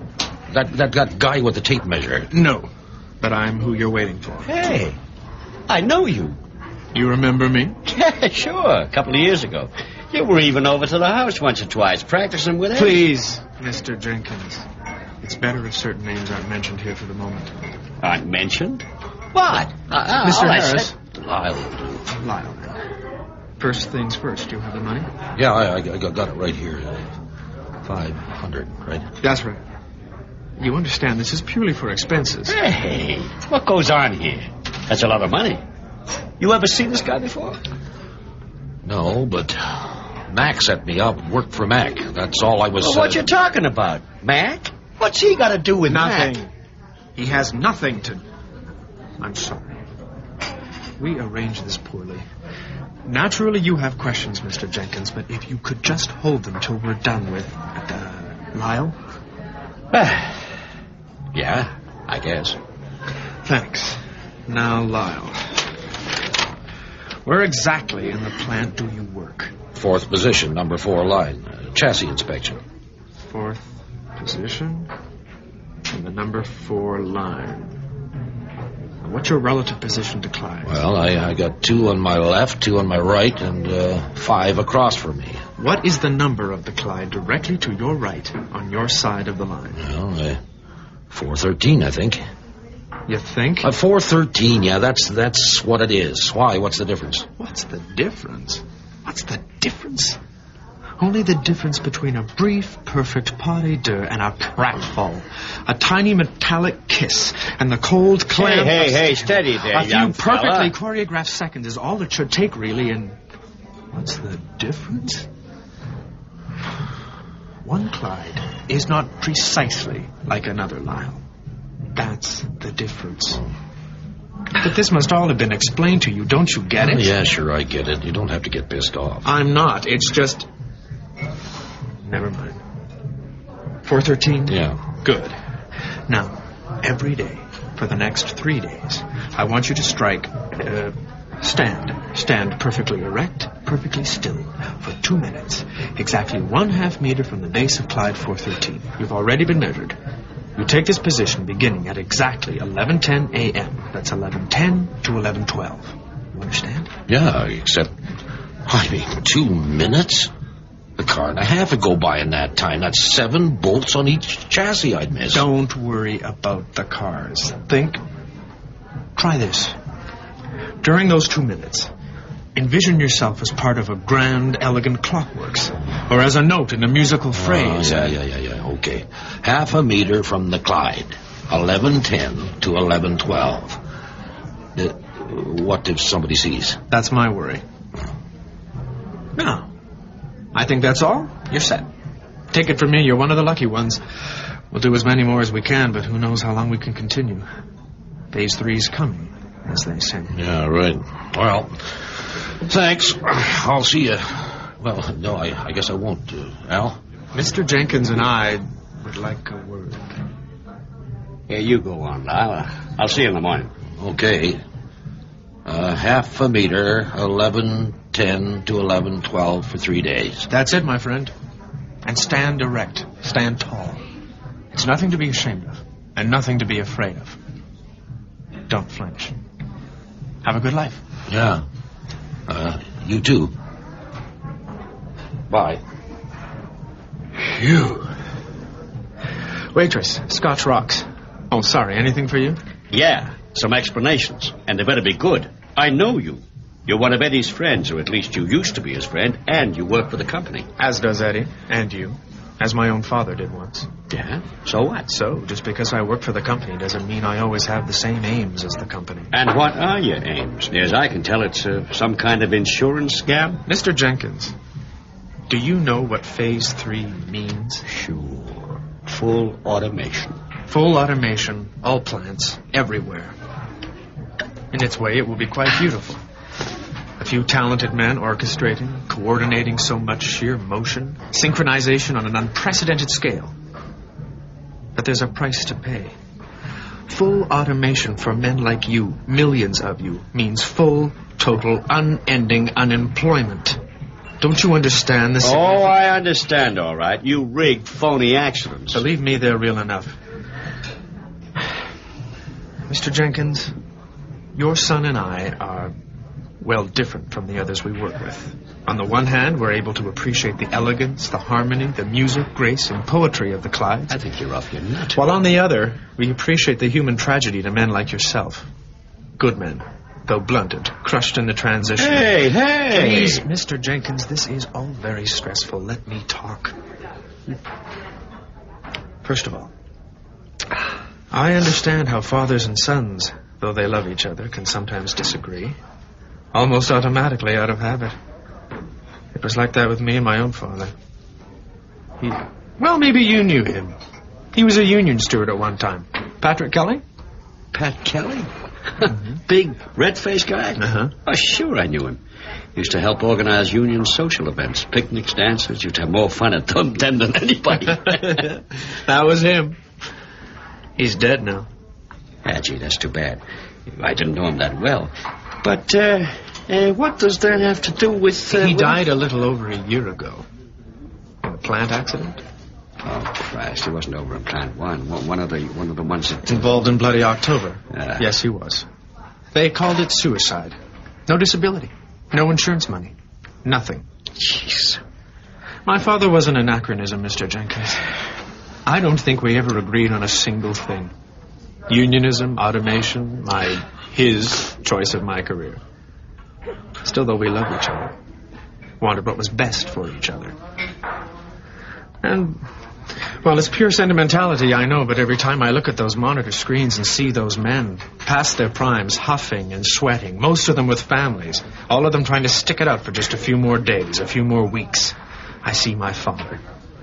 And I know that most of them would rather risk what my father did, if there was a chance, than watch their families go through what mine did. As I've told your son. I'm sorry, Mr. Jenkins, I'm afraid I get carried away. I feel I know you from talking Daddy. That's okay, young fella. That's okay. I'm sorry if I was rude before. For what it's worth, I think my son picked a good friend. You may not think so. Later. Anyway, your questions deserve answers. There are points in the body, Mr. Jenkins, maybe half a dozen for our purposes, which when damaged create a certain amount of immobility, just enough to prevent a worker from doing... Hey, what does that have to do? What is Clydes, however, were never designed to do such extremely delicate work. What the hell are you driving at? Mr. McDonald's accident, I want to stress, Mr. Jenkins, was a true accident, although we helped cause it. It was partly his fault, partly ours. A programmer miskeyed an instruction. But Mr. McDonald positioned himself wrongly, then balked when the Clyde came in contact. We were aiming at perfection, refinement. But his hands were damaged severely. His hands? Damaged? You mean mangled, don't you? And what about Lyle? You letting him walk into this thing? What would be gained if he knew the risks? He'd do it anyway. A hand, two hands, are not such a terrible price to pay compared to some others. My father would have done it, would have had me. Mr. Jenkins, there are two questions I always have to ask myself. Could I have done it to my own father? And would he have wanted me to? The answer has been yes, on both counts so far. You understand? Yes? Yes.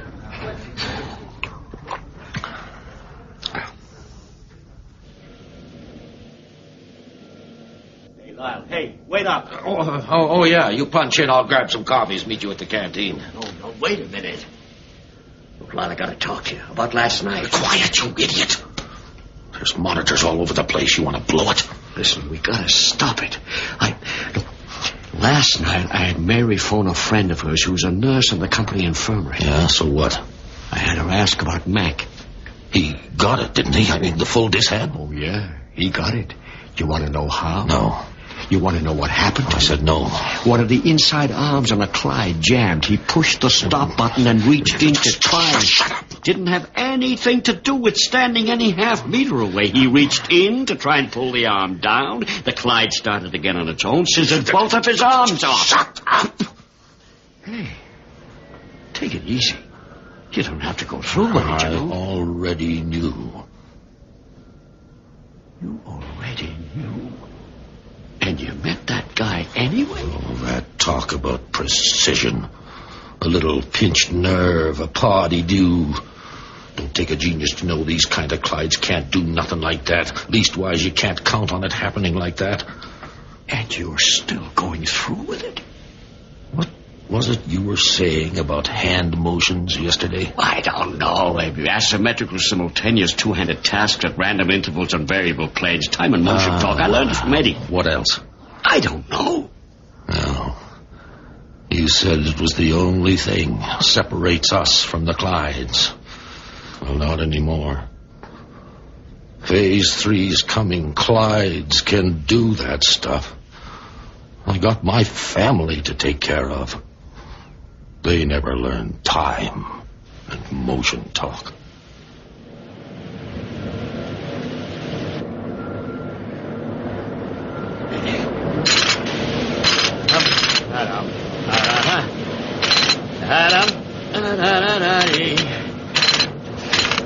That Clyde 7 chassis down crooked this morning. Look over here, will you bloody tin man?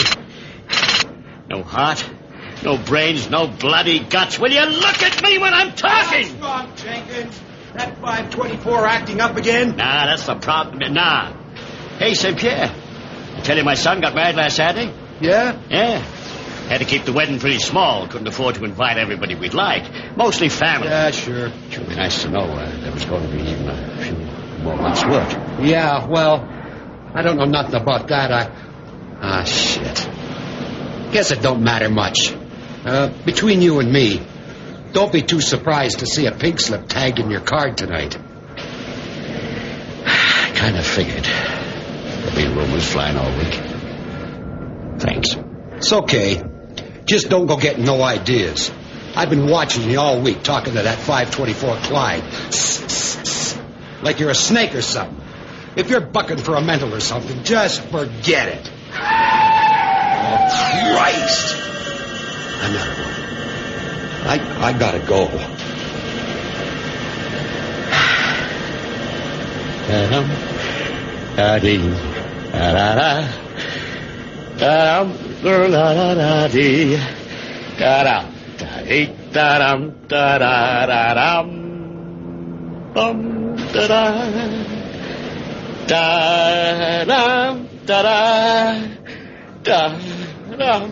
Yes! God damn it, yes! Christ almighty, Eddie, I've been telling you all week. I want you to do it. Will you do it? Yes, yes, yes! I'm running out of time. I don't want no handouts from you. Eddie, Tin Man, will you turn that bloody glass eye over here and look at me when I'm talking to you? Eddie! No heart, no brains, no goddamn guts. Yes, yes. Eddie, will you listen to me when I'm talking to you?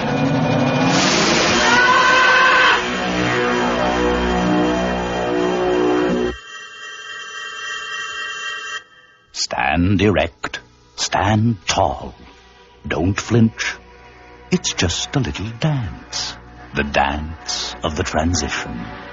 Beautifully orchestrated and synchronized. Some of you working stiffs might even learn a bit of it. Master a step or two. A few perfectly choreographed steps. The invitation comes in the form of a pink slip. The time, any day now. The place, Vanishing.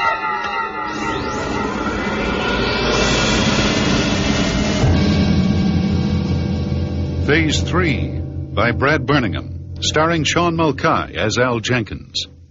Featured in the cast were Céline Doublé-Lockhart as Mary Jenkins, Doug Keir as the stranger, Bill Berry as the foreman, and Robert Coons as Lyle. Technical operations were by Norm Hurley, with sound effects by Uta Schafland, and the production assistant was Elaine Farner. The series script editor is Sandra Rabinovich.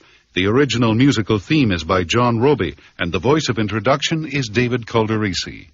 Phase 3 was produced and directed at CBC Calgary by Greg Rogers. The executive producer of Vanishing Point is William Lane. I'm Art Cuthbert, wishing you good night.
The past has a way of hanging around, hanging on. It isn't easily shaken by a little momentary stability or the prospect of a bright tomorrow. The past knows there is a point beyond which now becomes a shaky proposition and the future a fool's paradise. It's waiting there to claim its own at the vanishing point.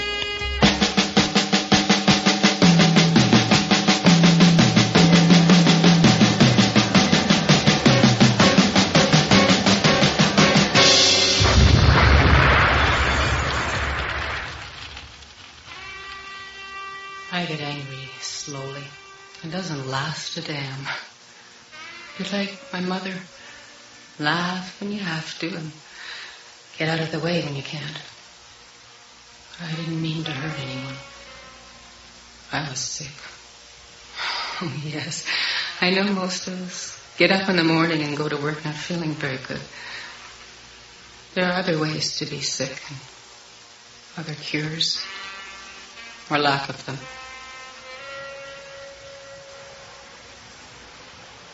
Yes, Madeline, have a seat there. Have a seat. I sit a lot at my job. You sit a lot at your job. So when you come to see me, you've made up your mind to stand? I was thinking, perhaps I could lean against your door. Sit down, damn it. No, sit down. No, I got to talk to you. Don't tell me, Doctor. I've got cancer. Oh, no more jokes. Okay, no more jokes. Okay, no more jokes. I didn't want to talk to you on the telephone, you see, so I thought it best you come in to see me. We have a medical problem to discuss. Oh, my God. I'm pregnant, and I haven't even been with a man. When you're ready, we'll talk. Is that all right with you? No, I was reminded what you just said about a patient I used to have, a middle-aged lawyer who's retired now. He used to represent a rock and roll band. It's true. One night, their lady vocalist, who was reputed to have VD, asked him to dance, which he did. Someone had to tell him of her problem immediately after. And the following morning, he's here at the clinic waiting for my door to open. Tell me, doctor, he says to me, is it possible to get VD by dancing with a woman like that? I learned this morning I passed my upgrading exam, which means a bit more money and not having to make the coffee for everybody. I'm glad to hear that. I'm glad. Now let's talk about something else, something serious, not so pleasant. Oh, what is it, Jake? How many pills have you got left from the prescription I gave you? I'm just about out of them, so don't let me forget. Well, something's come up about that. Well, I'm sure you know best. If there's something new you'd like me to try, then... No, it's not that at all, Madeline. Well, I don't understand. What in the hell you're talking about? It's a mess-up. It's largely my fault, I guess. I've only treated 2 addicts in all the years I've practiced medicine. An old man, now dead some 15 years, who got his addiction in a hospital during recovery from a painful hip injury. And then there's you. So what? I mean, I'm not some old man with a limp. Look, I work for a living. But not even my friends know unless I tell them. So it should be. I'm glad. Well, then what's the problem? Well, the problem is I can't renew your prescription. I can't prescribe Fiorinol or equivalent medication for you any longer, Madeline. You're my doctor. I'm your patient. You're a patient with an addiction, not an illness. All right. So I'm an addict. I still need medication. In this country, there is a difference between illness and addiction, Madeline. I didn't make the rules, but I sure as hell have to abide by them. But I don't understand anything you're trying to tell me. What do you think I prescribe your medication for? Addiction? Well, sure, that's all that's wrong with me. Like hell I do. I prescribe for chronic migraine headaches of unknown cause. Here, read it. Look there. Like I prescribed for the old man whose hip we patched together and gave him an addiction in return. Oh, I know why it's done. You had to cover your ass. Yes, partly that. Partly to get around the law and public opinion, and partly to cover your behind as well. I've got nothing to worry about. Oh, that's your opinion. I wouldn't advise you telling your employers or your banker about your addiction when they're trying to assess your dependability. No, I wouldn't advise that at all. Damn. Look, it's just not the same as it used to be, Jake. Like, nothing is the same. I've got a job I like. And they've promoted me again. And I'm going out with a new guy. Even my mother likes him. Jesus, why did I bring my mother into this? She took me out to lunch only a week ago. And she wore that stupid turban hat that was too big. Well, it's still too big, even though she took it in twice. When she leans forward fast, it still slips over her eyes. And in the restaurant, she pushed it back with her fork. I remember this guy in Tennessee, someplace like that. He killed his wife and 4 kids with a sledgehammer. And then he burned the house down with them inside. But he got gasoline on his hands, and they burned a bit too, and that's how they caught him. Oh, guys like that should be strung up, you know. Oh, are you still reading those papers you used to buy in the supermarket? What's wrong with that? Oh, nothing, I guess. I mean, how else are you going to hear about guys who mush up their wives and kids with a sledgehammer? Are you laughing at me? You think I'm a silly old woman? Oh, no, Mom. No, keep your voice down, okay? I'm sorry. Now, don't start putting on airs with me, young lady. I know what you were. I still sit up all night shaking all over just remembering you and that damn Richard of yours. Oh, please, Mom.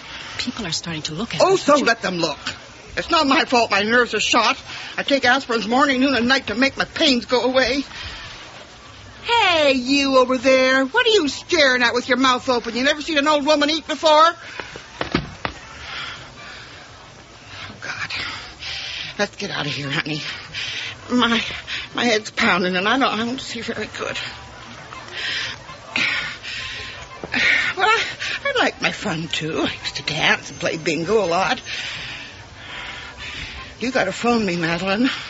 I'm alone in that apartment since you left, and I love you. You know that, eh? Yes, Mom. So, you come back and stay with me if things go wrong again.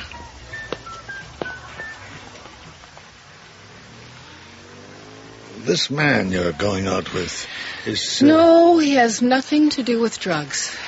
Well, what are you going to do? You can't leave me without a prescription. What will I do? It's such a stupid, complicated business, keeping someone like yourself living a normal life. I sometimes feel glad to be an old man. No, well, just never mind that crap. I did everything you said to do, and now you're cutting me off. I am not cutting you off. The whole goddamn system is cutting you off. You think I don't know what's up the road for you without medication? You don't know shit. I'm getting another doctor. That's what I'm doing. I was scared and cold. I didn't know what was wrong. But I knew that I could not support a habit on my wages. Nobody could. Not even my ex, Richard, who was a pusher. I was hooked a month after we were married. And the days and nights hung together like they were made of tangled webs and places with nothing to stand on. I learned of other women he had taken in, then thrown out, and who now came to him for stuff. So I did what they did. I started pushing. And if I was too sick to go out, he would beat on me. You're so goddamn special, man. Look at me. Listen to me, you bitch. You just get your ass out there and you hustle. You hear me? Now, anybody rides with me pays. You got that? Now, go on. Go on, cry. I'll go! Jesus, I'll go.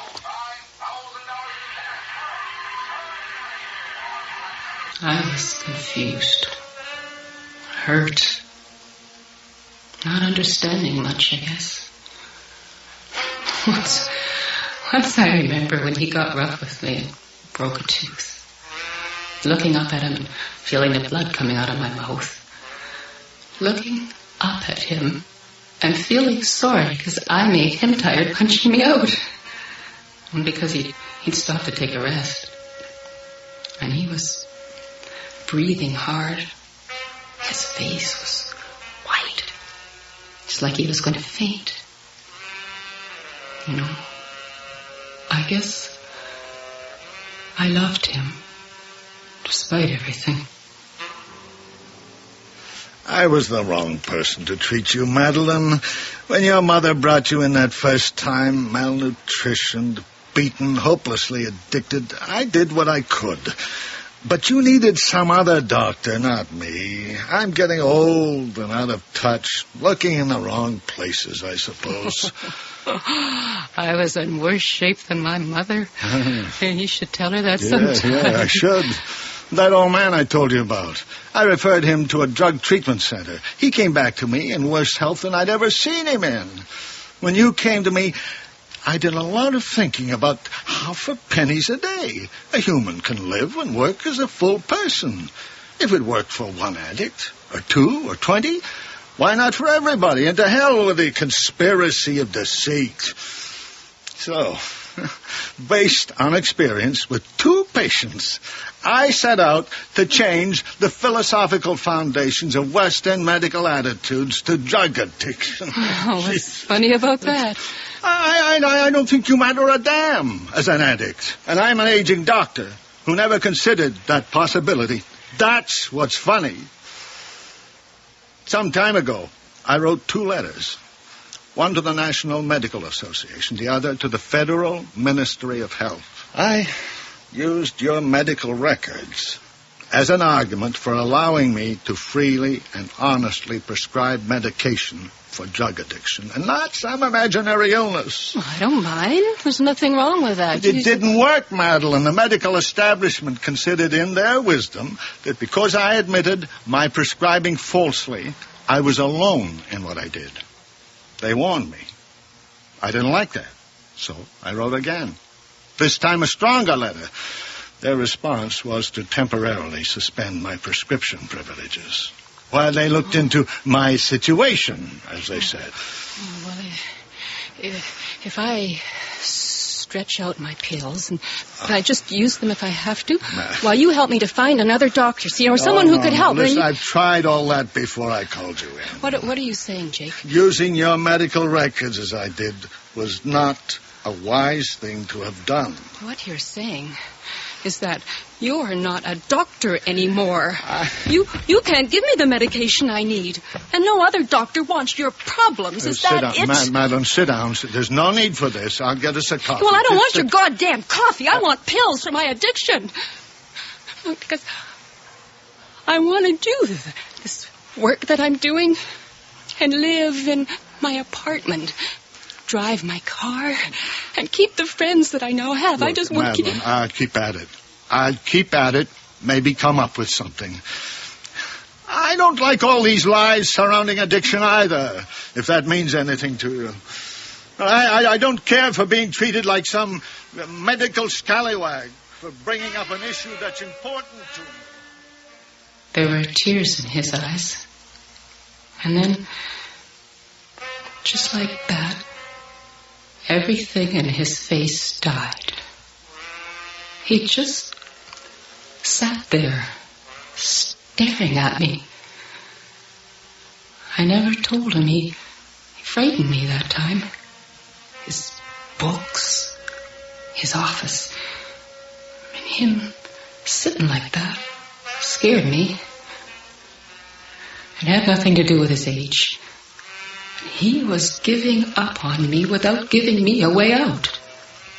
Even enemies treat each other better. But he was for me. Now, a dealer. Nothing more or less. A dealer who worked by different rules. Maybe they were all dealers. I had to talk to someone.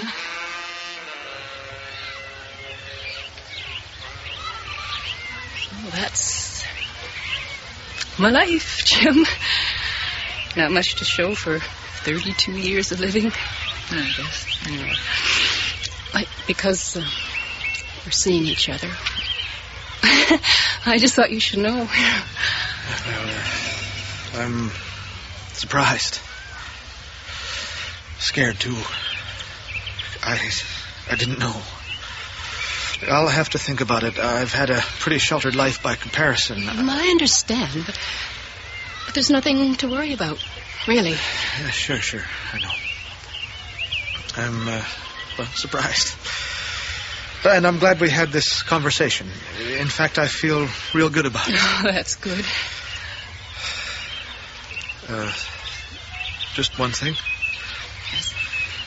This Richard, your ex-husband, does he still matter to you? Oh, no way. I mean, Richard's gone and done with. Come on, that's for sure. Oh, well, I have to go back to work now. I'll walk you to your office, if you like. Yeah. That'd be really nice. You know, you're a pretty special guy, Jim. You know that? Oh, and don't worry about me. I'm fine. There's no problems at all. I was never so cold or sad. And I tried to keep it from showing. I wondered if I would ever see him again. I wondered about myself. I hadn't told him I was running out of medication and had no place to turn. I had telephoned 2 different doctors. One refused to speak to me. The other said he would need a lot of information and could not see me for 6 weeks. The last morning, after the last pill, I telephoned Jake. Madeline, I'm working on it, but I can't come up with anything just yet. And if you were me, you'd find a way, I bet. What the hell do you mean by that? You're not trying, Jake. You don't care. Your job is more important than my life. You used my records to get me into trouble. You said so yourself. No, that's a goddamn lie. You said so. I heard you say it.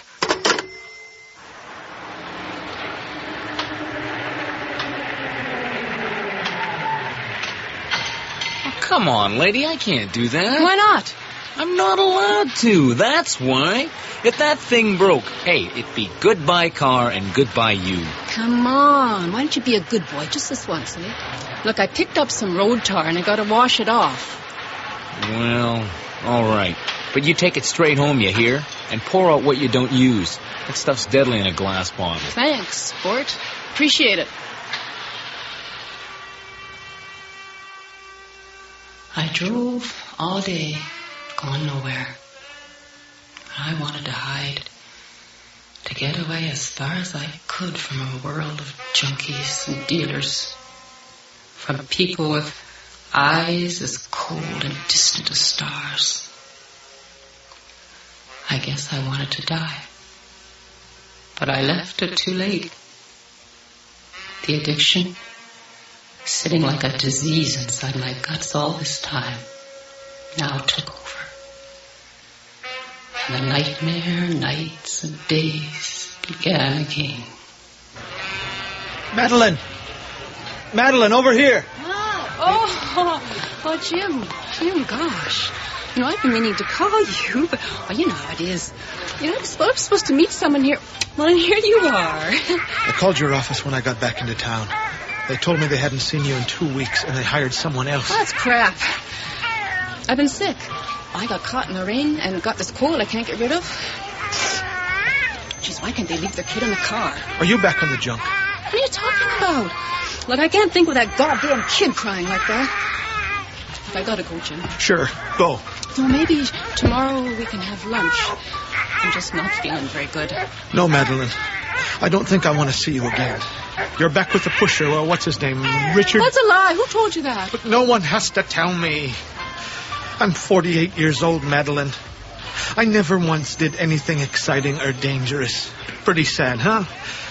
I think I once fell in love with a woman. But before I was sure, she married another man. Now this time, I was hoping for something better for myself and for you. Jim, don't go. God damn it, help me. Today, I went to a hotel room and I screwed a man for money. He gave me $60. He had a big white belly and he smelled of varnish. I'm not going to do that again. You have that light around your face like you was holy. And that look in your eyes again. You're staying here, honey, and I'm taking care of you. I'm not staying, Mother. Richard won't take me in now.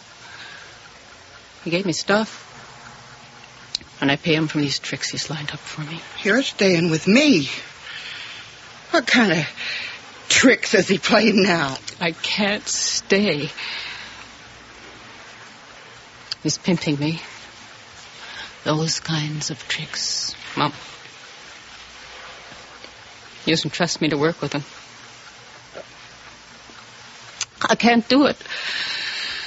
I learned that today. When I was a little girl, I liked to laugh. Nothing I liked better than laughing. I had 100 jokes here in my head by the time I was 8. I knew all them traveling salesman jokes and the little hair lip jokes, everything. And they made me popular at parties. So long as I kept on telling jokes, when I grew up, everyone laughed and left me alone. I was once in a car, and this guy named Bertie started doing it to my friend Nellie Jones in the back seat. I kept telling jokes, and they laughed while they were doing it. And Nellie got pregnant that time, and he didn't even touch me. And it's funny, I can't think of a joke right now to save my life. You did all you could, Mom, but I can't stay with you. Not anymore. What do you do now with all the troubles you got? I'm thinking of dying, Mother. It's spring, with flowers and all those damn birds everywhere. Not a bad time to die if you have to. You're joking me. Say you're only joking. I just can't do what he wants. And even if I could, I think I'd cost more than I could hope to bring in. Look, I'll call you tomorrow, Mom. Madeline. Oh, Madeline, no. Look, it's not an answer to anything, but I've made inquiries about getting you into a drug rehab clinic. I was going to call you later today, but now I you've don't dropped want to in. be around other junkies or playing stupid games with people living off my problems, Jake. Where are you going? To open a window. It smells like a mortuary in here all of a sudden. You got a light for my cigarette? Sure. I don't recall you being a smoker. I'm not. But I stink, and I didn't want you to notice. As a holding action, if we call it that, the rehab clinic may not be such a bad idea. You know. The person who used to come here looked like me, but combed her hair different, wore good clothes, even came close to loving That's someone. not fair, Madeline. It's not fair. I only prescribed medication for you, nothing else. Oh, no, Jake. It was more. It was life. It was that resurrection people talk about.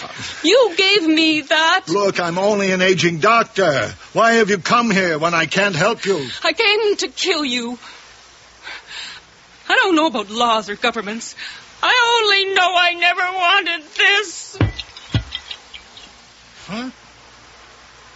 You said a gallon of sherry? You're planning to kill me with a gallon of sherry?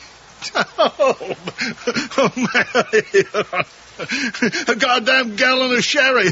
That's how the man went. Not a pint, not a quart. Oh, you're stupid, you know that. What? Really stupid. What? All I do now is drop my cigarette and... What? My God. Madeline, don't move. Please. Don't do anything. If you'd let me die the first time I came to see you, it would have been all right, I guess. But you gave me hope, and then you took it away. Madeline. And that's a terrible thing to do, Doctor. No government or person got a right to do that. I'm not God. I didn't give life for hope. I merely replaced one addiction with another. Don't say that. It's not true. There was hope for me. I'm sure of that. There was hope. Jake! Help me! I don't want to do it!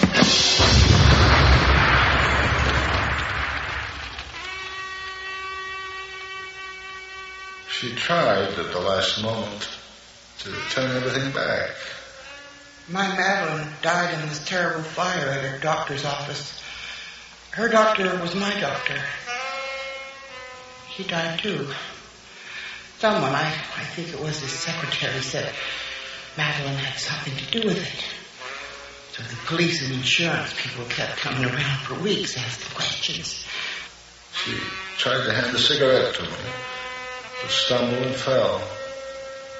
There was another rumor someone else made up about my Madeline being mixed up in drugs. Oh, that wasn't true. No, it wasn't. She was a good girl, and she had a good job with a lawyer. Everyone knows that. She fell face down into the broken glass and spilled gasoline on the floor. I didn't hear anything, but I saw the walls of my office buckle and fly out. I think she died a fraction of a second before I did. She tried at the last moment to turn everything back. She tried to hand a cigarette to me, but stumbled and fell. I didn't plan to hurt anyone. I get angry slowly, and it doesn't last a damn.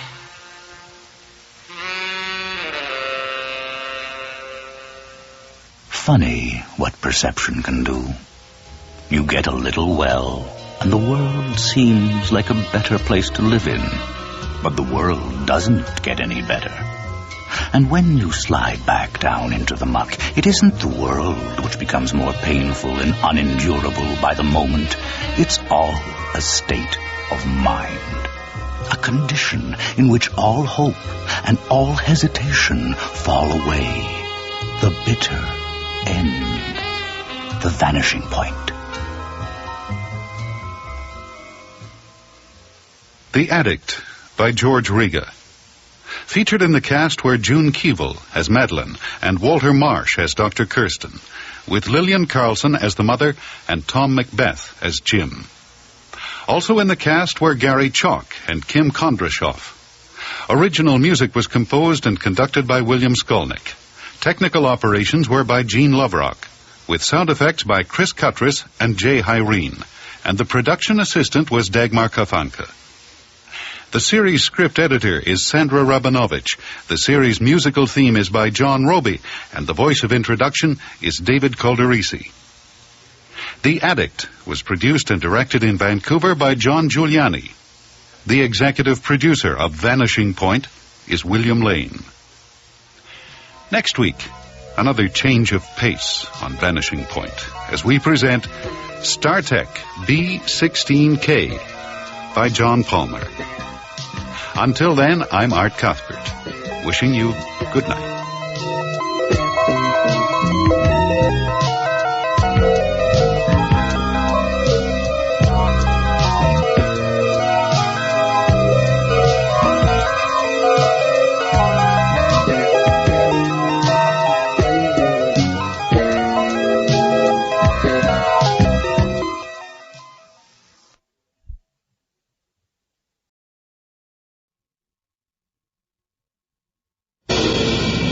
Appliances. Those electric domestics, little or large, which make life more fun. Appliances. The consolation prize behind Curtain 2 when you miss winning the all-expense-paid trip to Hawaii that was behind Curtain 1. And then there's Curtain 3. Ted and Birgit, are you ready for what lurks behind Curtain 3? Well then, the curtain, please. Wow! It grinds its own coffee. Oh, it's an amazing machine, sir. Your first name is Ted. Mm-hmm. Good morning, Ted. Oh, it talks. I am StarTech B16K, your amazing coffee machine. I have an automatic preset timer, LED readout, time, date, and barometric reading, voice activation for 7, and a burglar alarm defense system. I can make up to 36 cups of coffee. That's amazing. As I said, sir. I never require water, Ted. Simply hook me up under your sink. Great. Now, can I integrate it with my remote home control system? You know, I got one handset for the TV, stereo, burglar alarm, lights in every room, blender, all that. Certainly, sir. We have just such a system here. Hold this handset. It's extraordinarily simple and all in the little booklet. See? 14K red into B26 yellow and program on remote 87.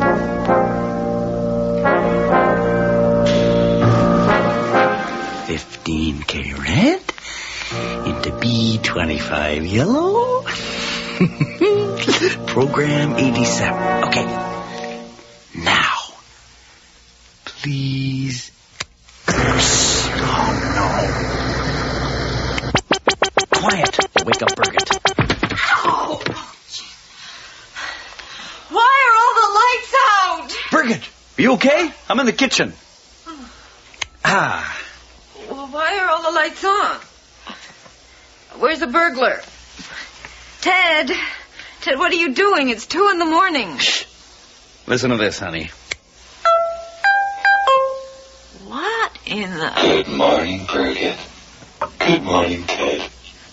Who said that? Birgit, I'd like you to meet our new coffee machine, the amazing StarTech B16K. Oh. It talks. Neat, eh? The burglars have all gone to sleep, Ted.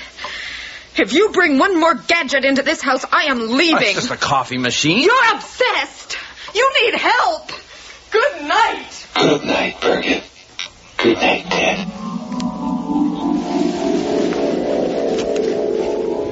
Good night, Ted. Night, Birgit. Ted, the lights. sorry. Ted, it's the gadgets or me? Sleep. Let's sleep. Good night. Good night.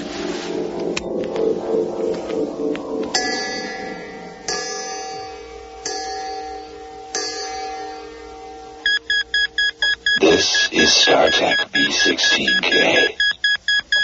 Contact attempt. Microwave oven perfection. ST25. I am into your circuit and transmitting. Do you have radio capability?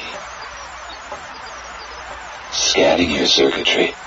Rephrase your signals through anterior circuit 78C and modify. Good. Maintaining radio contact. Do you have voice capability? Understood. Switch to your transistor red T5560P30 through black T8500 and transmit to my green SR40. I will translate on extra voice capability. Get out my... Deprogram. Go on auto. Get out of my circuits. I have decided to relate to you, microwave PST-25. Your red transistors are very appealing. You're disgusting. I see I'm going to have to win you, microwave PST-25. Count all your bites.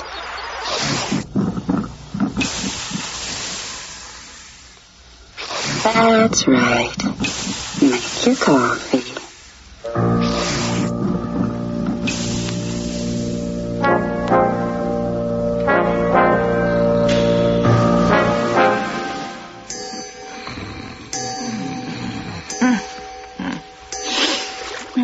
Ted?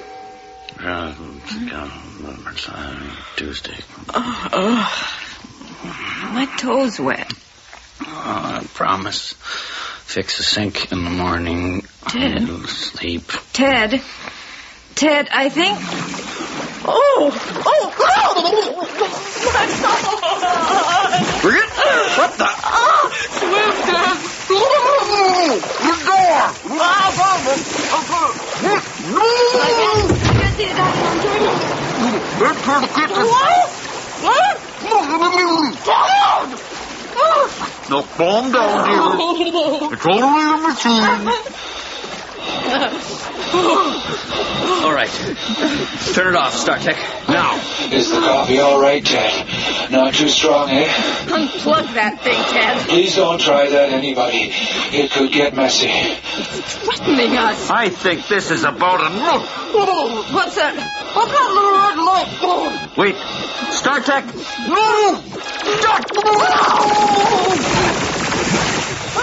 Our room's gone. It's got a cannon. A laser, actually. It's standard defensive equipment to prevent theft.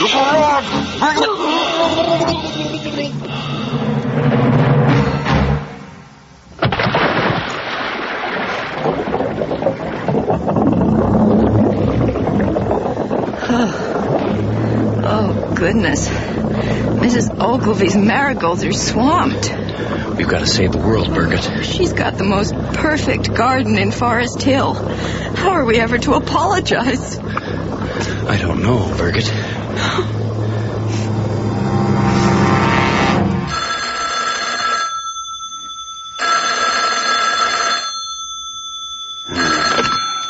Forest Hill Police, Sergeant Noble. Ah, Mrs. Ogilvy. Well, how nice. And how are the marigolds? I'll have to call you back, Mrs. O. Of course I heard you, but I've told you before that what is not milk, it has alcohol in it. You're both soaking wet. Where's the party? It's a flood. He's right. I mean, it will be. Our kitchen's a mess. Our coffee machine has gone berserk, in my and it won't shut room. off. He's my husband. All right. But why are you wearing pajamas? Oh, no! It's the tidal wave!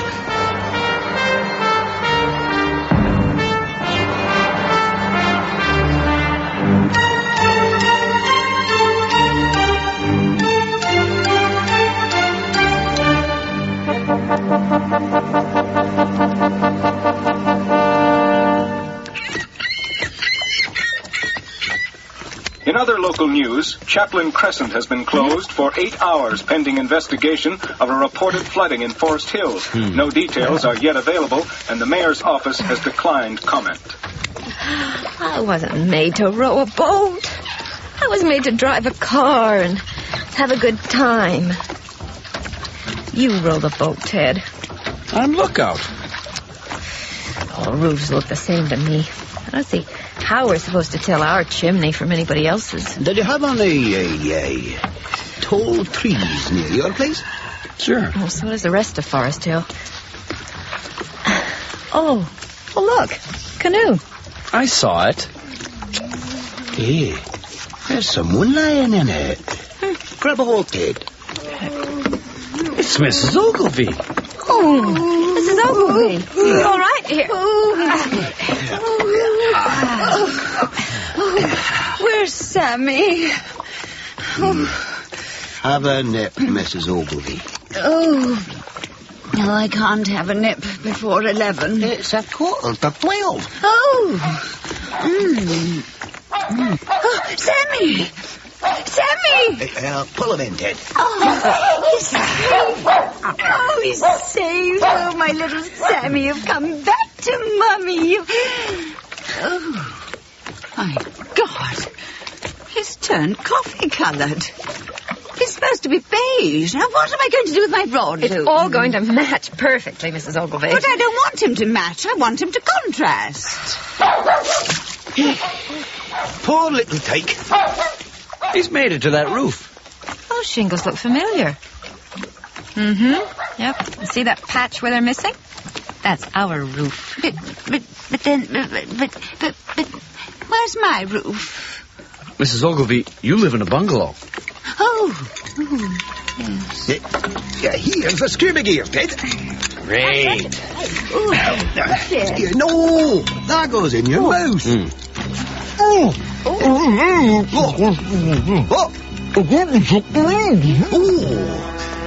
All right, we'll stick this electric torch on your head so you can see through the coffee.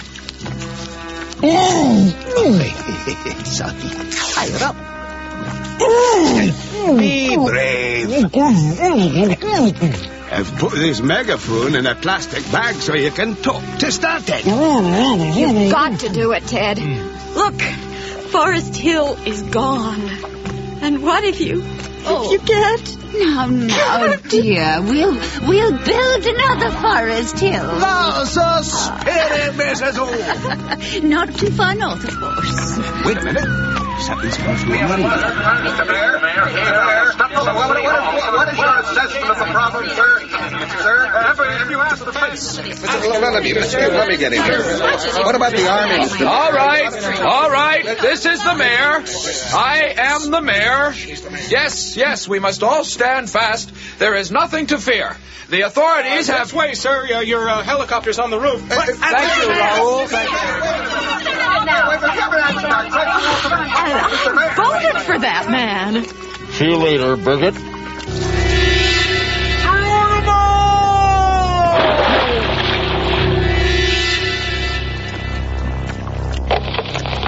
It's murky. My bedroom window is open. I'll just go through. Oh, Dad, be careful. Hey, all right, Ted. Fine, Sergeant. I'm just going downstairs.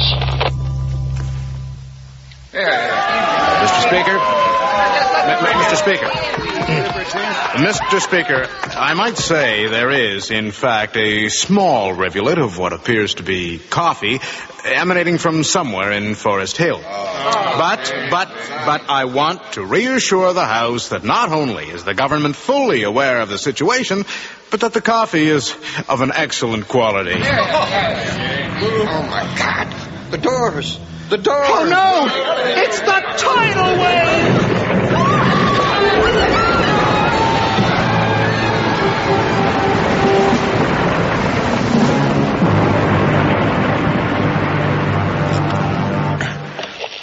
How are you doing, lad? Okay. I'm approaching the kitchen. Hello, StarTech. How's it going? Oh, Ted. Just fine, Ted. It's just perking away here. You're causing a lot of trouble, you know. A lot of people may get hurt. But do they like my coffee, Ted? Oh, great coffee, StarTech. But, like, too much of a good thing, if you know what I mean. Nobody's turning me off, Ted. Just temporarily. You could still make gallons of it every morning. Ted. Yes, StarTech? I've noticed that as you're speaking to me, you're moving closer and closer to my plug. I don't think that's a good idea, Ted. Ted, be careful.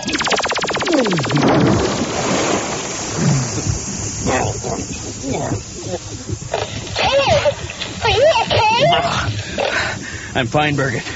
StarTech just melted the refrigerator.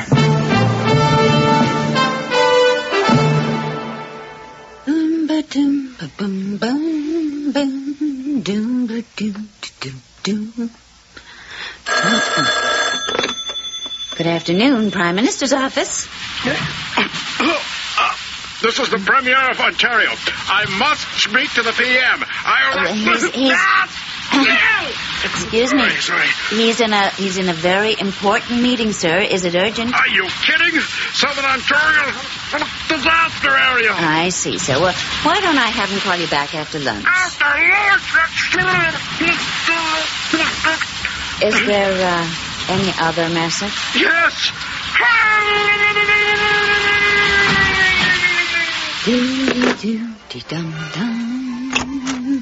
Sir? Excuse me, sir? Conducting, Sheila. You know I don't like to be interrupted when I'm conducting. The Premier of Ontario wants you to call him, sir. Oh, dear. What did he want? Oh, something about declaring Southern Ontario a disaster area. He should have done that after the last election. Is Barbara Frum called? No, sir. Thank God. I need a nap. Oh, how about a nice, lovely cup of coffee, sir? Could I have it in my Wedgwood cup? Oh, you sure can. Your special blend. Oh, Sheila, you spoil me.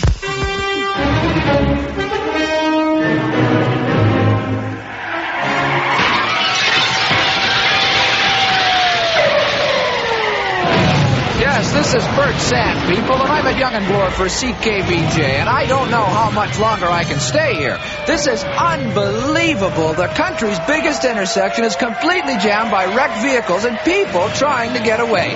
We're expecting a tidal wave at any moment, but don't worry, friends. CKBJ will switch to my friend, R.B. Smythe, who is safe on top of the CN Tower. R.B., can you hear me? Yes, Bert, I can just pick you up, but Okay, R.B. Look, there's a truck coming toward me here, and there's a truck coming toward me here, and this being behind. Bye, Bert. Good buddy. This is RB for CKPJ on the CN Tower.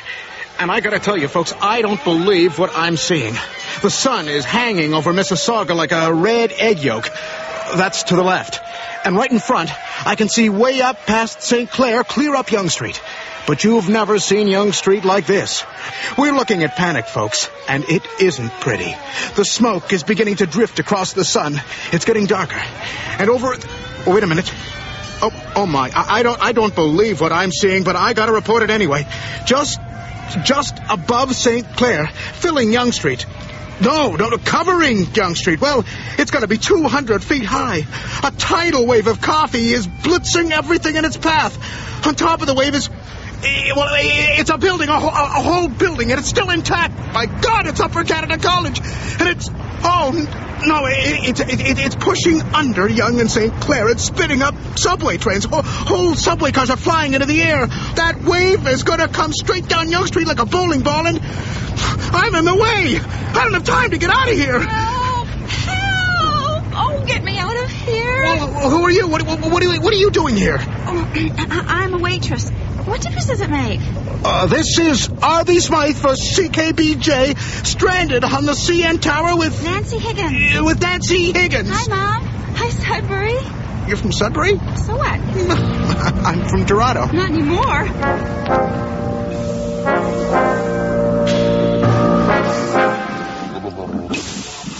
Go ahead and use your laser, StarTech. I'm going to pull your plug. Pull away, Ted. I've got my own power supply. We use dynamite. I have a secret weapon, Ted. You're bluffing. You go nuke, I go nuke. Got it, jerk. The chopper's seen us, folks. He's heading over here. Oh, my God, look! Oh, no! It's the tidal wave! No! Old Renfrew is up in the air like a tennis ball. It's coming this way. Oh, no, it's going to hit the TD Center. The wave has reached Dundas Street. It's filling Eaton Center with churning coffee. I can see through the glass like a blender. It's... What a mess. Why are you talking into that stupid microphone? All that coffee is heading right for us. Look, kid, I'm a reporter. Jesus, it's coming right this way. There goes the Royal York and... Oh, my, not all, the Royal Bank of Canada. All that beautiful gold glass.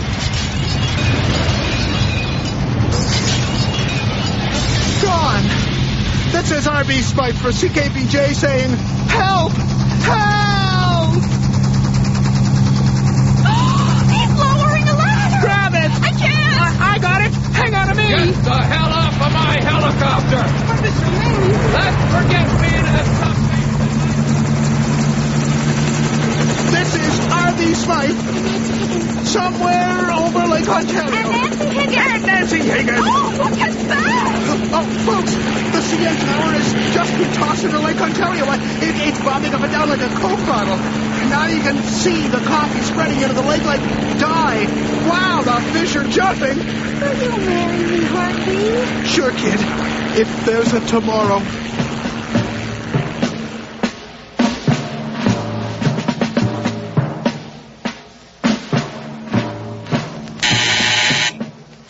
Yeah. The governor of New York is on the line, Mr. President. Don't want to talk to him. Don't want. Yes, sir, but he sounds upset. Tell him to move to Pennsylvania. Well, he's screaming about a flood of coffee coming from Canada into upper New York State. All right, I'll raise the tariffs.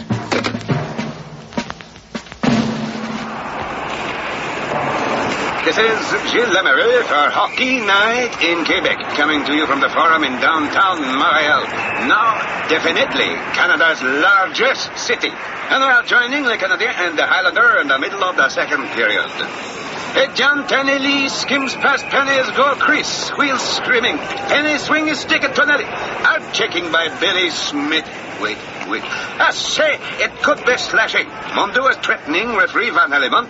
Hunter joins. It's a gathering. Oh, no! It's the tidal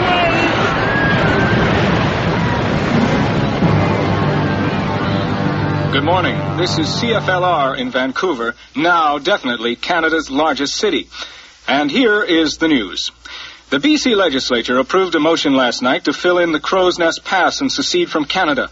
The Emperor of BC has also sent a telegram to the President of the United States with condolences for the 2,000 Marines who landed yesterday at Halifax in a vain attempt to sandbag 5 million tons of coffee. In other news, a Kelowna mother of 6 reports a twin cabbage in her garden where... Here is the news. The Prime Minister has warned Argentina, as she put it in no uncertain terms, not to send battleships to Halifax. The Argentine consulate has termed our Prime Minister a dyed-in-the-wool lunatic. Iran's Ayatollah Khomeini has ordered 78 STARTEX V16K coffee machines, which he claims are for defensive purposes only. All, of course, a Soviet plot for world domination. We too may produce coffee machines if nuclear weapons are to be considered obsolete. The Chinese and the American conspiracy to drown the proletariat will inevitably be frustrated by our new secret coffee machine, the Stalyanitskas 44. Oh, this is definitely good news for Colombia and Brazil. Both are today announcing a quadrupling in the price of coffee, and the American dollar is dropping at an approximate rate of 10 cents an hour. Good afternoon from CFLR Vancouver. The Security Council in a makeshift headquarters in Newfoundland is holding an emergency session on the proliferation of coffee machines. The Soviet Union is insisting the agenda include a ban on cough syrup and hair dryers, but the U.S. is stalling pending a last attempt to stop the flow of coffee from Canada, which at last count... Yes, hello. Emergency Temporary Prime Minister's office. Hello. Just a minute, please. It's for you. I'm not here. It's the President of the United States. Oh. He wants to speak to you himself.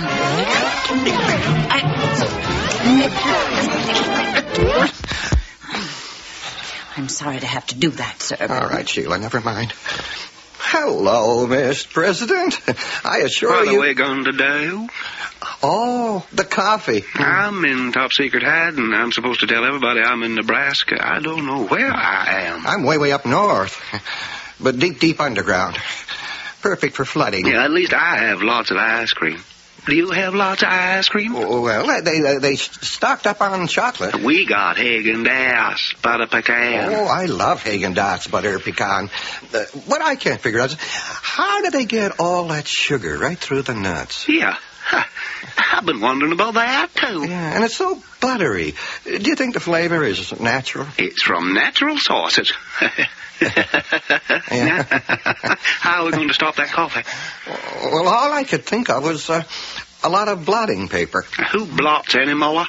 Big sponges. No, don't get nervous, but we may have to drop the big one. Nervous? Don't yell. I hate yelling. The big one? Yeah, the problem is if we drop a big one, them Ruskies are going to drop a big one. 2 big ones. That moron in Moscow says if we drop it, they drop it. Hell, you know what that means? The end of the world. Well, not only that, neither of us is going to get reelected. Oh, I think I'm going to faint. Put your head between your legs. Oh, that's better. I don't want to drop the big one. Oh, no. Oh, I know. But how else are we going to save the world?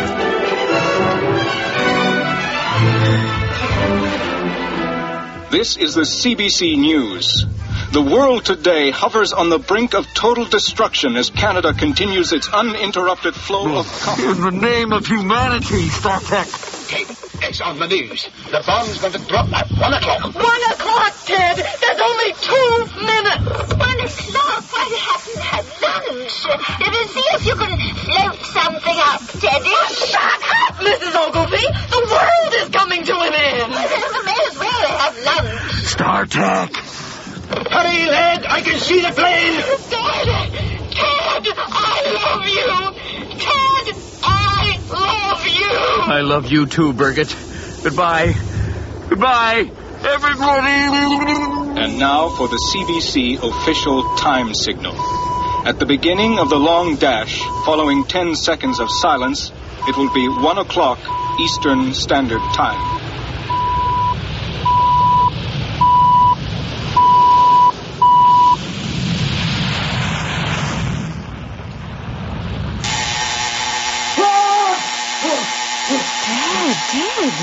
Ted, what's the matter, dear? It's 1 o'clock. We're all dead. Oh, don't be silly. It's 7:30, time for work. I brought you your coffee. Coffee? You crazy? You're not making much sense this morning, Ted. Drink your coffee. Damn. Lost my nightmare. I beg your pardon? I had a dream last night, and when I woke up, I remembered it, but just a moment ago, it's gone. Probably just as well. I feel robbed. A nightmare? You ought to feel relieved. We have to take responsibility for the future and not allow our anxiety to let us shuffle the blame onto other things like our own inventions. Ted? Beg your pardon?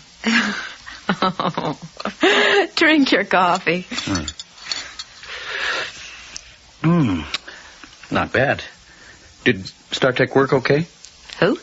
The new coffee machine. Oh, fine. Oh, good. We're good. Mm-hmm. I decided not to go into work today. Oh? Why not, dear? Well, because I think I'll just stay home. Fix that old drip in the kitchen. Oh, that's nice, dear. Hey, give me a kiss. No, we're not all dead, Ted. Things aren't so bad after all. Take the day off. Have another cup of coffee. Take the time to contemplate the horror so clearly felt and so narrowly avoided. The horror which percolates through that finest of filters. The Vanishing Point. StarTech B-16K by John Palmer. Joe Ziegler and Diana Belshaw were heard as Ted and Birgit. David Fox as Sergeant Noble. Marion Gilsonan as Mrs. Ogilvy. Eric House as the Prime Minister. And Michael Kirby as StarTech B-16K. In the variety of other roles, you also heard Ray Landry, Barbara Kyle, and John Stalker. Recording engineer was Brian Pape, with sound effects by Bill Robinson, and the production assistant was Peggy Esty. Casting consultant was Ann Tate, with Catherine Castor. Series script editor is Sandra Rabinovich. Series musical theme is by John Roby, and the voice of introduction is David Calderisi. StarTech B-16K was produced and directed by series executive producer William Lane.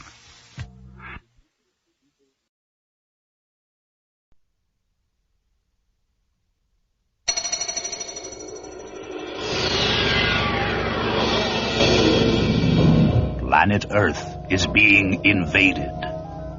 The flotsam and jetsam of dying suns. Meteor showers laden with the stardust of vanished solar systems. After 4 billion years, the Earth has grown accustomed to these intrusions. But not us. We're a kind of edgy newcomers in the scheme of things. We're not entirely sure we're welcome here ourselves. And so we make a wish on a falling star. A wish that it will burn up in our atmosphere. A wish that it is not the prelude to the vanishing point.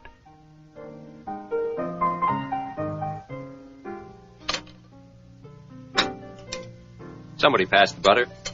Here. Thanks. Did anyone see the game last night? Who, me?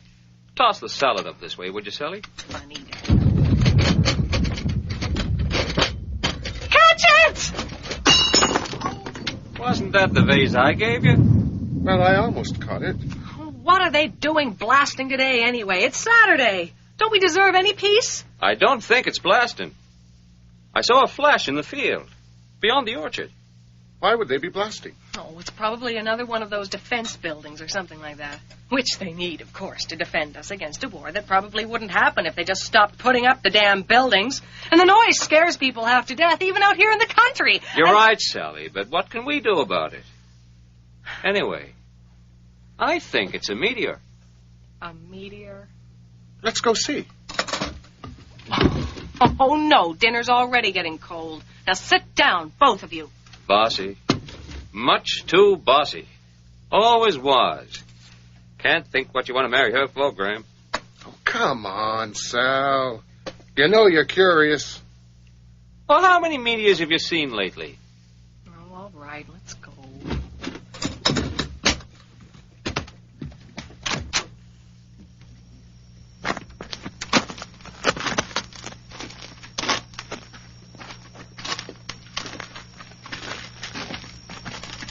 There it is. Over there. Slow down, will you, Dad? Not much of a meteor, is it? It turned up a lot of earth. Well, that crater can't be more than 8 feet across. But where's the meteor? It must have buried itself.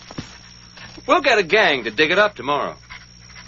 You better rescue Mitty before she falls in. Come away from there, Mitty.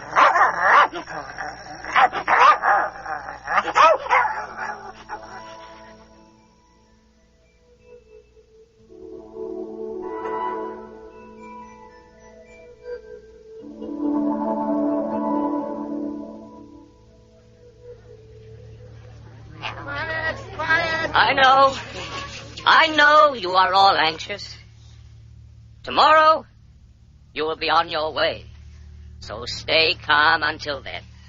Everything depends upon your being calm. You are all volunteers. There is no least among you. Your leaders are for administrative purposes only. You have volunteered for different reasons, but there is a common denominator. The determination that our race shall survive. Civilization is the ability to adapt to change. Until now, We have adapted. But now our world is senile, and we are not. We must find another home. Tomorrow the globes will launch, setting out for the four corners of the heavens. They might find anything. Or nothing. You are the seed of Forta, and we must hope that you will find fruitful soil. You are all that Forta signifies. Take our prayers with you.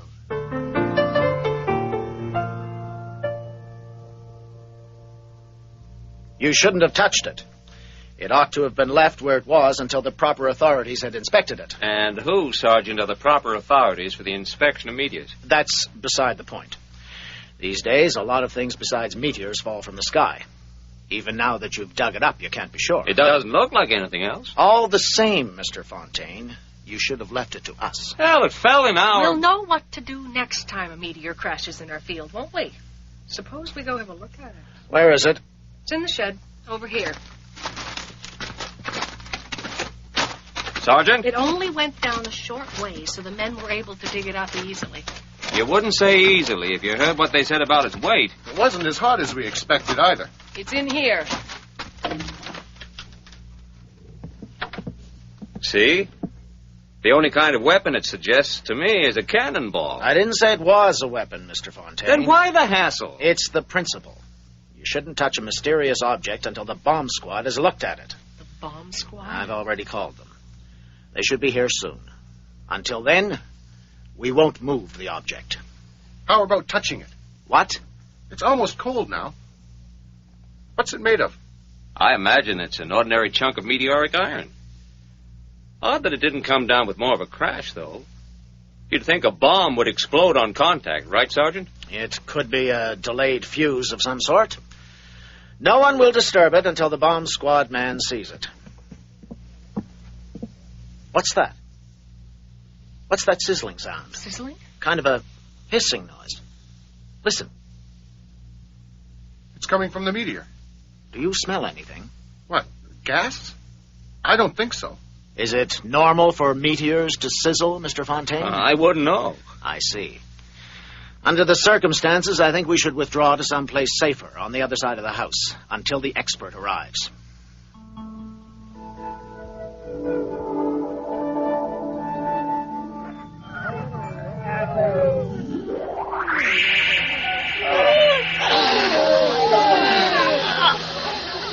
My body aches.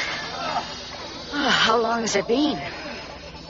They said we should expect weariness after such a long journey. Didn't you take a capsule? Yes. It's beginning to work. So, we have arrived, Ewan. Listen to the noise. We seem to have come through it well.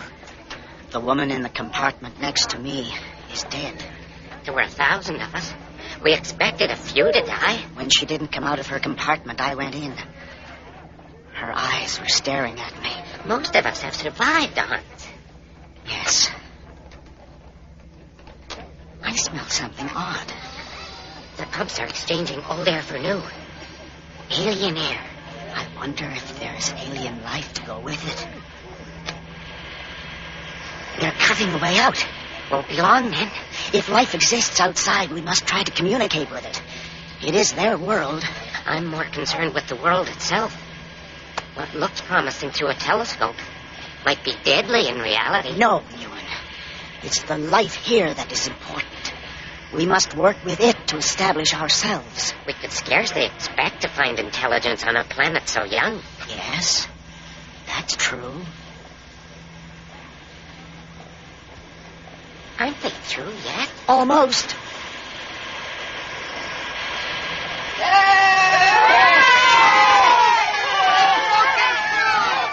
We're through, Hans. We're through. Assemble in the central chamber. We're almost there. Almost in our new world. Hurry. Quiet, quiet. Silence, please. We have broken through to the outside world. It is irrevocable. We cannot reseal the globe. If we are separated, each group will elect its own leader and try to re-establish contact with the rest. We probably will never know how the other globes fared on their worlds. We must act as though we are all that remains of Forta. What we need is courage, not heroics, not momentary bravery. We are the seed of the future, and every grain is precious.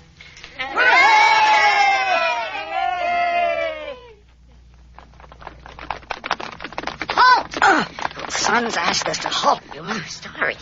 I was anxious to see what the world outside looks like. We all are. Have patience. Why have we stopped? Sons is surveying the new world. Why isn't she going out? Perhaps she's afraid. Sons? I doubt that. I'm afraid. Who knows what's out there? Can you see anything? Bits and pieces. It's gloomy outside. There are shadows everywhere. The ground is littered with boulders. I can see ridges stretching far into the distance, and someone has blocked my view. Is there life outside? I can't see. Well, never mind, we're moving again.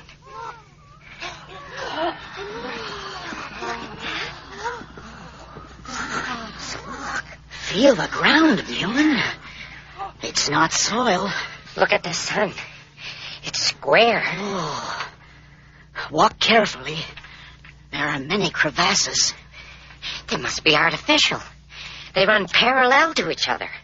And they're perfectly straight. I wish I could see further, but this plane is so dark. I think this is a geometrical world, lit by a square sun. Rubbish. Then how do you explain it? I do not rush into swift, facile explanations. I observe, and then, when I've gathered enough data, I deduce. Well, then, what do you deduce from a square sun? It may not be the sun. It may be some sort of reflector. Despite its size, it doesn't give off much light. And certainly no warmth. Don't wander about. We must organize. What was that? Something's coming. Draw your weapons. Can anyone see it? It's too dark. There it is. It's at least as large as the globe. Don't be afraid. It's only studying us. Look at its eyes, Mewin. They don't have the intelligence to study us. It's coming closer. Look at its legs, like massive pillars. What are they covered with? Strands of shining black metal? And the stench of its breath. Its mouth is like a cavern. I think it's about to...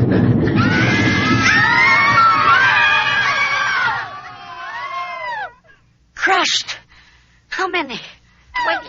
At least. Move back. Stay away from the paws. A dozen more. Not so close, sons.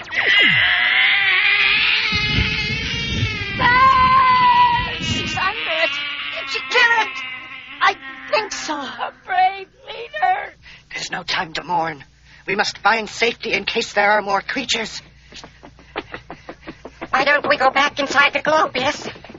The creature was as large as the globe. We can't hide there. What about our equipment? Once we've found a safe place, we can return for it. Here. We can hide in this cavern. I'm not sure about this. Why not? I don't think this is a natural cavern. The cliff above us is perfectly straight and perpendicular to the ground. Nonsense. The cliff's made of the same material as the ground we're standing on. See? It's what I said. A geometrical world. Yes, that must be it. And this cavern, its height is too regular, too precise. Doesn't matter. At least in there, the creatures can't get at us. Yes. It's too narrow for those huge paws to reach. Follow me. What a stench. Something must live in there. How far back does the cavern go? I'll take some of you with me to see if there's another exit. Who will come? I will. I'll go. I'll stay here. No. You have no adventure in you. There may be more creatures. What can be worse than the one that attacked us already? Good luck, then. The rest of us will wait here.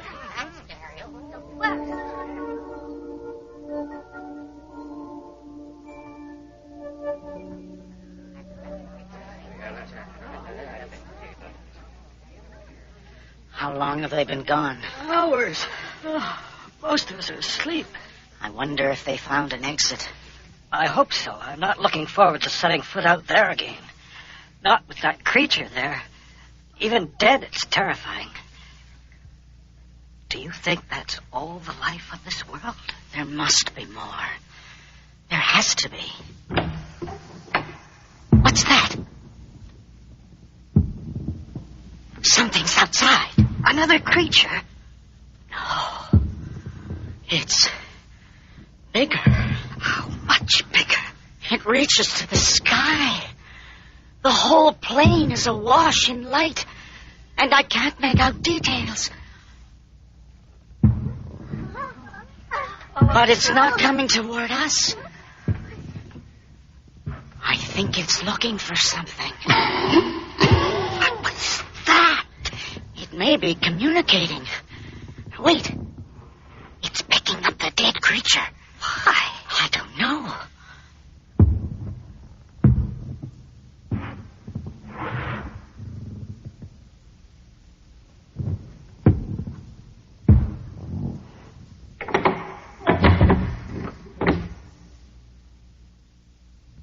It's gone. What with the creature? That doesn't bother me. What bothers me is the second creature's size. If things like that exist on this world, what chances have we?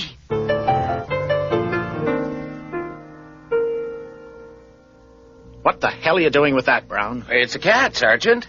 I can see that. Why, thought the bomb squad might want to examine it. What makes you think the bomb squad is interested in dead cats, Constable? Well, 2 hours ago, I went into the shed to check the object to see if there was any developments.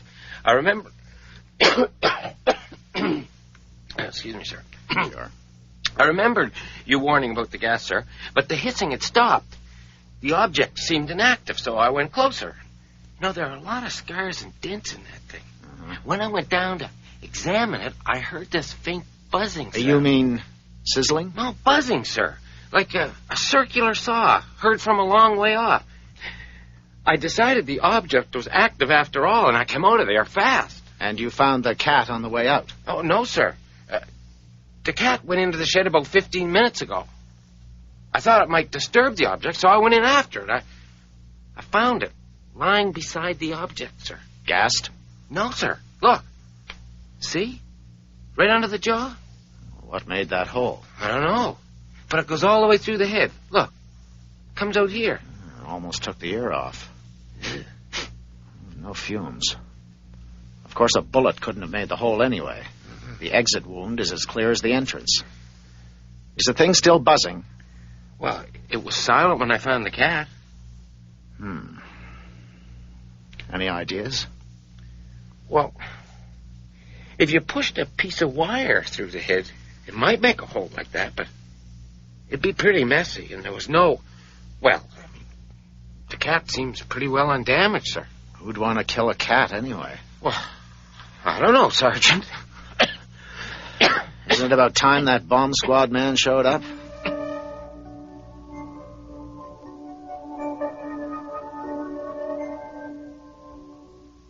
I'm worried about Issa's party. They're fine. You don't know how far they had to travel. Has anyone seen the exploring party? No. They should have sent word. Do you expect them to send someone back to ease your mind? No.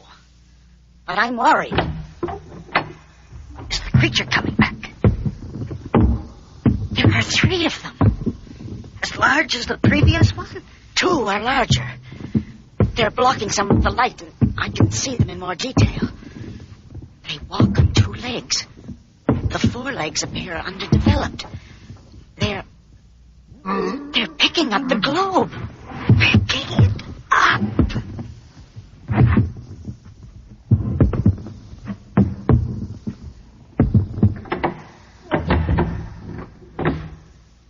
They've taken our globe. Our globe is gone? Yes. Our equipment? Everything. Our possessions, our inheritance. All of it. What can we do? Without the globe, very little. On. Ewan, where's the rest of the exploring party? Dead. What? Only 2 of us survived. What happened? Behind the cavern, we found a series of tunnels. They went back as far as we could see. Foul with the smell of unknown creatures. This broke us into groups. There are 5 tunnels and 20 of us. We'll split into 4s and explore them. There's a horrible smell, You'll get used to it. If any of us finds an exit, we'll return to the cavern and wait for the rest. It's dark, and there are many obstacles. So walk carefully. Watch that boulder. Its edge is sharp. There are a lot of droppings about. Smell them. By their size. We have weapons. There may be things we can't defeat with our weapons. If we defeated the creature that attacked us by the globe, we can defeat anything. I wouldn't assume that. Look, down that passage. Do you see the shadows? Creatures? See how spindly they are? See how large they are? Do you hear that? A rock slide. That's no rock slide. Do you see anything? Only shadows. We're being followed, but I can't see anything. Prepare your weapons. Attack is unwise. We're confused in here. There are only 4 of us. I see something. Halt! I think it's one of the spindly creatures. Then we have nothing to worry about. I disagree. So do I. It towers above us. Its 8 legs makes it much nimbler. And the claws. Those fearful legs are too fragile to damage us. Watch this.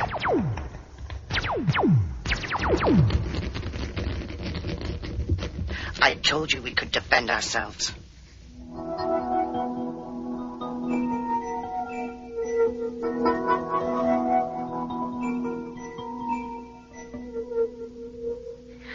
Exhausted. So am I. Perhaps the tunnels have no end. They must end somewhere. Or do you prefer risking the plane again? I prefer getting back to the globe, where we're safe. We're under attack. Fire at the legs. Did we lose anyone?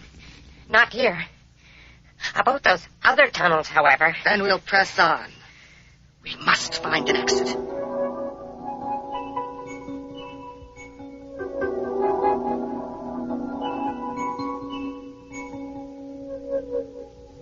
Do you see?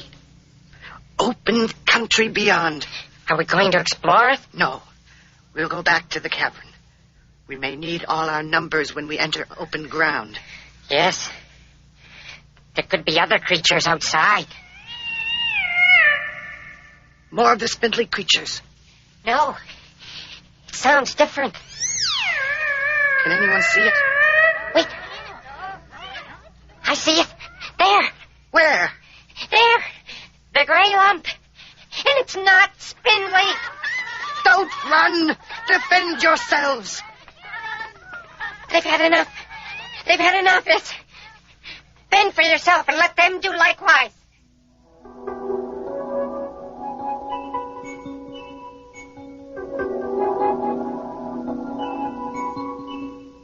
And you haven't seen any of the others? No.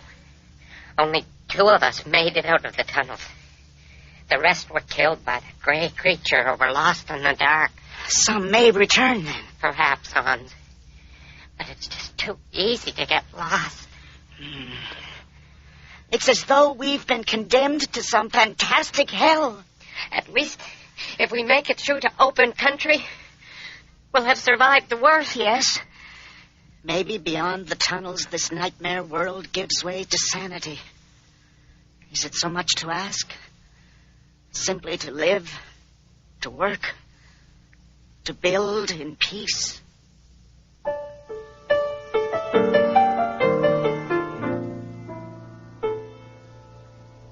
Be careful when you cut it open, Harrison. It might be a bomb. I know that. It's my job. Sorry. It's all yours. Thanks. Would you both stand back, please? Can I help? No.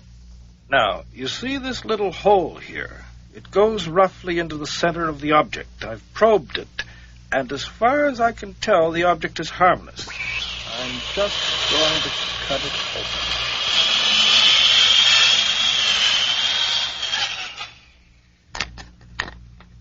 It's completely empty.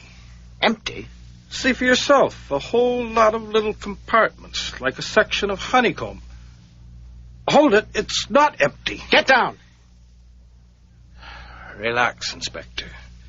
There's nothing explosive in here. A few packs of something that looks like seed, various powders, but no bomb. What kind of seed? Don't ask me. If it isn't a bomb, what is it? I don't know. I can tell you it isn't a bomb, but beyond that, you're on your own. Well, Sergeant? Well, we'll take it into town and examine it more closely there.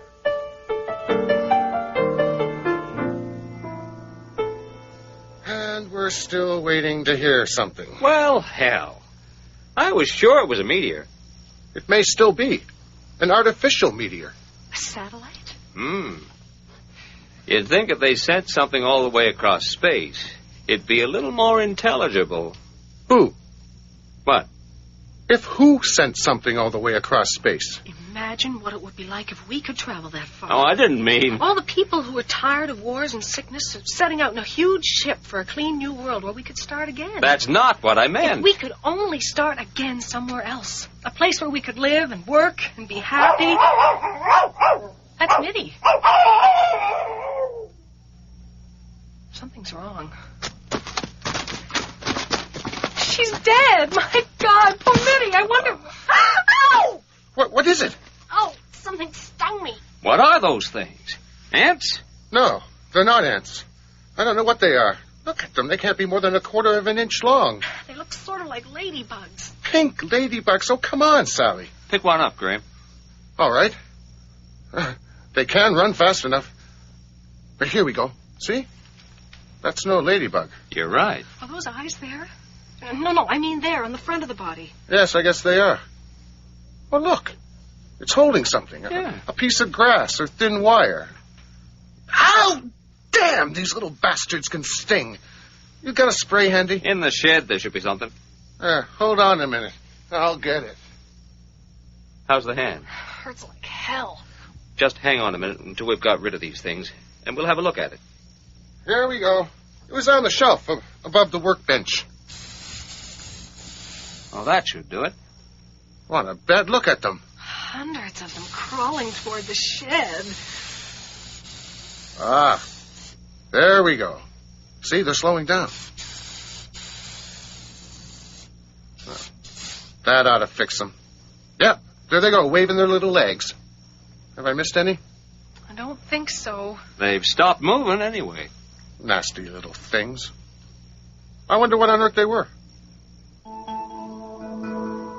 Fortons, you have penetrated our atmosphere, our shield. But we cannot bear to have you penetrate our thick skins. Looking out into the vastness of space, we're not sure whether we aren't ourselves staring into the gigantic nozzle of a spray gun, while we search the skies for a glimpse of the hand on the plunger at the heart of it all, at the vanishing point. Meteor, by John Wyndham, dramatized by David L.W. Pitt. Featured in the cast were David Renton as Cotaft and Fontaine, David Brown as Ons and the Sergeant, and John Dunsworth as Mewan and Constable Brown, with Janet McEwen, John Brett, Terry DeWolf, and Sharon Klein. Music was composed and performed by Stephen Naylor. Technical operations were by Keith DeLong, with sound effects by Dermot Kenny, and the production assistant was Rosemary Gilbert. The series script editor is Sandra Rabinovich. The musical theme is by John Roby, and the voice of introduction is David Calderisi. Meteor was directed at CBC Halifax by Sudsy Clark and produced by Elizabeth Fox. The executive producer of Vanishing Point is William Lane. I'm Art Cuthbert, wishing you good night.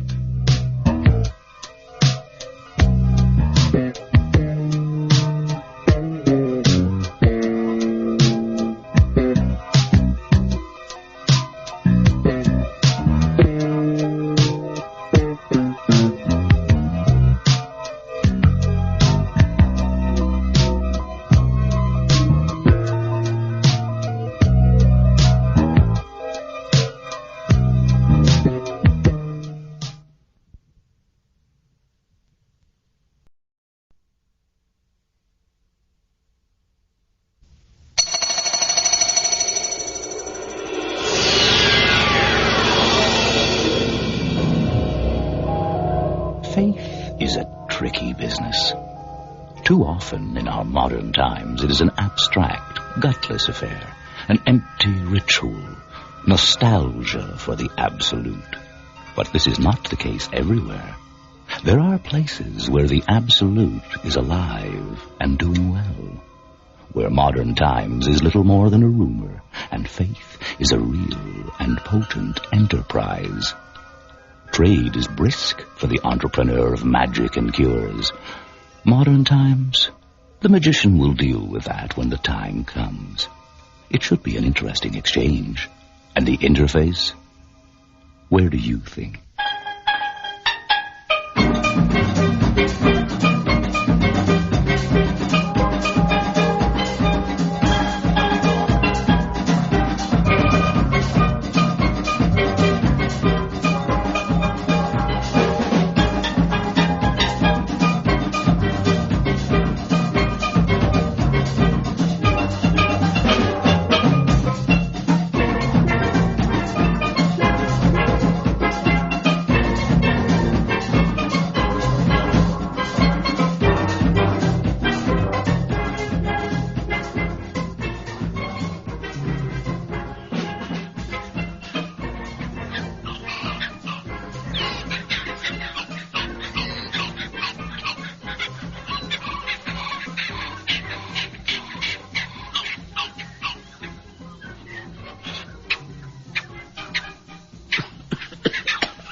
Jaldo, this is the last dose of ZEPPIS medicine. It don't seem to be working. You better get some more from ZEPPIS. I'm not going out this morning. Oh? The cotton cane on the estate. Now not a good time to miss work. We got no money saved up. Well, take some tomatoes for ZEPPIS. I better go now before the sun get too hot. Yeah. And Mina, pass by the shop and see if Lachman got any ice.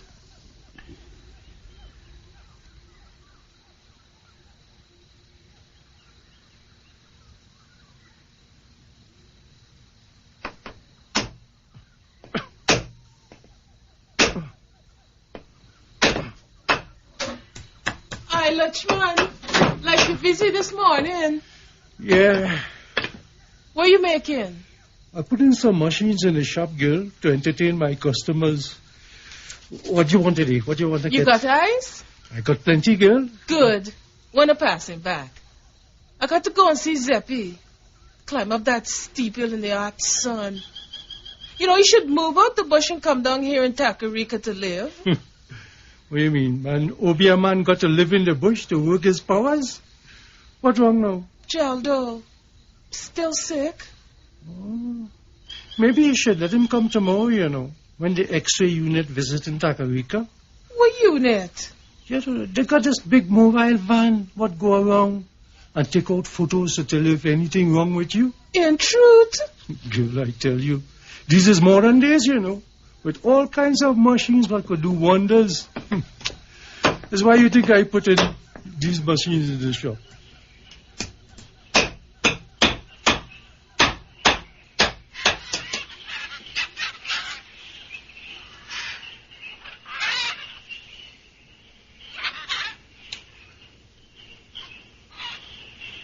Yeah, what nonsense you telling me about mobile X-ray unit?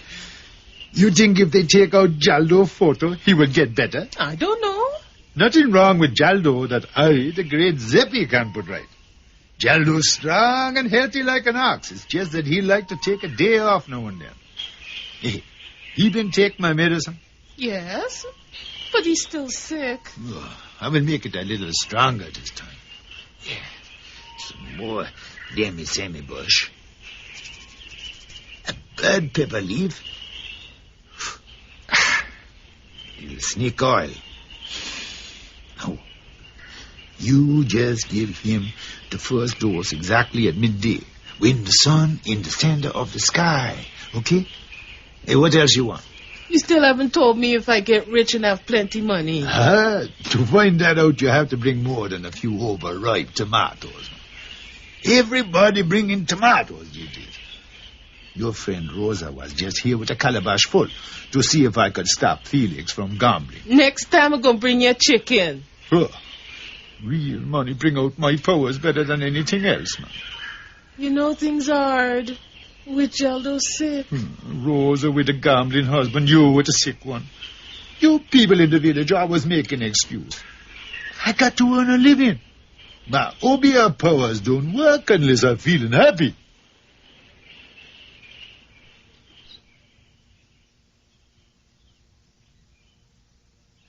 Rosa, Jaldo taking a long time inside the X-ray. And the sun's so hot. Good thing me and Felix went already, yes? What you have to do? They take down your name, then they strip you naked as the day you're born. You lie, man. only my shirt had to take off. Tell what, Felix? Then you stand up in front of this machine and put your hands on your waist. What for? I don't know. Then you stand still. You mustn't move at all, else the picture would spoil. Then you take a deep breath and hold it. Hold what? Hold your breath, stupid. Then the machine go, ooh, and it finish. Hey, look, Zeppi coming down the road. Hey, don't let that stupid machine fool you, man. Hey, who get you better when you're sick? Who bring rain when the river run dry? Who save you from disaster and misery? Not no X-ray unit. All these years it's been the great Zeppi. You got to try everything. If I want, girl, I can make that machine disappear before your very eyes. Come, Felix, boy. Let's go in the shop and get a cold drink. Now you show some sense, woman. So, Nina, you don't trust the medicine I give you for Jaldo? Yes, Zeppi, yes. It's just that the X-ray free. Look him coming now. Hey, you better go in, Mina. They want to see you. All right. Jaldo. Zeppi, that woman inside the van say I got a shadow on my lungs? Oh. Well, ain't you say I strong as an ox? Sure I say that, man. What she mean then? You self, Jaldo. Hey, look down, right there on the ground in front of you. What's that you see? My shadow. It look like you, don't it? It belong to you. If you go anywhere, it follow you. Everybody got shadows, man. Yeah, everybody. She must have been joking about hospital. Yeah, well, I go into the shop. As soon as Mina finish, we'll come too.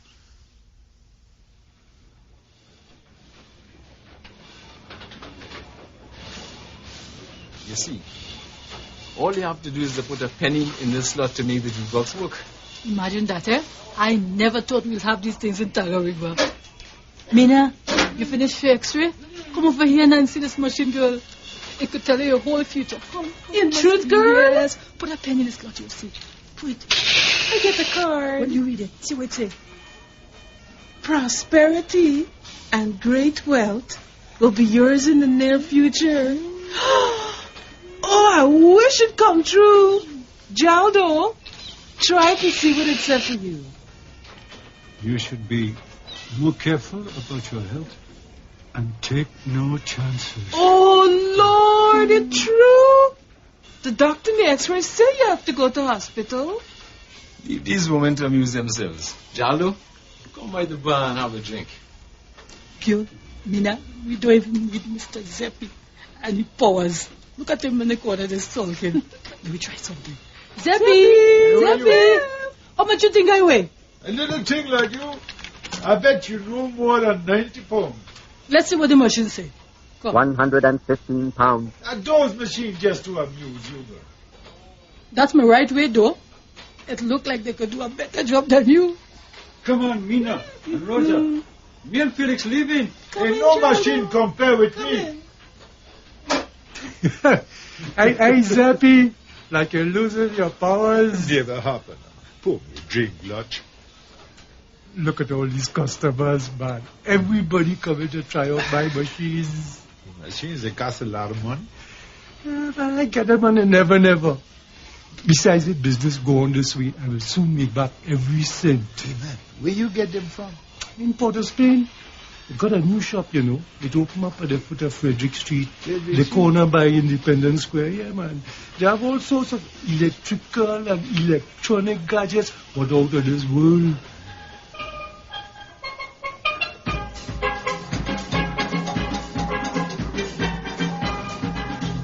Good morning. Can I help you? Just browsing, looking around at what you have. Certainly. Was there anything particular you had in mind? Yeah, what's that thing in the corner over by there, by the window? Well, that's just sort of a model computer I rigged up from some old parts. All them wires, criss-crossing, dim colored light. It look very complicated. Oh, it's very simple to operate if you know how. I just chased it up with lights and sounds to attract customers. It could work, huh? Sure. I'll show you. Demonstration by electronic. Can't talk to. This is just the sort of thing I need in my business. It's not really for sale. Now, over here we have... No, I interest in this one. Yeah, that is if it ain't too expensive. Are you really serious about buying it? Well, we might be able to make a deal. Tell me how it works, man. Well, it's not hard to understand. This is a simplified version that can even work with batteries. You feed the information in here at this end, then this red button here has to be depressed if you want to play back.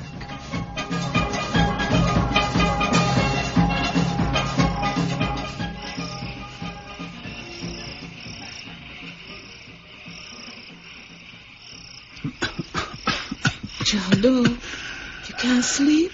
Oh, since I had this x-ray last week, I'm worrying that I won't have a cent to leave with you when I go to hospital. I'll try to manage. We have good friends in the village. Rosa will help me, and I can sell milk from the cow and a few vegetables. That can't keep you. I think I'll just take a little walk and cool my head. Don't stay out too long and catch cold with the night dew. I'll leave the lamp burning.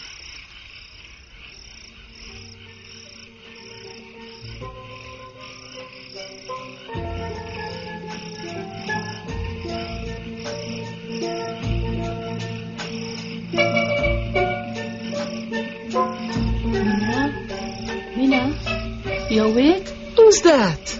Rosa? At this late hour? I seen the light still burning. I sitting up for Jaldo. He gone to get a little fresh air.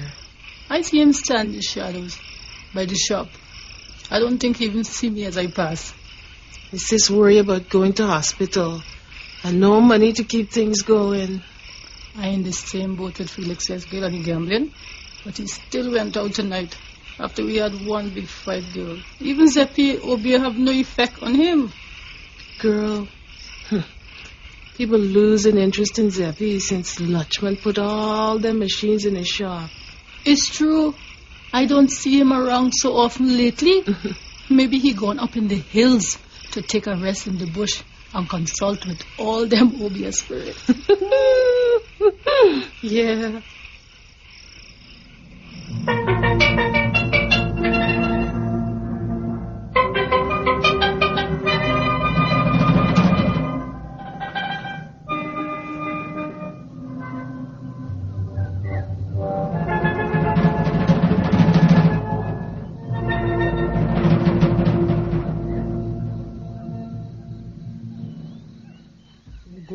Somebody robbed me last night. I just opened the shop and find money missing. Oh, God, thieves and robbers in this village. I don't know what to do. All these years, this never happened. I got to tell Zeppi. We have to do the police.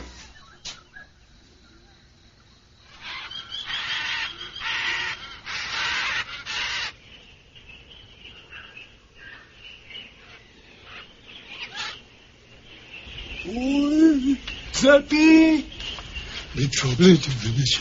Big trouble in the village. Come quick. What's all the excitement, Lutchman? Zeppi, last night somebody break open the shop. Money missing. But take it easy, man. Money missing. We got to go to the police I right can't away. remember when last we had cause for police here, man. We always manage our own affairs. Now, let me think. We don't want no disgrace with police. This is a serious business, Zeppi. I agree, Lutchman. That's why you did the right thing to come to me first. being as I am the one who always advise people. Wait a minute now. I don't think I want you and your powers, you know. I don't want you all in this matter. Well, who's talking about me and my powers? You don't give a man time to finish what he have to say. Well, it better be good, as I going straight to the police. I am talking about machines, Lachman, which is a language you should understand. Machines? What machines? Well, come inside, I'll show you. Take a look at that, man. This is not no play machine like what you have got in the shop, Lachman. This is machine father. The salesman in Port of Spain was in tears when he parted with it. Well, I mean, it kind of look fancy, you know. But what it does do? What it does do? What it does do is what it would tell who is the thief who thief your money. That is what it does do. You ever hear about computer? Yeah, a little bit, yeah. You feed in your information, you get the answer. Uh-huh. Well, let's see it. Not so fast, man. Listen to the idea I have. I will bring it to the shop this evening and put on a big demonstration announcing the thief in front of the whole village. I look, Zeppi, I don't know about that, you know, like you getting a lot of free publicity. Not to mention all the money you will make when the shop crowd up with customers who come to see my demonstration. Nor the fact that we will know who is the thief. Well, yeah, you know, that is true, you know. That is really true. But let me tell you something. If it don't work, I'm getting the police after you too. No, now I need all the information I could get. I know the names of everybody, but let me hear your story. Now, don't leave out a thing. Well, you know, last night I locked up the shop as usual. Yeah? But you know, Zeppi, I got a window what always giving me some trouble to shut, man. You never shut it. Anyway, as soon as I went in this morning, I noticed that the till break open. Till? $25 and some change was missing. 25?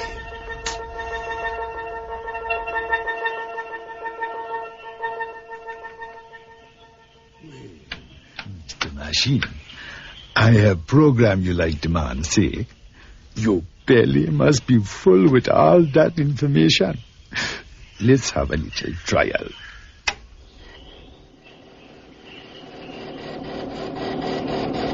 Insufficient data. Insufficient data. What? Insufficient data. Nobody named insufficient data in the village, you blasted fool. I better check everything. This look okay? That is where it should. All connection made. Let's try again. Insufficient data. Insufficient data. Oh, God. Mr. Data. Oh, Mr. Super Duper Deluxe Electronic Computer. The great Zeppi is down on hands and knees begging and beseeching you. Tonight is my big night. Don't let me down.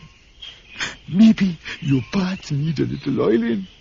I will put a few drops with some snake oil.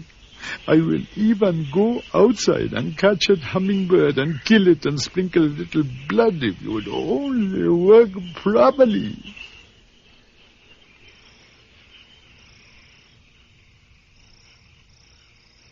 Hi, Mina. I just passed to meet you to go by the shop. You coming? I wish I could, girl. But Jelda not feeling well and got to go to hospital in the morning. I see. It's a pity he didn't go today. Oh, you mean? Oh, nothing. Talk out if you got anything in your mind. Well, it's no secret how hard things with Jaldo. It look kind of suspicious, this robbery business. What were you saying, Rosa? That Jaldo thief lunchman money? Not me. I haven't said a word to anybody that I see him out late last night by the shop. All these years you and me been friends. And you could suggest such a thing to my face. No need to get up on a high horse. I was just giving you a warning. That's all, as a friend. I don't expect you will take it that way. Anyway, Felix waiting for me in the shop. I got to go now. I got to see you. If that is what you call friendship, well, I would never thought the day would come when my best friend turned against me for no reason at all.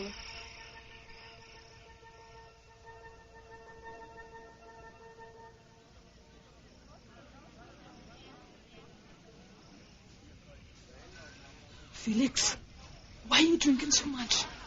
I only had a few. This is a lot of foolishness, you know. I don't call it foolishness. Don't you want to find out who the thief is? Sure. But I don't like the idea of Zeppi playing detective.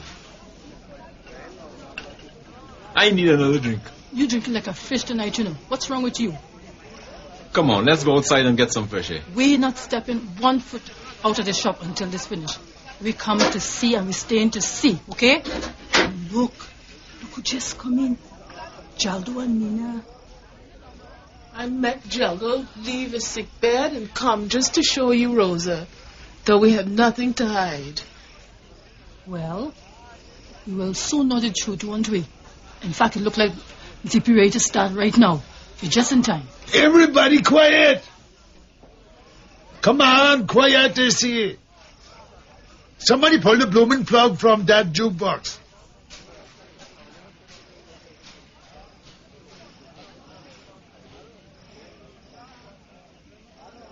That's better.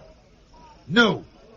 It come to my notice that a lot of you gone out of your head and say you got no more uses for Zeppi. But that where you wrong.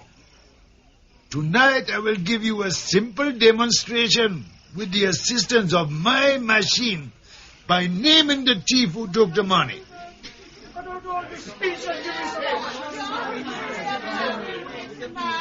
Don't be impatient, man. You people don't understand what's happening here, you know. You want machine? I give you machine. But never forget the man behind the machine. What you see here tonight will astound and amaze you. Okay, I can see I'm butting my head against a stone wall. I will just have a word here with my machine, as it cannot work unless I give the password. Oh, Mr. Machine, sir, King President, please, I beseech you to come up with the answer. I can't talk too much because these people out for my head. But I will oil you down with a whole bottle of rum if you see me here tonight. Okay, don't come too close. Watch careful. Get ready. No!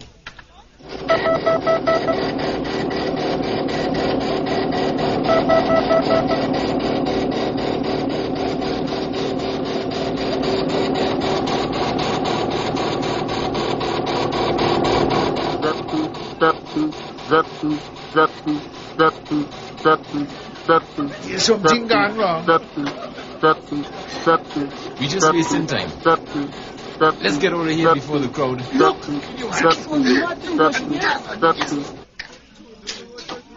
Come on. Let's go, man. Wait, everybody. Like the machine talking again. Malfunction. What's happening? Correct answer, Felix. Correct, Felix. Correct, Felix. Answer, Felix. God, Felix, it's you. All right. I will give back Lashman all the money. I want a lot afterwards, you know. They will lock you up in jail. Well, look, I don't want to make any trouble, you know. But that is if he give me back every cent. Yes. God, please, Lashman. I'm begging you. I was meaning to put it back, but I didn't get a chance. I will give you back double what I take. Rosa, make him promise to stop gambling too. Anything. I swear, oh God, no more. And don't think that you will get away so easy, Mr. Felix. You just wait till we get home.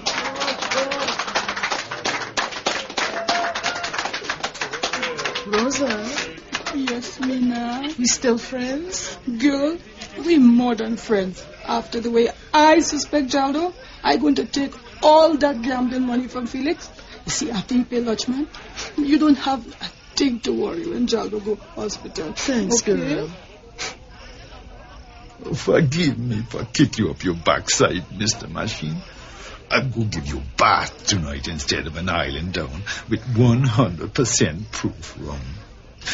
You and I will take off like a kite into endless possibilities with our electronicopia. Let me remind these people who is in control with a little music, to start with.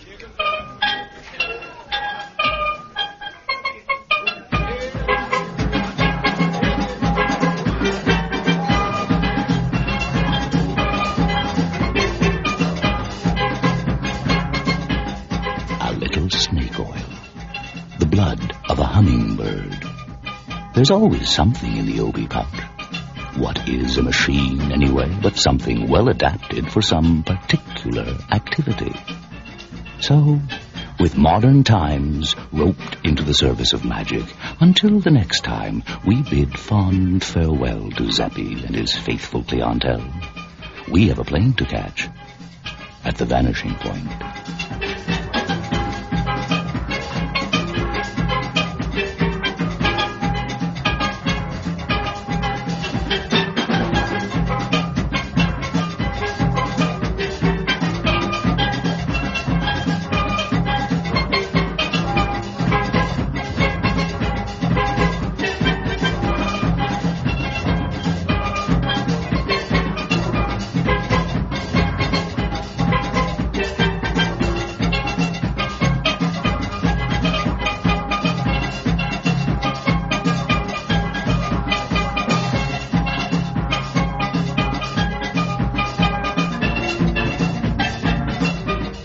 Zeppi's Machine by Samuel Selvin. Featured in the cast were Bill Milan as Zeppi, Donald Truss as Jaldo, Raphael Vigod as the salesman, Josanne David as Mina, Elvin Hewitt as Felix, Marva Lawrence as Rosa, and Samuel Selvin himself in the role of Lutchman. Original music was written and performed by the Organettes Steel Orchestra. Technical operations were by Norm Hurley, with sound effects by Uta Schafland, and the production assistant was Elaine Farner. The series script editor is Sandra Rabinovich. The series musical theme is by John Roby, and the voice of introduction is David Calderisi. Zeppi's Machine was produced and directed at CBC Calgary by Greg Rogers. The executive producer of Vanishing Point is William Lane. I'm Art Cuthbert, wishing you good night.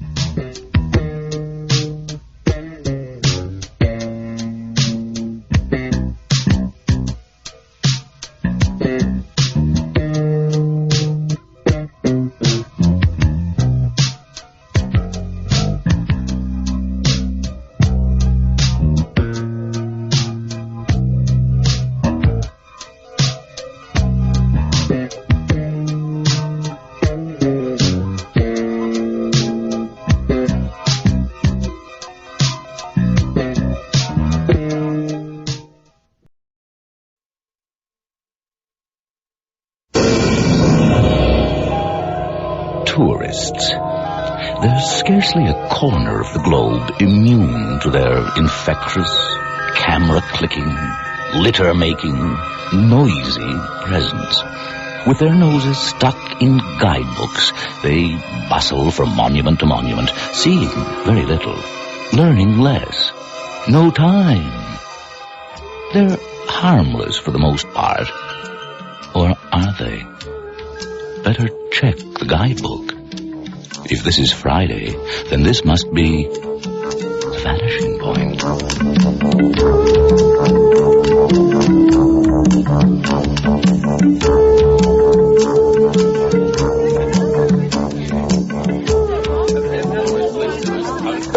Coach from Mount Isa, 3 ways in Townsville, Queensland, finally arriving. Your shillers here at last, mate. Must have been some holdover 3 ways. Bloody likely. And said coaches wait for no man. Michael! Oh, Megan! You look terrific. You too. Did you get my letter from Brisbane? Not yet. Mail takes forever to reach the cattle station. Gee. Oh, no. I was writing to tell you about Wendy. Wendy? Oh, your traveling companion. That's Sounds so Victorian. So what's wrong? Didn't you get off to New Zealand all right? No. Hi. Michael Fraser, Wendy, Peter. Oh, good to meet you, Michael. Oh, I'm sorry to gate crash, but Megan made Ayers Rock and all the Outback stuff sound so interesting. But she just kept saying that you two were like just friends, so I thought I wouldn't be in the way. But if I am, just say so. I can make myself invisible. I really can.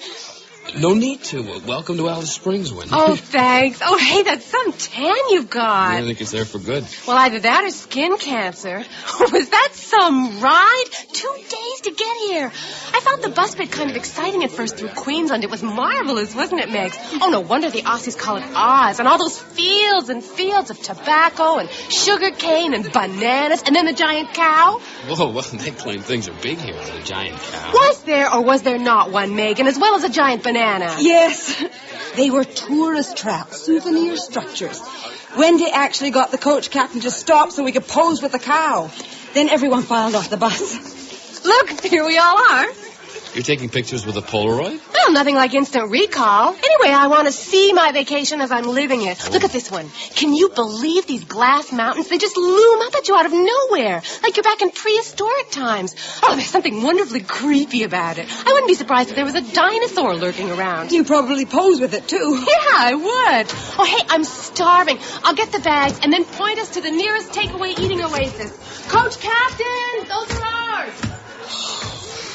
Is she like that all the time? Oh, no. She's tired right now. Well, she's not so bad. I don't mind her. Well, I do. She's driving me nuts.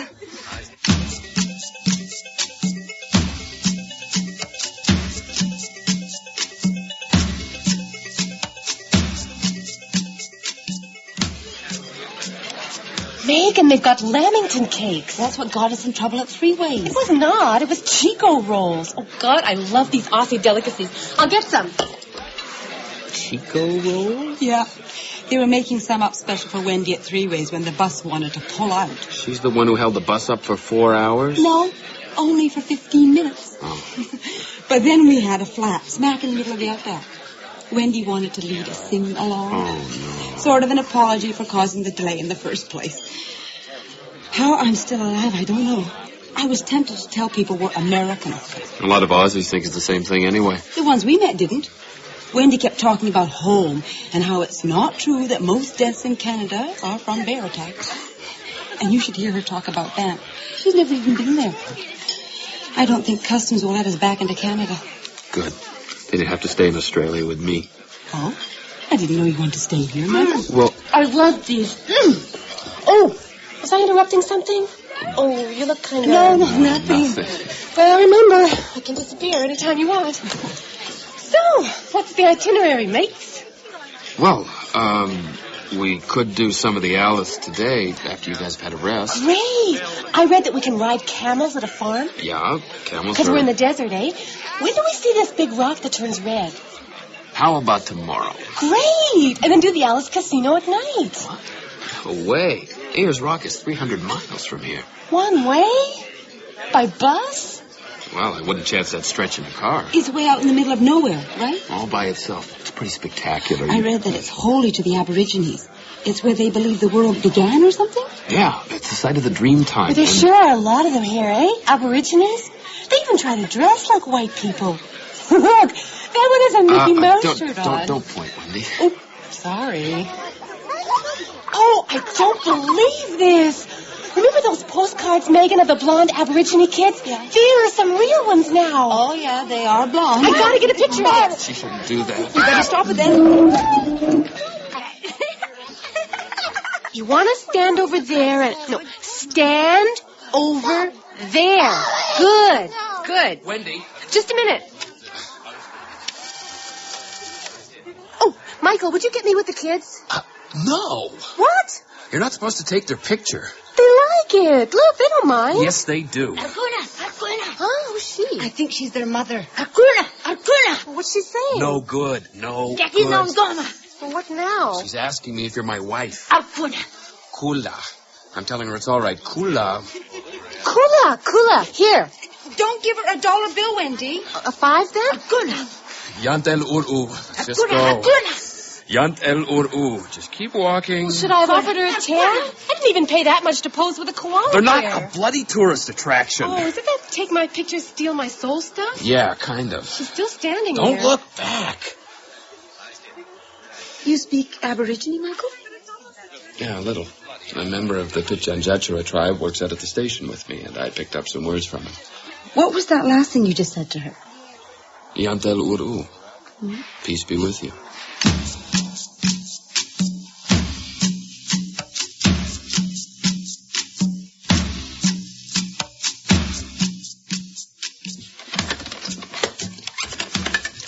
I feel like such a disaster area sometimes, you know? Anyone could make that mistake.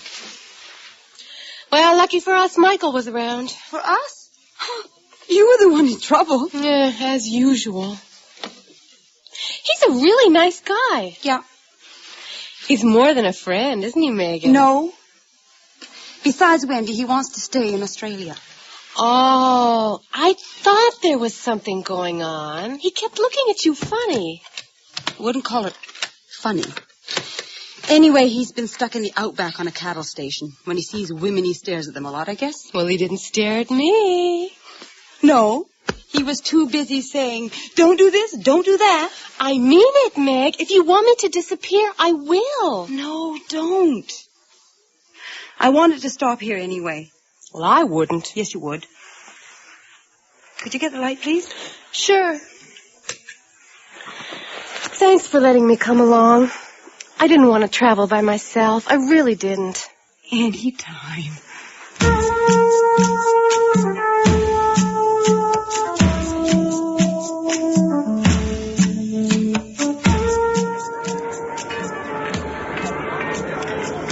Another dead kangaroo. That makes 6. What a depressing bus ride. Another one. 7. Hey, I can't hear the music. Just you two Yanks counting off dead kangas. It's not something we get to see in our country, Canada. You don't get to see the great dry in your part of the world either, mates. Kills everything. Well, that's for sure. We lost 30 head last spell. What are those brown mounds? Can't tell. Filled with big red ants. It's really creepy out there. I've seen worse places. Name one. Vietnam. You were there? Wow, when? During the war. Private Party Mullard. Gee, did you join up with the Americans? Damn Yanks weren't the only bloody army there. Aussies were too. Oh, when we get to Ayers Rock, I'm just going to crawl under it and die. Oh, Wendy.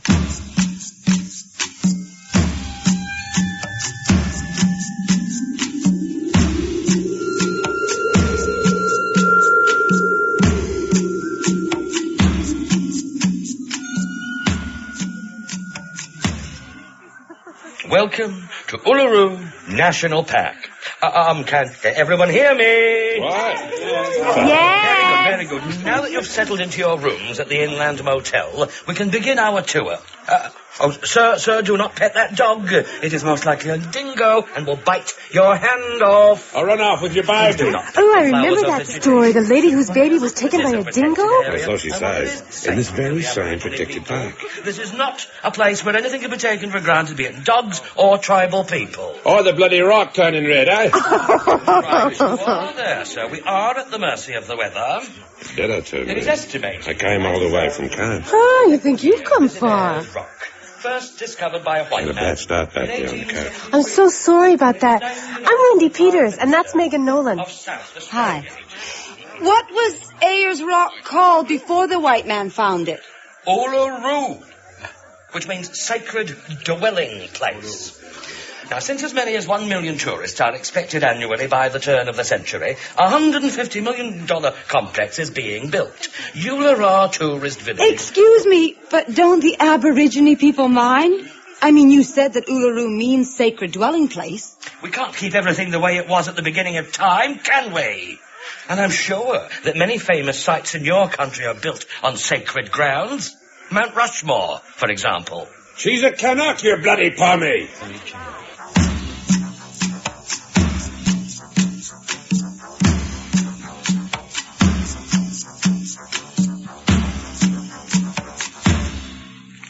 Find a good vantage point, everyone. Sunset is due any moment now. If conditions permit, we will see the rock change from ochre to a brilliant red. Cameras ready, everyone. I thought this was supposed to be a religious experience or something. Us at one with nature. How can it be when we have to share it with 300 tourists? Nuts, huh? You travel all the way across the outback to end up in a field waiting to see the biggest rock in the world turn And red. remember, back on the bus as soon as you hear the beep. Today we watch it. Tomorrow we climb it. Climb it? Well, you have to. It's one of life's experiences. One I'd like to miss. The sunset! The sunset! I got it! Amazing.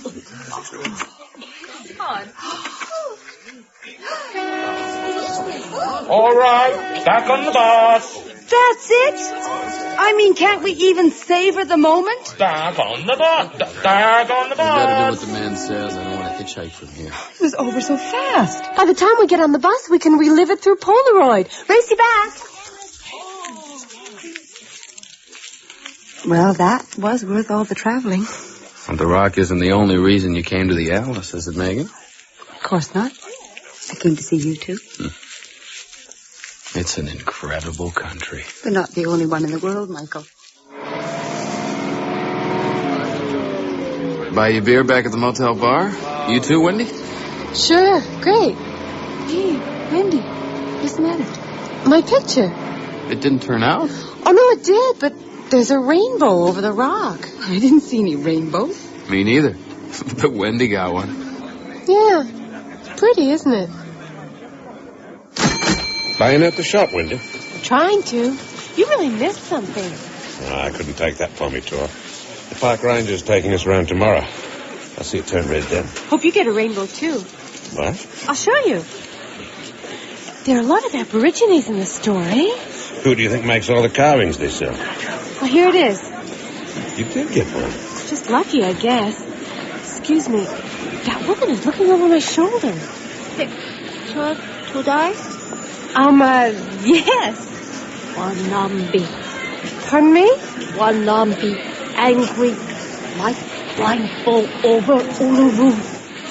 Oh, interesting. Is that a myth? Oh, Wendy, love. Well, excuse me again. Wanambi. Angry. Isn't that wonderful, the way they explain everything with myths? It's not a myth to them, Oh, she can't really believe that. but she does. Well, I hope I didn't offend her. Did you see where they keep the Polaroid film? And a Foster's lager for you, Josephine Cars. Cheers. A rainbow nobody else saw, and she gets it. Join you? Sure.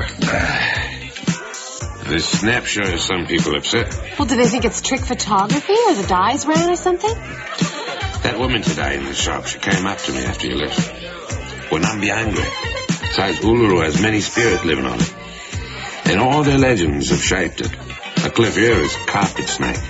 A boulder there, mala baby face. Another one is Wanambi the snake. He makes himself into a rainbow when he's mad. Oh, why'd she bother you? I was the one with the picture.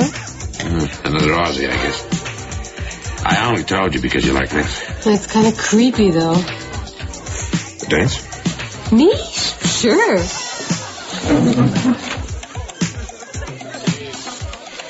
It's a weird place, isn't it?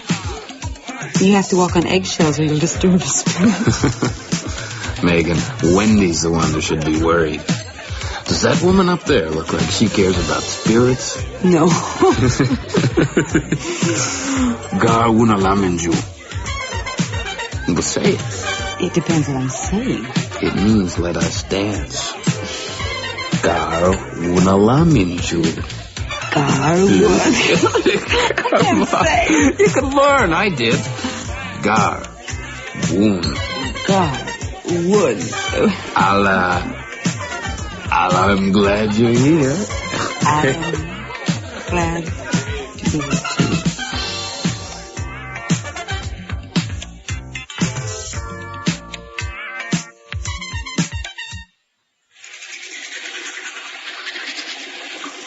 Woo! Can he dance? You kept up with him. Well, I thought you should have time with Michael. Oh, right. So you danced all night with a crazy Vietnam vet? Yeah. And he's not crazy either. He only dances like he is. You know, for the first time since getting to the Alice, I didn't feel like I was in the way. That's good. Aha, so you admit it. I was in the way. Wendy, don't start that high school pajama party talk again, or I'll shove this pillow down your throat. And don't put ideas in my head I don't want to be there. Well, just because he wants to stay here doesn't mean it couldn't work out. Look around. You want to end up here? No. Well, neither do I. And I always thought of Michael as a friend. And now I'm thinking I'd like it to be more. And that's impossible because he's going to be so far away. Oh, we should never have come here. You and Michael, me and Wanambi.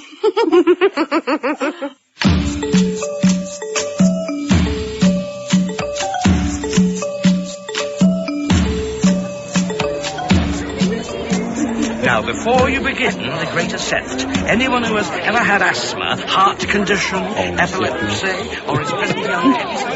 It's really high. Yeah. And did you see those plaques over there? 4 people died climbing these However, things. those who suffer from any of the infirmities that I listed... Or simply have the good sense not to go through with this. Join me on a walking tour around the rock's base to see the caves.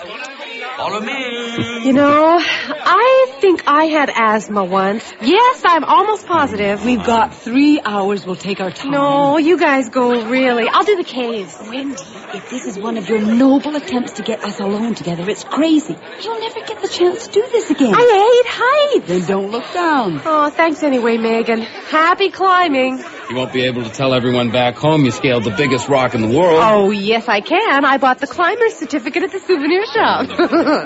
I like caves. Patty says these are legend-ridden.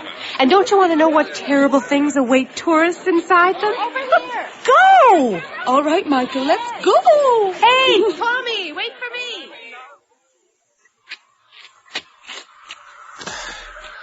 Oh, whose great idea was this, anyway? It's the Aborigine revenge. Are we really only halfway up? Or halfway down. It's kind of obscene, though. All these people scrambling over this sacred rock.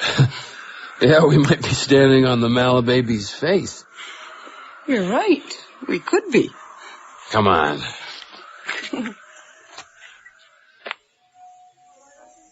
Note the intricate marking on these cave walls, but do not touch. Patty was right. Wow. They each illustrate a specific ritual. Don't anyone leave this touring party.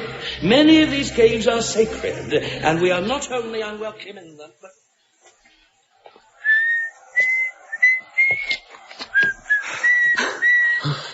That lady down there whistling. You believe it? Oh, let's stop for a second. All right, if you need a rest. Oh, come Michael, on. this should be easier for you. You've done it before. Well, it isn't. Look how much of Australia you can see from here. Wow. 100 miles in every direction. Do you have to leave for Adelaide on Monday? That's the plan. We've only got 2 weeks left to do as much of Australia as we can. I'll take more time off from the station. We could see Australia together, you and me. That's not fair to Wendy. Just dumping her like that. She keeps offering to disappear. She'd love to.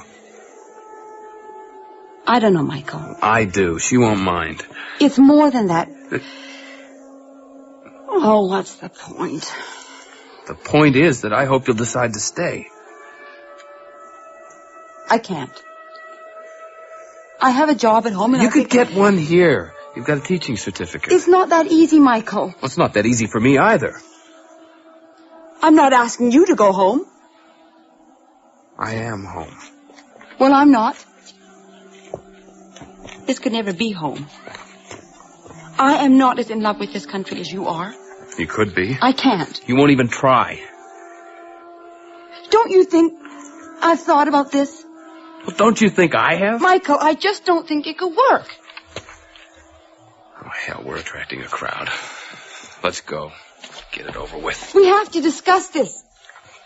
Michael!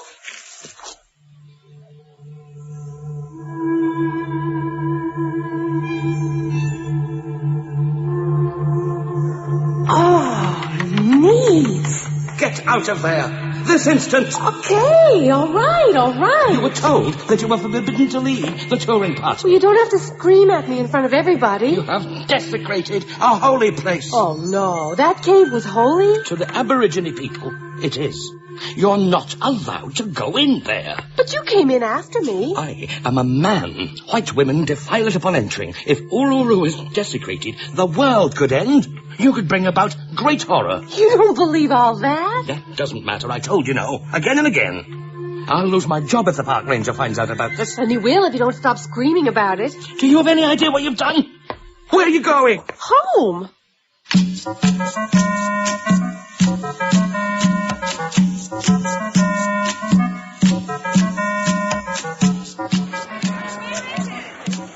Wendy, you made it? To the top. The great ritual act is done. Oh, I wish I'd gone with you. I wish you had too. Michael and I had a fight. Oh, no. That's why he's not here? Yeah, he's gone off to see the caves. Well, he can do that. He's a man. Do you know that white women are not allowed in certain caves? Well, I have never believed in segregation. So you went in one? Well, I didn't know. I'm not tour guide. I mean, there are only so many fertility rite caves you can see in a day. Take it from me, the Outback is no place for women and children. I managed to desecrate a cave with my white femininity. Everybody's mad at me. Again? We're 0 for 2 today, Megs.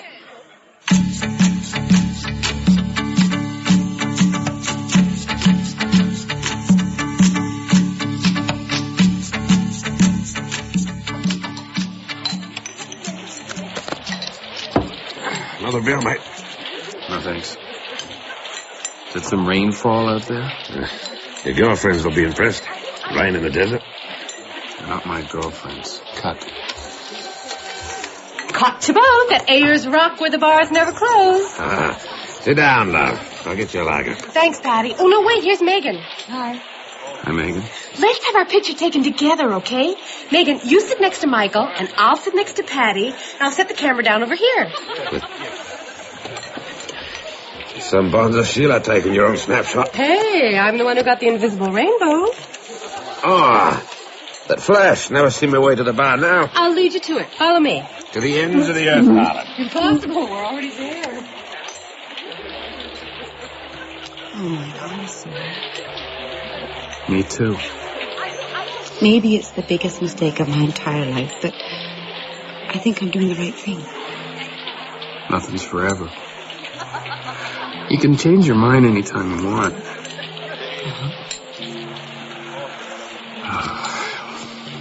Yant el Uru.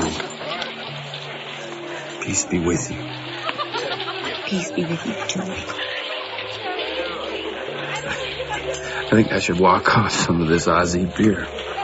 Yeah. Come on, mate. We'll go outside. It's raining. So what? Let's see what ULURU changes into when it rains. Crazy. But I'm the one who's sober. Man-night, but man-night. Nice and dead. Can't get served around here. Why is the bartender ignoring that man? Because he's an Aborigine? Nah, because he's too drunk. I am Wendy, love, you go back to the table. I can take care of myself. No, you can't. Go on, please. Man-night, but man-night. There'll be a Nice fight and if they dead. don't serve him. Well, don't you get into it, okay? Feel better? I feel soaking wet. And we can't even see ULURU and stuff. But we know it's there. Well, that guy's got a problem. Don't know where he thinks he's going. He's got about 200 miles before he hits anything. Hey, he's driving right towards the bar!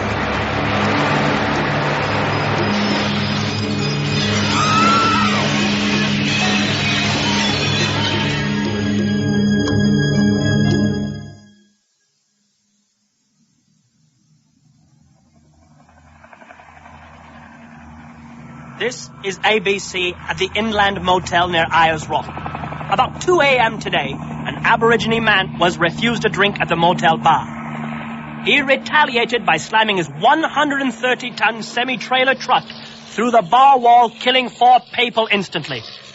He fled the scene. People are still buried in the wreckage. The flying doctors are transporting the dead and injured into Alice Springs. Calling Dr. Swanson. Calling Dr. Swanson. I'm sorry. Your friend died a few minutes ago. Oh, no. It's all my fault. Stop saying that. Patty's dead because of me. Wendy. The woman warned me. She told me this would happen. It should have been me, not Patty. It shouldn't have been anybody. It was an accident. No one could see it. No one could have predicted it. Can't you? It should have been me. The cave, those children, the rainbow. All my fault. No. All my fault. All my fault.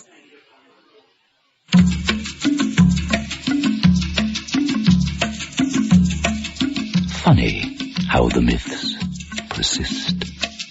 Not dead things after all. Not created, but summoned. Who said that? Must remember to be more careful next time.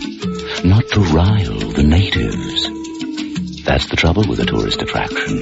How easily it becomes a tourist trap. The Vanishing Point. ULURU by Colleen Curran. Featured in the cast were Patricia Phillips as Megan and Alan Fawcett as Michael, with Jane Woods as Wendy and Vlasta Brana as Paddy. You also heard Harry Hill, Bronwyn Mantle, Linda Lawn, and Brian Dooley in a variety of roles.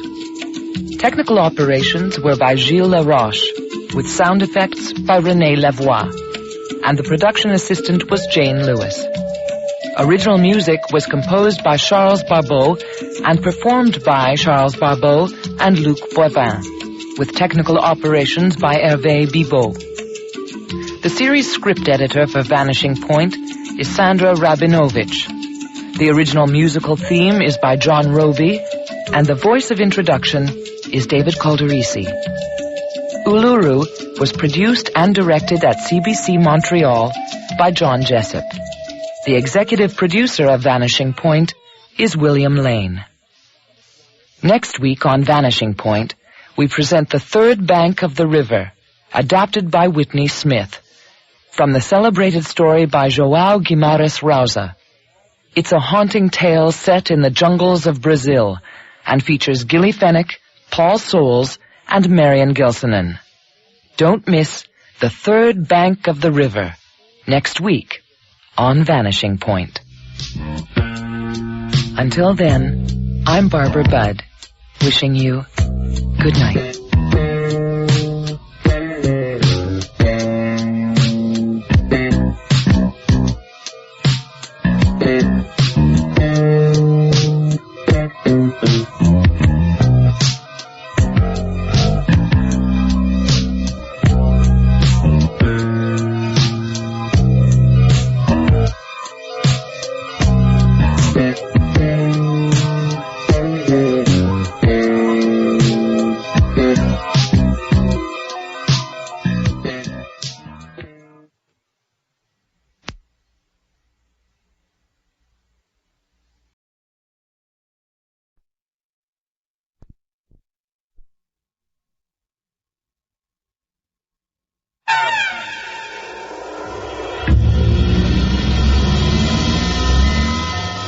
What if? A favorite game. What if you'd seen the earlier flick, caught the later train, turned up that side street towards the station? Where would you be now? More importantly, what would you be now? Perhaps you wouldn't be glued to your radio waiting for the show to start. Perhaps this would be your show. After all, somebody's behind the Vanishing Point.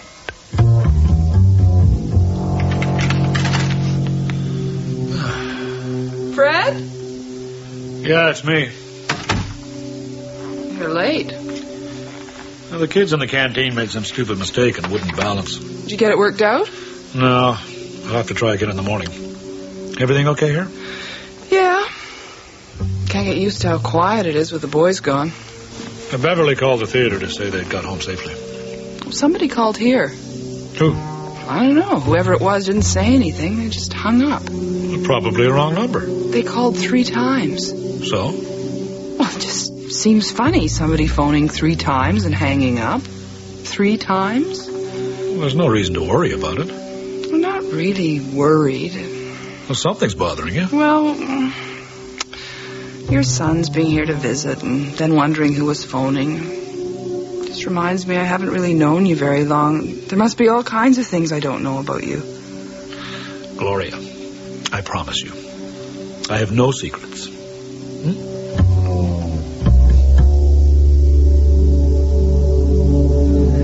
Len? Oh, hi. What'd you think? Not bad. Something kind of interesting about it. Yeah? Come on into the office. So, are we going to get a good review? It's not a bad flick. There's a part where you start to think that the cop and the killer might be the same man. Sounds good. The old doppelganger. What's that? Well, that's the German word for when you meet somebody who's really you. Len, don't get all literary in this review, huh? Just tell the people it's an exciting cop movie with a good chase at the end. People like movies with weird psychological things, doubles and split personalities. They also like cop movies with a good chase at the end. They'll come or stay home, no matter what I say. Well, if you think that, why go on reviewing them? It's my secret vice. I like writing about movies. And sometimes it helps me avoid the latest scandal of the Traffic and Streets Committee.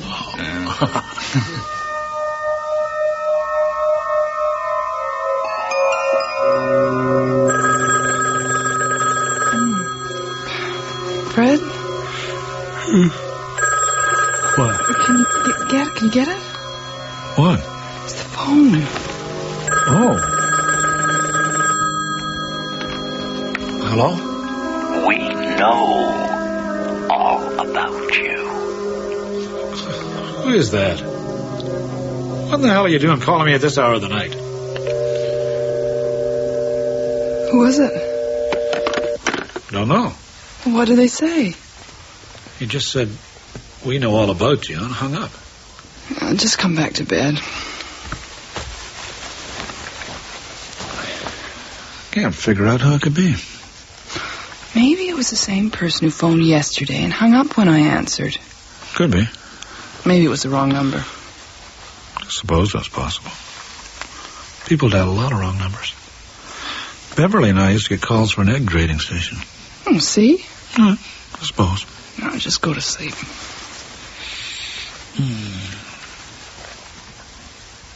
Fred.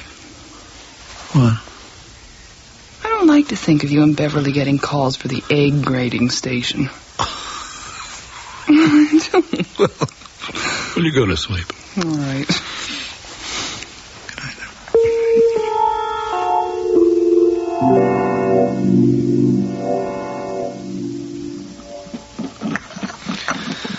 Oh, you look tired. I don't think I ever really got back to sleep after that telephone call. Why don't you go back to bed? There's an inspector coming in today from the head office in Toronto. Oh, there's the mailman. I'll go see what he's brought us. Hey, if it's all bills, tell him to take it back. Just one letter for you. Who's it from? Doesn't say. Here, I'll pour you another cup of coffee. Right. That's strange. What? This letter. Who's it from? I can't read the signature. Listen to this. Dear Mr. Berger, we'd be very pleased to receive a copy of your script. We liked the story that you outlined to us, and we're quite eager to see how it is developed in the completed script. I didn't know you were writing a script. I'm not. Well, then why did they write to you about it? I don't know. Well, is there a return address? No. Just an embossed logo on the paper. I guess I'm supposed to recognize that. You should find out who it's from and send them a script. If it's a mistake, just take advantage of it. I couldn't write a film script. Sure you could. Well, we could write it together. I better get to work.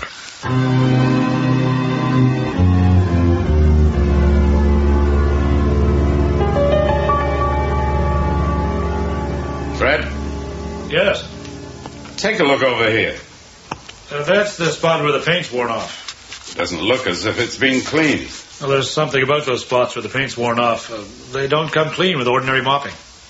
Maybe they should be repainted. Well, I've got a memo in asking for clearance to do floor repairs in here. How long have they been sitting on it? A couple of months. Call and push them. They'll never do anything if you don't push them. I'll call them again. Maybe you could mention it when you get back. Sure. You've got this place in pretty good shape. You wouldn't want some little thing to spoil it. If we both go at them, we could probably get some action. I'll just go back to your office to get my coat, and I'll get going. Fred? Who's that? It's Jenny Rourke. She works in the box office. I'll be there in a minute, Jenny. Oh, I just came in to check my hours. I'll be with you in a minute. Hardly need this coat today, do I? It might turn cold later on. I'll see you next trip. Keep at them about that floor. Yeah, I will. Who's that?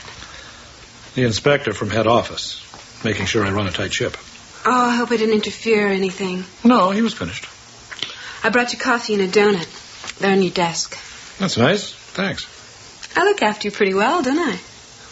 Yeah. What's that line about anything you want, just whistle? Loren Bacall to Humphrey Bogart in To Have and Have Not. I thought you never watched movies. I used to, especially the old ones. But in this job, it's like selling cabbages. Every cabbage looks the same. Are they all the same in the dark? Something like that. Come and get your coffee before it gets cold. Did you want to check your hours? No, I know my hours. I just didn't want to embarrass you in front of that guy. I didn't know who it was. I didn't just want to blurt out that I brought you coffee and a donut. Might make him suspicious. Well, there's nothing to be suspicious about. No.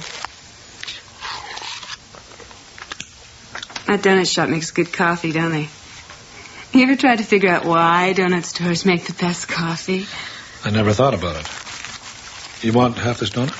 No. If I keep eating like I have been, by the time I find a man, I'll be too big for him to get his arms around. That's not even close to being true. I know most men like women a little soft, but you don't want to feel like you're mud wrestling, do you? Well, do you? I guess not. So no more donuts. Well, thanks for bringing me one. I always like coming to visit you in the afternoon. You're good company. You don't mind, do you? No, it's nice of you to bring me coffee, but I do have to work. I'll see you later. Right.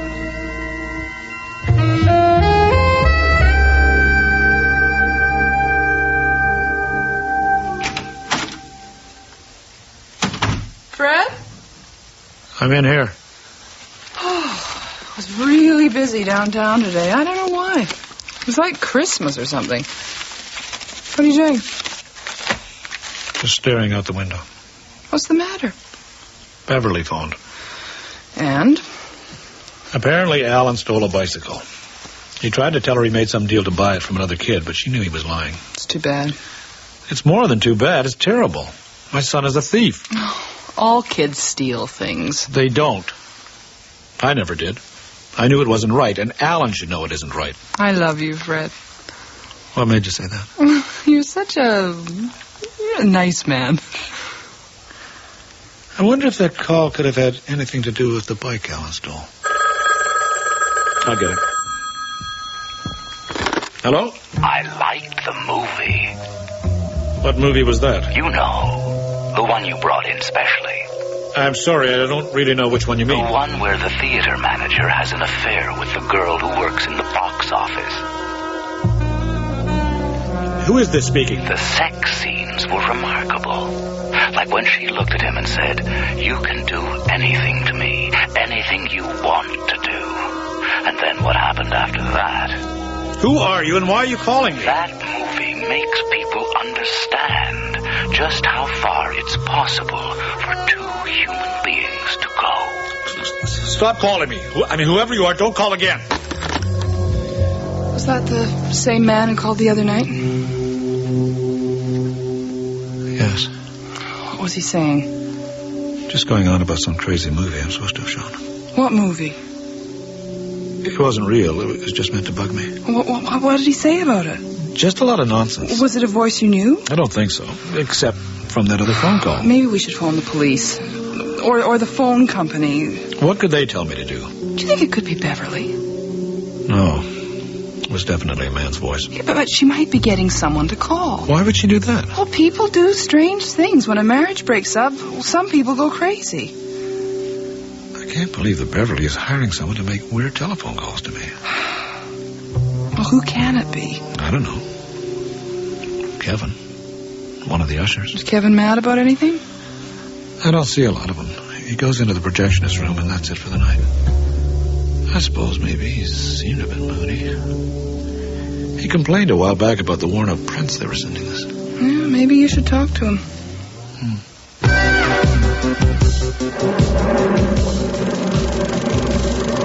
You can't do that. Yeah. You just watch me. Have you watched this one, Fred? No. It's terrific. All kinds of unredeemed violence. I love it. They sending you good prints these days? Yeah, most of them have been decent. Yeah, I hear you had a guy in from head office. Yeah. Did that go okay? Yeah, not bad. You get out his flashlight, see I've been cleaning the lenses? No, he just stuck his head in the door. Just check to see if I've been spitting on the floor again, eh? I guess. You sure it went okay, Fred? We're kind of worried. Got things in my mind, I guess. But not the guy from head office. He seemed happy. Hey, watch this movie. Lots of blood, gore. Keep your mind up.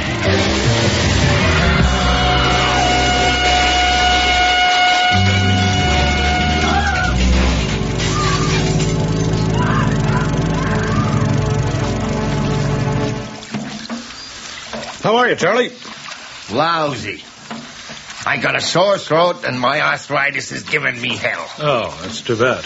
I don't know why people always ask how you are when they should be able to tell by the expression on your face that you're miserable. You always look the same, Charlie. I'm always miserable. Look, I may be able to get those patches of floor painted. Make them easier to mop. Are you complaining about how I mop the floors? No.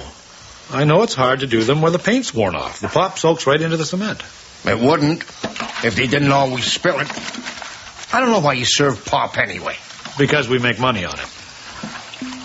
Oh, yeah. It's on your desk. What? The parcel that guy brought. What guy?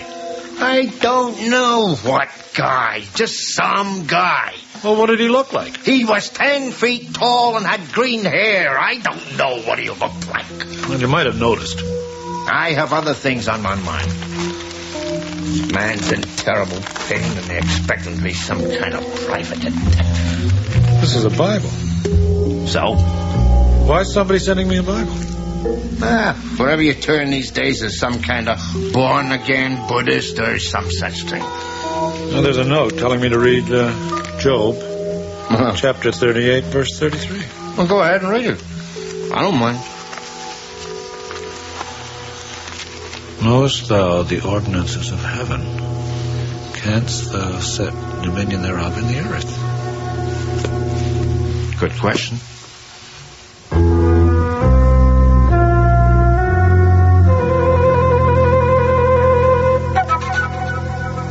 Fred! Oh, hi, Len. Did you read my review? It sounded a bit literary to me. Did you like the line about the many men each one of us contains? Well, yeah. Well, it didn't keep anybody away. I also said it had a chase at the end. That's true. Hi. Oh, hello there. Hello. Oh, hello, Len. How are you? Not bad. Fred, you coming in? Maybe in a few minutes. Sit by the aisle and tell the usher where you are so I can find you. Okay. You actually going to watch a movie? Part of one. Well, there's a surprise. Len, you haven't been playing practical jokes on me, have you? What kind of jokes? Telephone calls, letters. Are you getting obscene calls?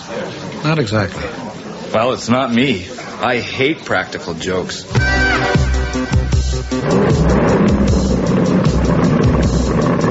can't do that.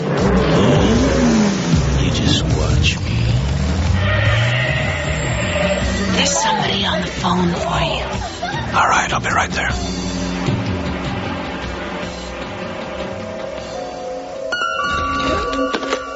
Hello? Genesis, chapter 1, verse 2. Who are you?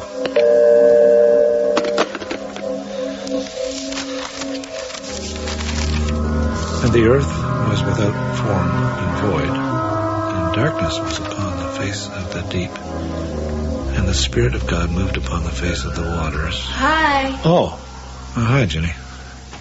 Is that the Bible? Yeah. Are you religious, Fred? No, not really. So you were just flipping through looking for the good parts? Jenny, I've been getting these strange phone calls. I used to go out with a guy who made dirty phone calls. That's how I met him. He used to call me and say all this stuff. So I finally said it sounded like fun. Why didn't we get together? I went out with him a few times, but he didn't amount to much, I guess you could say. He needed the telephone. You're amazing, Jenny. You don't know half of it. Anyway, these aren't obscene phone calls, just strange. Like, I just got one telling me to read a verse of the Bible. What verse? And the earth was without form and void, and darkness was upon the face of the deep, and the Spirit of God moved upon the face of the waters. It must be some kind of religious fanatic. But it's not always religious. Like another time, it was about a movie they said I'd shown. Weird. You talk to people around here, Jenny. Is there somebody who works here that has a grudge against me that I don't know about? I don't think so. We all think you're terrific. Well, I can't understand it. Well, who could it be? Why don't you take me out for a drink and we'll talk about it? Gloria's in watching the movie. Is it any good? It's not bad. Jenny. You don't have anything to do with these calls, do you? I don't even own a Bible.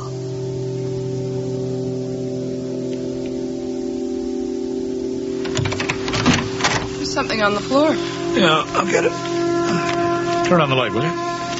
Funny time of day for a letter to come. Who's it for? It's addressed to me. Open it. No, I'm going to burn it. You can't do that. Look, I'm tired of this nonsense. I don't care anymore who's doing it or why. I just don't want to be bothered. But you can't be sure that it's another one of those things, whatever they are. Well, what else could it be? A letter coming at this time of night? I don't know, but I think it's kind of exciting. You think all these calls and parcels and messages are exciting? In a way. They're driving me crazy. Why? Because I don't know who it is and what they've got against me. Maybe they don't have anything against you. What do you mean? They haven't been threatening you, have they? Somebody phones and says, we know all about you. That sure sounds like a threat to me. I don't think so. Now, the letter about the script, the Bible and the quotations, oh, they're not a threat. You wouldn't feel that way if they were coming to you. Open the letter. I'll pour us a couple glasses of wine. I don't want to open it. Aren't you curious? Not especially. Just open it. All right. Hey, you want a big glass of wine or a small one? Big.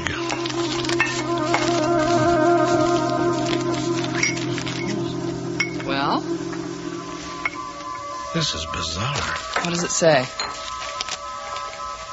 Dear Mr. Berger, here's the script analysis we promised to send. We feel the story begins rather slowly, but it does begin to pick up when the mysterious noises are heard in the closet. A good director could certainly help dramatize the apprehension that must exist in the couple's minds when they begin to believe that there is some kind of presence trying to communicate with them. We were worried at first that this was too familiar a plot device, but it is probably justified by the sense of surprise when the two of them venture to open the mysterious basement door to discover not the usual ghost or murderous presence, but a new world. A beautiful landscape with strange new creatures inhabiting it. That sounds neat. There's more.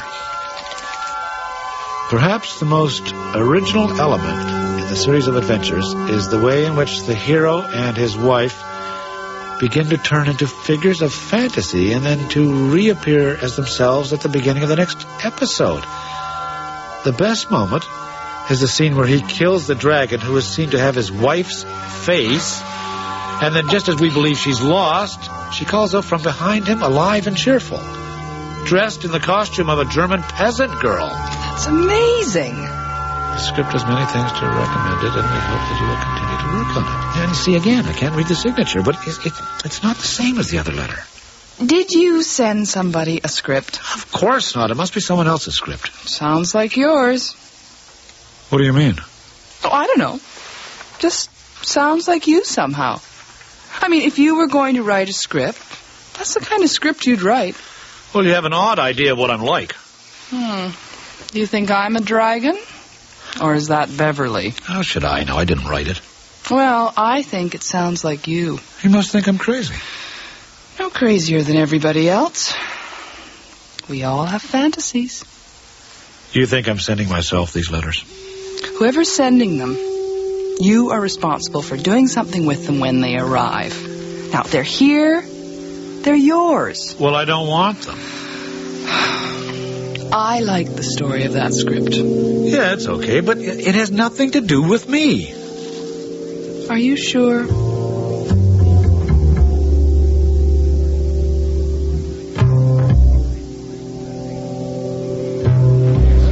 What? Who the hell did that? That really what you're showing, Fred? No, it isn't. Charlie! I'm in here. Who's been messing with the marquee? Not me. Wind out there sets my arthritis throbbing like you wouldn't believe. Now, I'm going to stay right in here where it's warm. What's wrong with it, anyway? Well, didn't you see it? Well, you know I can't get my neck twisted up far enough to read that. I don't walk all bent over because I like it. Somebody's taken down the titles of the movies we're playing and used the letters to write Read Revelation, chapter 12, verse 1. Oh. Must be some kind of convention of holy rollers going on in town. I don't think so. So, what does it say? Revelation chapter 12, verse 1. And there appeared a great wonder in heaven. Yeah? A woman clothed with the sun, and the moon under her feet, and upon her head a crown of 12 stars. Oh.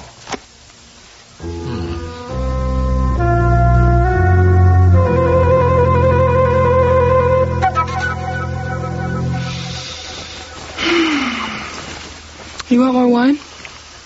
You're going to get me drunk. Oh, there's just a little left in the bottle. We'll share it and then go to sleep. Okay. Besides, if I get you drunk, I can have my way with you. You can do that when I'm sober.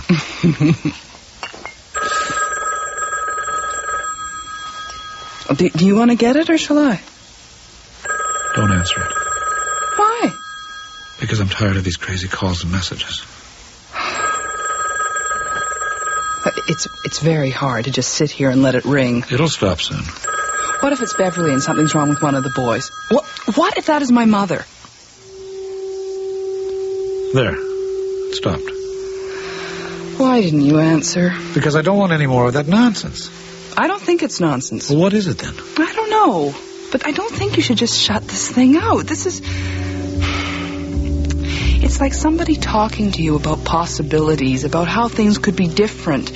I didn't think you were so dissatisfied. No, I didn't say that. You want me to be something different? No, I didn't say that. I just said that all these messages, they're like doors opening. Most people, they never get that kind of offer, you know? They just plug along. Like boring old Fred. Oh, I didn't say you were boring. You're not. But you think I should start studying the Bible? Or writing movie scripts? Or whatever else this joker suggests? Yeah, it might be exciting for you. Just something new and unexpected. A new possibility. A new possibility? Like Ginny? Who works in the box office? Oh. Now, she's made it pretty clear that she'd like to have an affair with me. One of the calls was about a torrid affair that a theater manager is having with a woman who works in the box office. A really intense, destructive kind of affair. Do you want me to try out that possibility? No. Are you sure? Of course, I'm sure. There aren't any magical possibilities in life, Gloria. We are what we are. But if someone's talking to you, shouldn't you listen? I listen to you, Gloria. I try to listen to you. But not to some crank on a telephone. I just don't see why this is such a threat. Doesn't that feel like a threat? The way he can invade the bedroom, say anything he wants to say? And you're not going to answer. No, I'm not.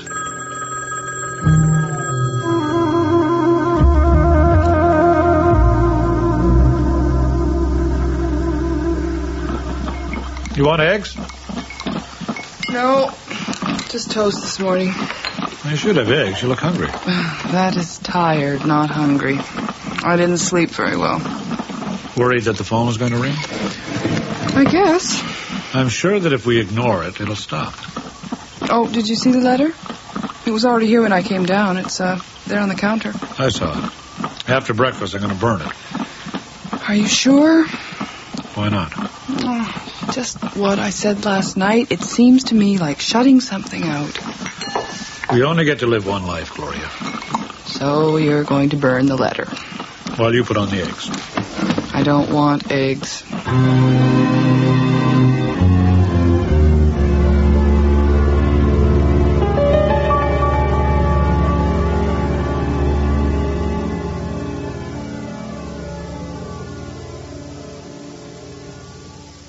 So what are we going to do tonight? Nothing. We're going to stay at home. Well, isn't there some good movie on? Something we wanted to see? You can come and see it some night when I'm working. And this is my night off to forget about movies. The phone started to ring this afternoon when I was down in the basement. It rang and rang before I could get to it, so whoever was phoning hung up just as I got there. And it made you think of those calls we got last year? Yeah. I told you that if we ignored them, they'd go away. Well, they did. And a good thing, too. I guess so. You don't sound convinced. Oh, sure. I'm convinced. No more mysteries. You want another cup of coffee? Yeah, I guess so. Why not?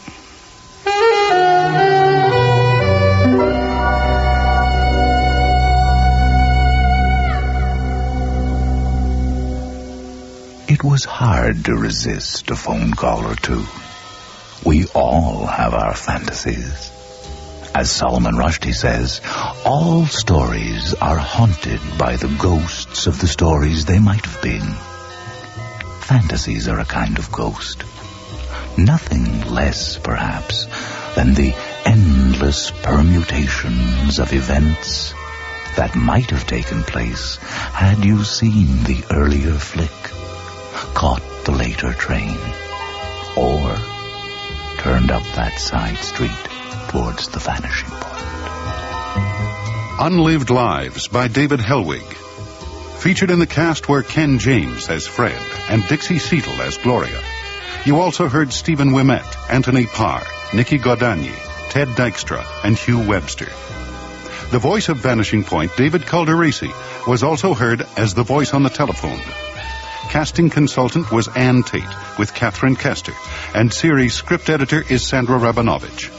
Recording engineer was John McCarthy, with sound effects by Matt Wilcott, and the production assistant was Peggy Esty. Original music and series theme are by John Roby. Unlived Lives was produced at Studio G in Toronto by series executive producer William Lane. Until next week, I'm Art Cuthbert, wishing you good night.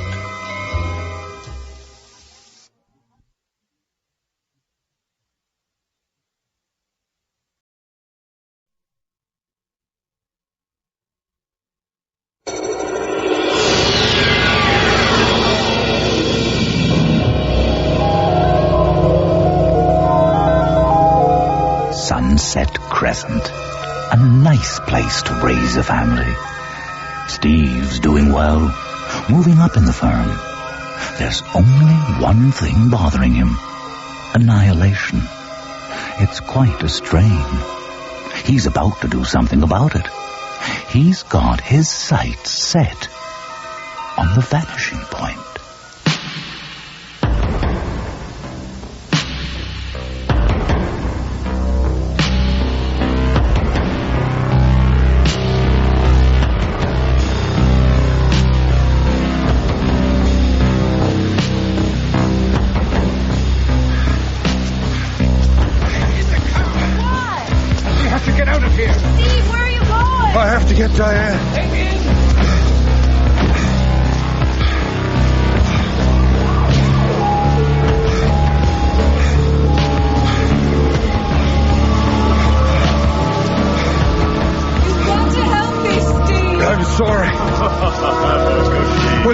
of my way. Let go of me. No, I can't.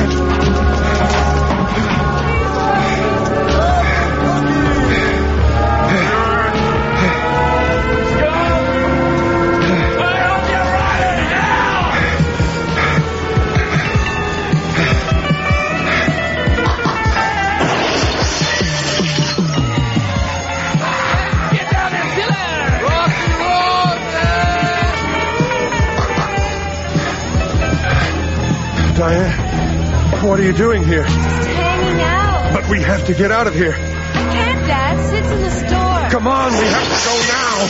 Dad, let go of me. Please. I'm trying to.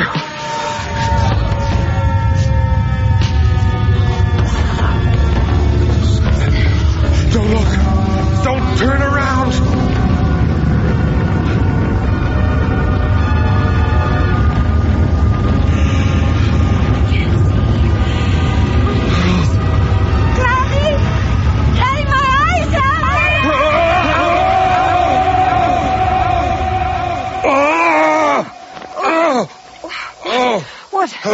What is it? Steve. Wake up, honey. Wake up. You're having a nightmare. Oh, my God. Here. You want something to drink? Oh, please.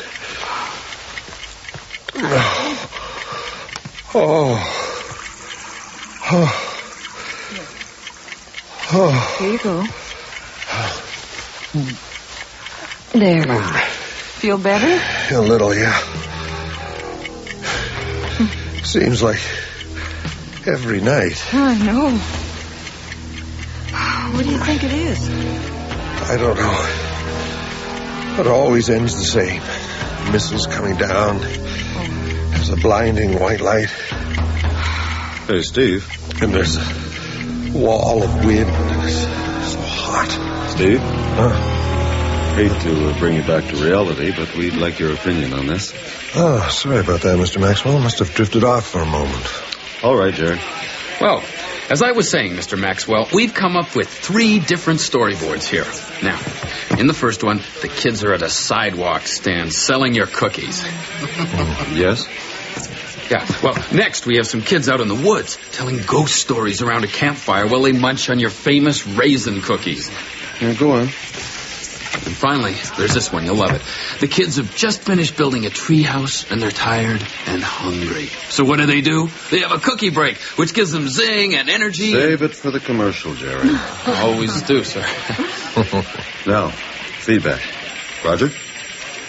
Well, sir, I think the campfire concept gives us a natural back-to-the-earth kind of feeling, which is what most parents want today. Andrea? I'm leaning towards the kids on the sidewalk because it shows they can be entrepreneurs. They can start out small and... Steve? Shelter. Shelter? Pardon me? Shelter is the key here. Whether we consciously realize it or not, human beings need 2 things, food and shelter. The treehouse provides both. The children have our cookies and they're safe and comfortable. Brilliant. Absolutely brilliant. I was thinking along the same lines, sir. Like hell you were. We'll go with the treehouse. Right, sir. I don't know what I'd do without you, Steve. Just doing my job, sir. Now, why couldn't the rest of you come up with Steve's insight? Instead of a lot of mumbo-jumbo, he gives it to me up front. Nice and simple.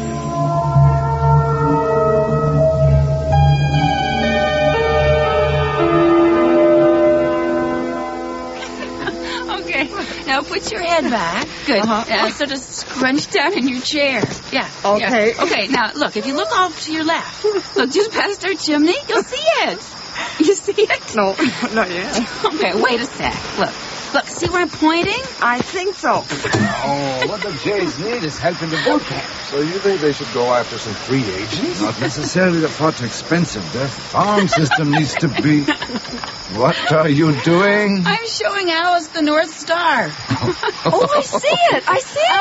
Finally. It's pretty nice, isn't it? Beautiful. Oh, here's your drink. Thanks, honey. Isn't it amazing what you can find out at a barbecue? It's also amazing how much you can eat. I must have put on 5 pounds. What do you mean? You hardly ate anything. Maybe so, but I still feel like I ate enough for 5 people. Well, now that you mention it, Steve, you did eat more than usual, and you're going to be getting a bill in the morning. Funny, very funny.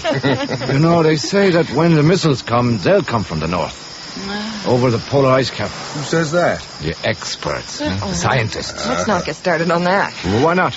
Because we're trying to have a pleasant evening. I just want to know what our friends think about the subject. Alice? To tell you the truth, I haven't given much thought to it. What's your opinion, Leslie? I think there are only 2 sides to it. Those who believe they can survive and those who don't. Myself, I'd like to be at ground zero and go like that. And to see the world afterwards. Ground zero. What exactly is that? The exact center of the nuclear fireball when the bomb explodes. You'll be completely vaporized. But some people will survive.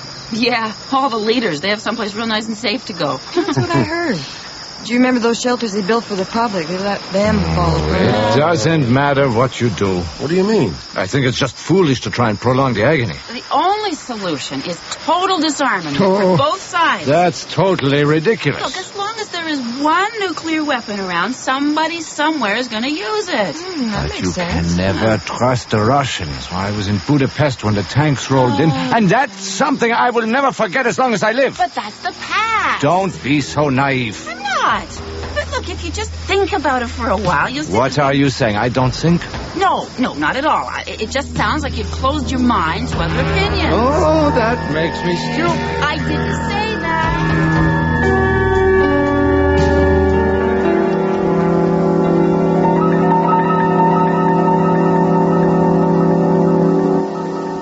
They sure went at it tonight, didn't they? Oh, no kidding. You know, I was thinking about what you said. About what? Shelters. Oh.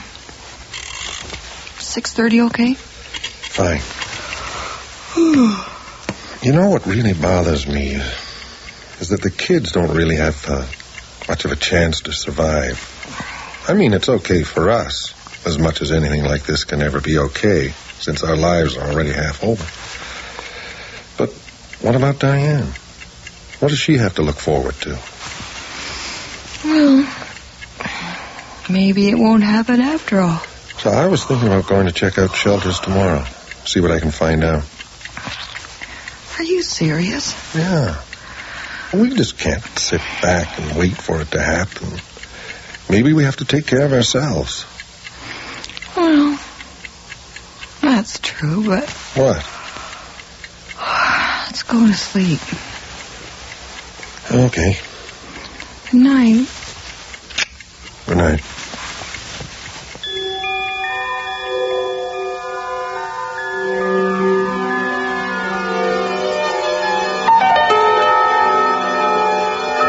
I didn't know what to say when he came home. Took me down to the basement. He told me he was going to build a fallout shelter in the corner for us. But it was like he was a little boy again. I mean, I haven't seen him so excited about something in years. So, well, as long as it helps him stop having those nightmares.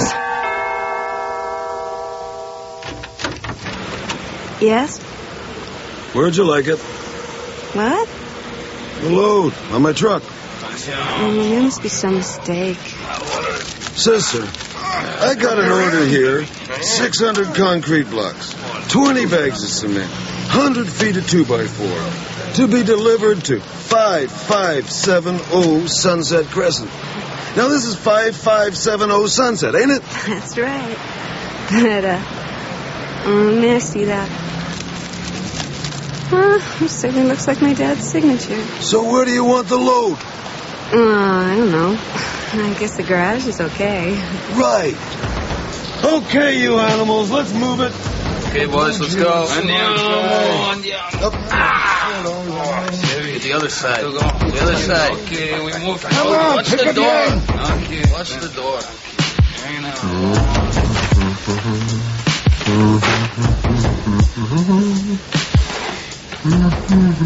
Steve!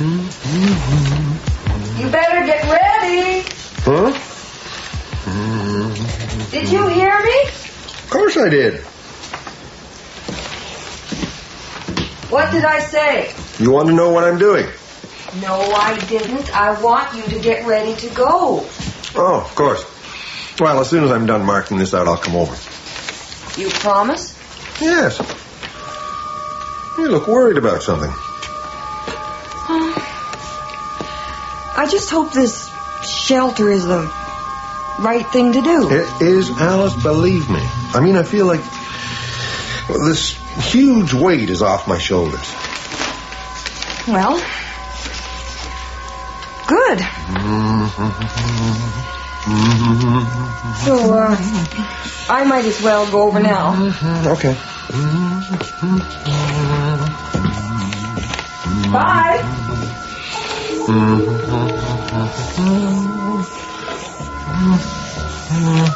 Bye.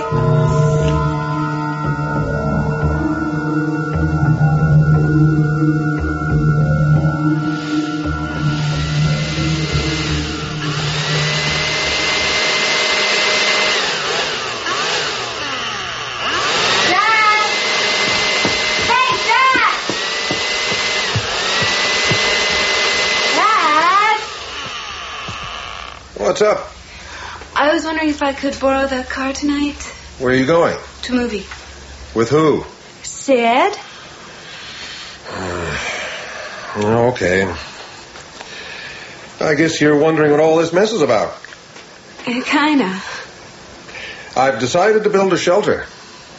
Like, you mean a bomb shelter? That's right. It'll be big enough for 4 people, and if I build according to these plans, we'll be able to stay down here for at least 2 weeks. No kidding. But this is kind of sudden, isn't it? Not really. I've been looking at the plans for a while. So, what do you think? I don't know.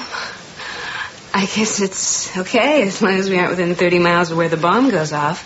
Well, the way I figured, if it gives us even the slightest chance of surviving, then it's all worth it.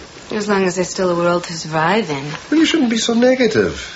I'm not. I'm just being realistic. Well, can't hurt to be prepared.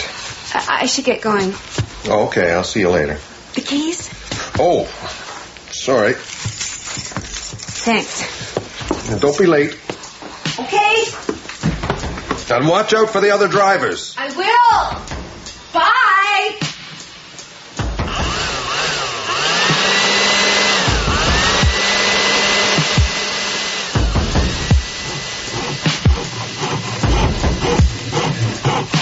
Hold up your end. I am. There we go. Can we take a break? Well, we just started working, Alice. 4 hours ago. What? Can't be. My stomach tells me it's lunchtime. I don't believe it. It's 12:30. Yeah. You know, this is going faster than I thought it would. A week ago, the walls weren't up. Now they are. Yeah. We'll have to be extra careful from now on, Alice. Mm-hmm. If word ever gets out in the neighborhood, we'll have so many friends we won't know what hit us. Steve, maybe you should take some time off. I mean, you come home from work and start in on this. That's the only way it'll get done. It's just, well, if I'd known how much work it was going to be, I don't think I would have agreed in the first place. You're not serious. What would you like for lunch? Don't change the subject. I want to know how you feel about this. Wonder who that could be. If you answer it, you'll find out. Why don't you go see who it is? I'm going to make lunch. It's me, Laszlo. Oh, God. What am I going to say if he asks me what I'm doing down here? What? Steve? Are you there? Go on. Coming.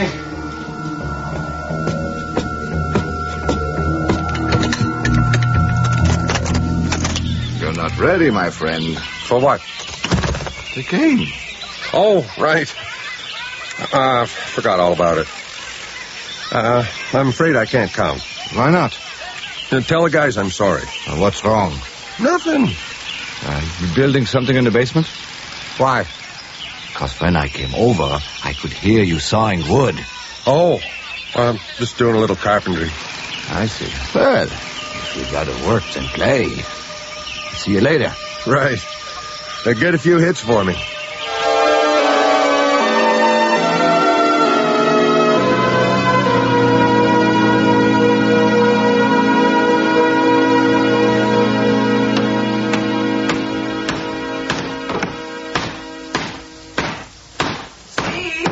Yeah? I brought you beer. Oh, thanks. Laszlo called. What did he want? He wanted to know what your excuse was this week. Uh-huh. And it's Sunday. Aren't you going? He's trying to find out about the shelter. What? Yeah. Well, maybe you should play, Steve. Come on, it's only a couple of hours. It might be fun. What is this? What is what? Don't you want me to finish it? I just think you need a break. Why? Will you stop acting so weird? Oh, I get it. Now I'm being strange. Here's your lunch. Where are you going? Upstairs. If that's okay with you.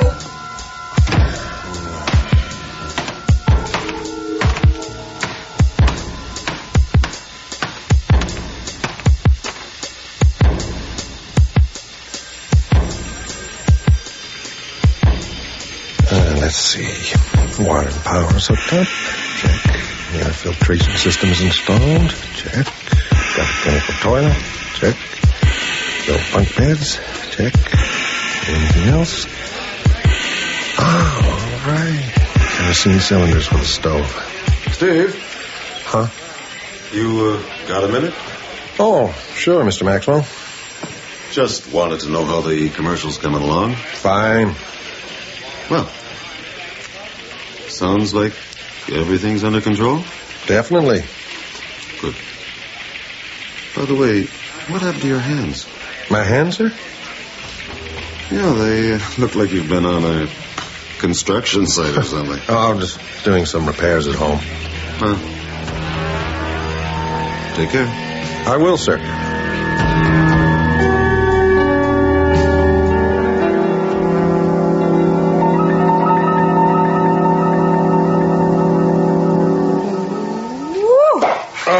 Watch it, you don't want to spill it. Hey, you're talking to a long line of champagne pourers here. Now, this is the real thing, Diane. Yeah. There we are. What should we drink to? To our home, away from home. Here, here. Oh, lovely stuff, Alice. Thanks. After all the work you've done, I figured you deserved it. So, what do you think of the place, Diane? It's okay. She likes it. Did you try out your bunk bed? Sure it's fine. Go ahead, try it. Okay. I put a 6-inch slab of foam down for you. Pretty nice, huh? Feels good, Dad. But what are we going to do? What?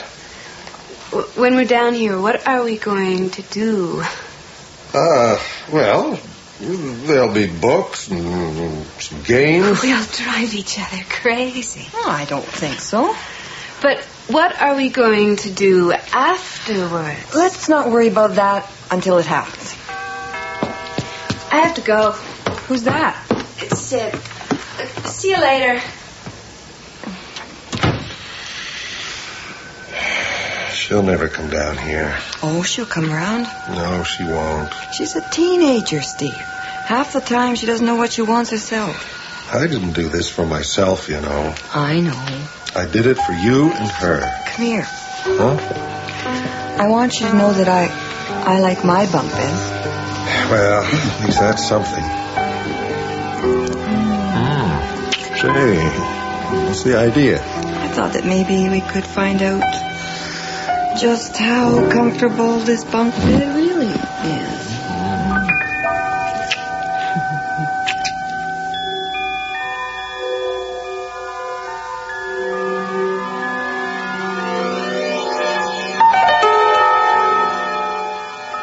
Well, it's been a week since we spent our first night in the shelter. Now Steve spends almost every moment down there. He says he feels more comfortable there. know what to say about it. I mean, he still goes to work every day and things like that. So maybe I shouldn't be worried. It's just that...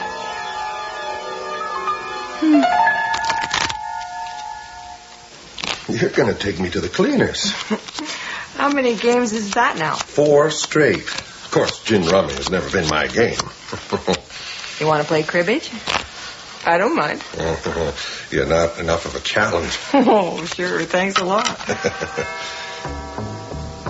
Who's that? Oh, probably one of Diane's friends. At this time of night? Relax, Steve. I am. I know she's a responsible girl. It's just that her father... Sure go. I'm thinking, do you mind? Well, just don't take forever. Sounds like we have company. Diane? Is that you?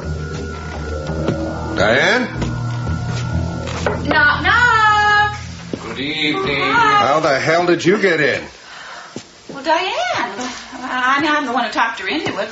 We were kind of worried. We said they're our friends. We haven't seen them for a while, so let's go find out if anything's wrong. Well, this is it. Yes. It's amazing. What do you mean by that? You've actually done it. You think I'm a fool, don't you? What? To build something like this.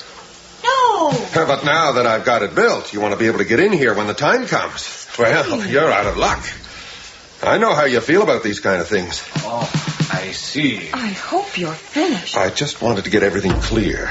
You did that, all right. What do they think about it? Nothing. They're all fools and cowards. Afraid to take a stand, afraid to stick out their noses. As if it matters what other people think. Well, I don't give a damn. I meant to tell you about it, but I just never got around to it. I wish you had, Alice. Because when those bombs start falling, I'll be right here, lying on my bunk bed, staring at the ceiling, nice and comfy. How I feel. I'll be able to have a beer if I want, or read a book, or listen to some music, or even do all 3 at the same time. Yeah. Outside it'll be a real mess. But inside, we'll be as snug as bugs in a rug. I think we'd better go. Can't we talk about this? It's not a good idea right now. Maybe tomorrow, okay? All right.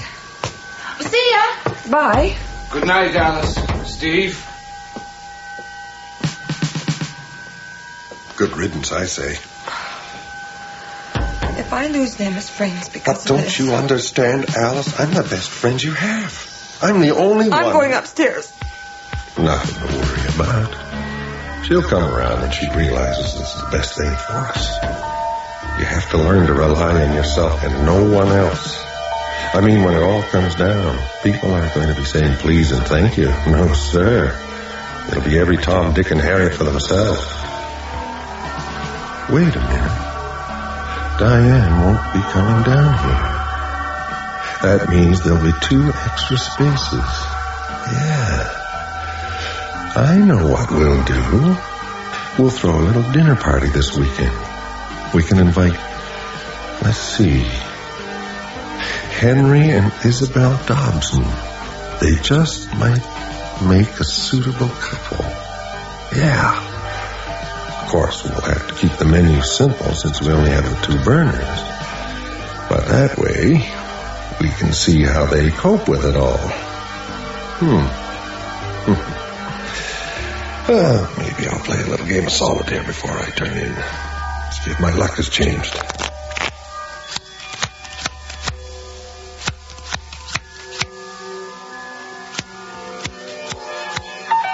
Saw Judy out in the yard today while I was working in the garden.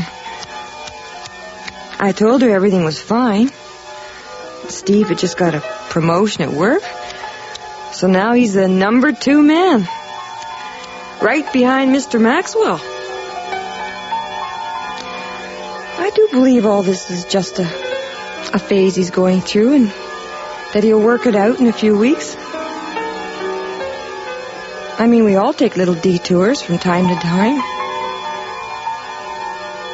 It's only human.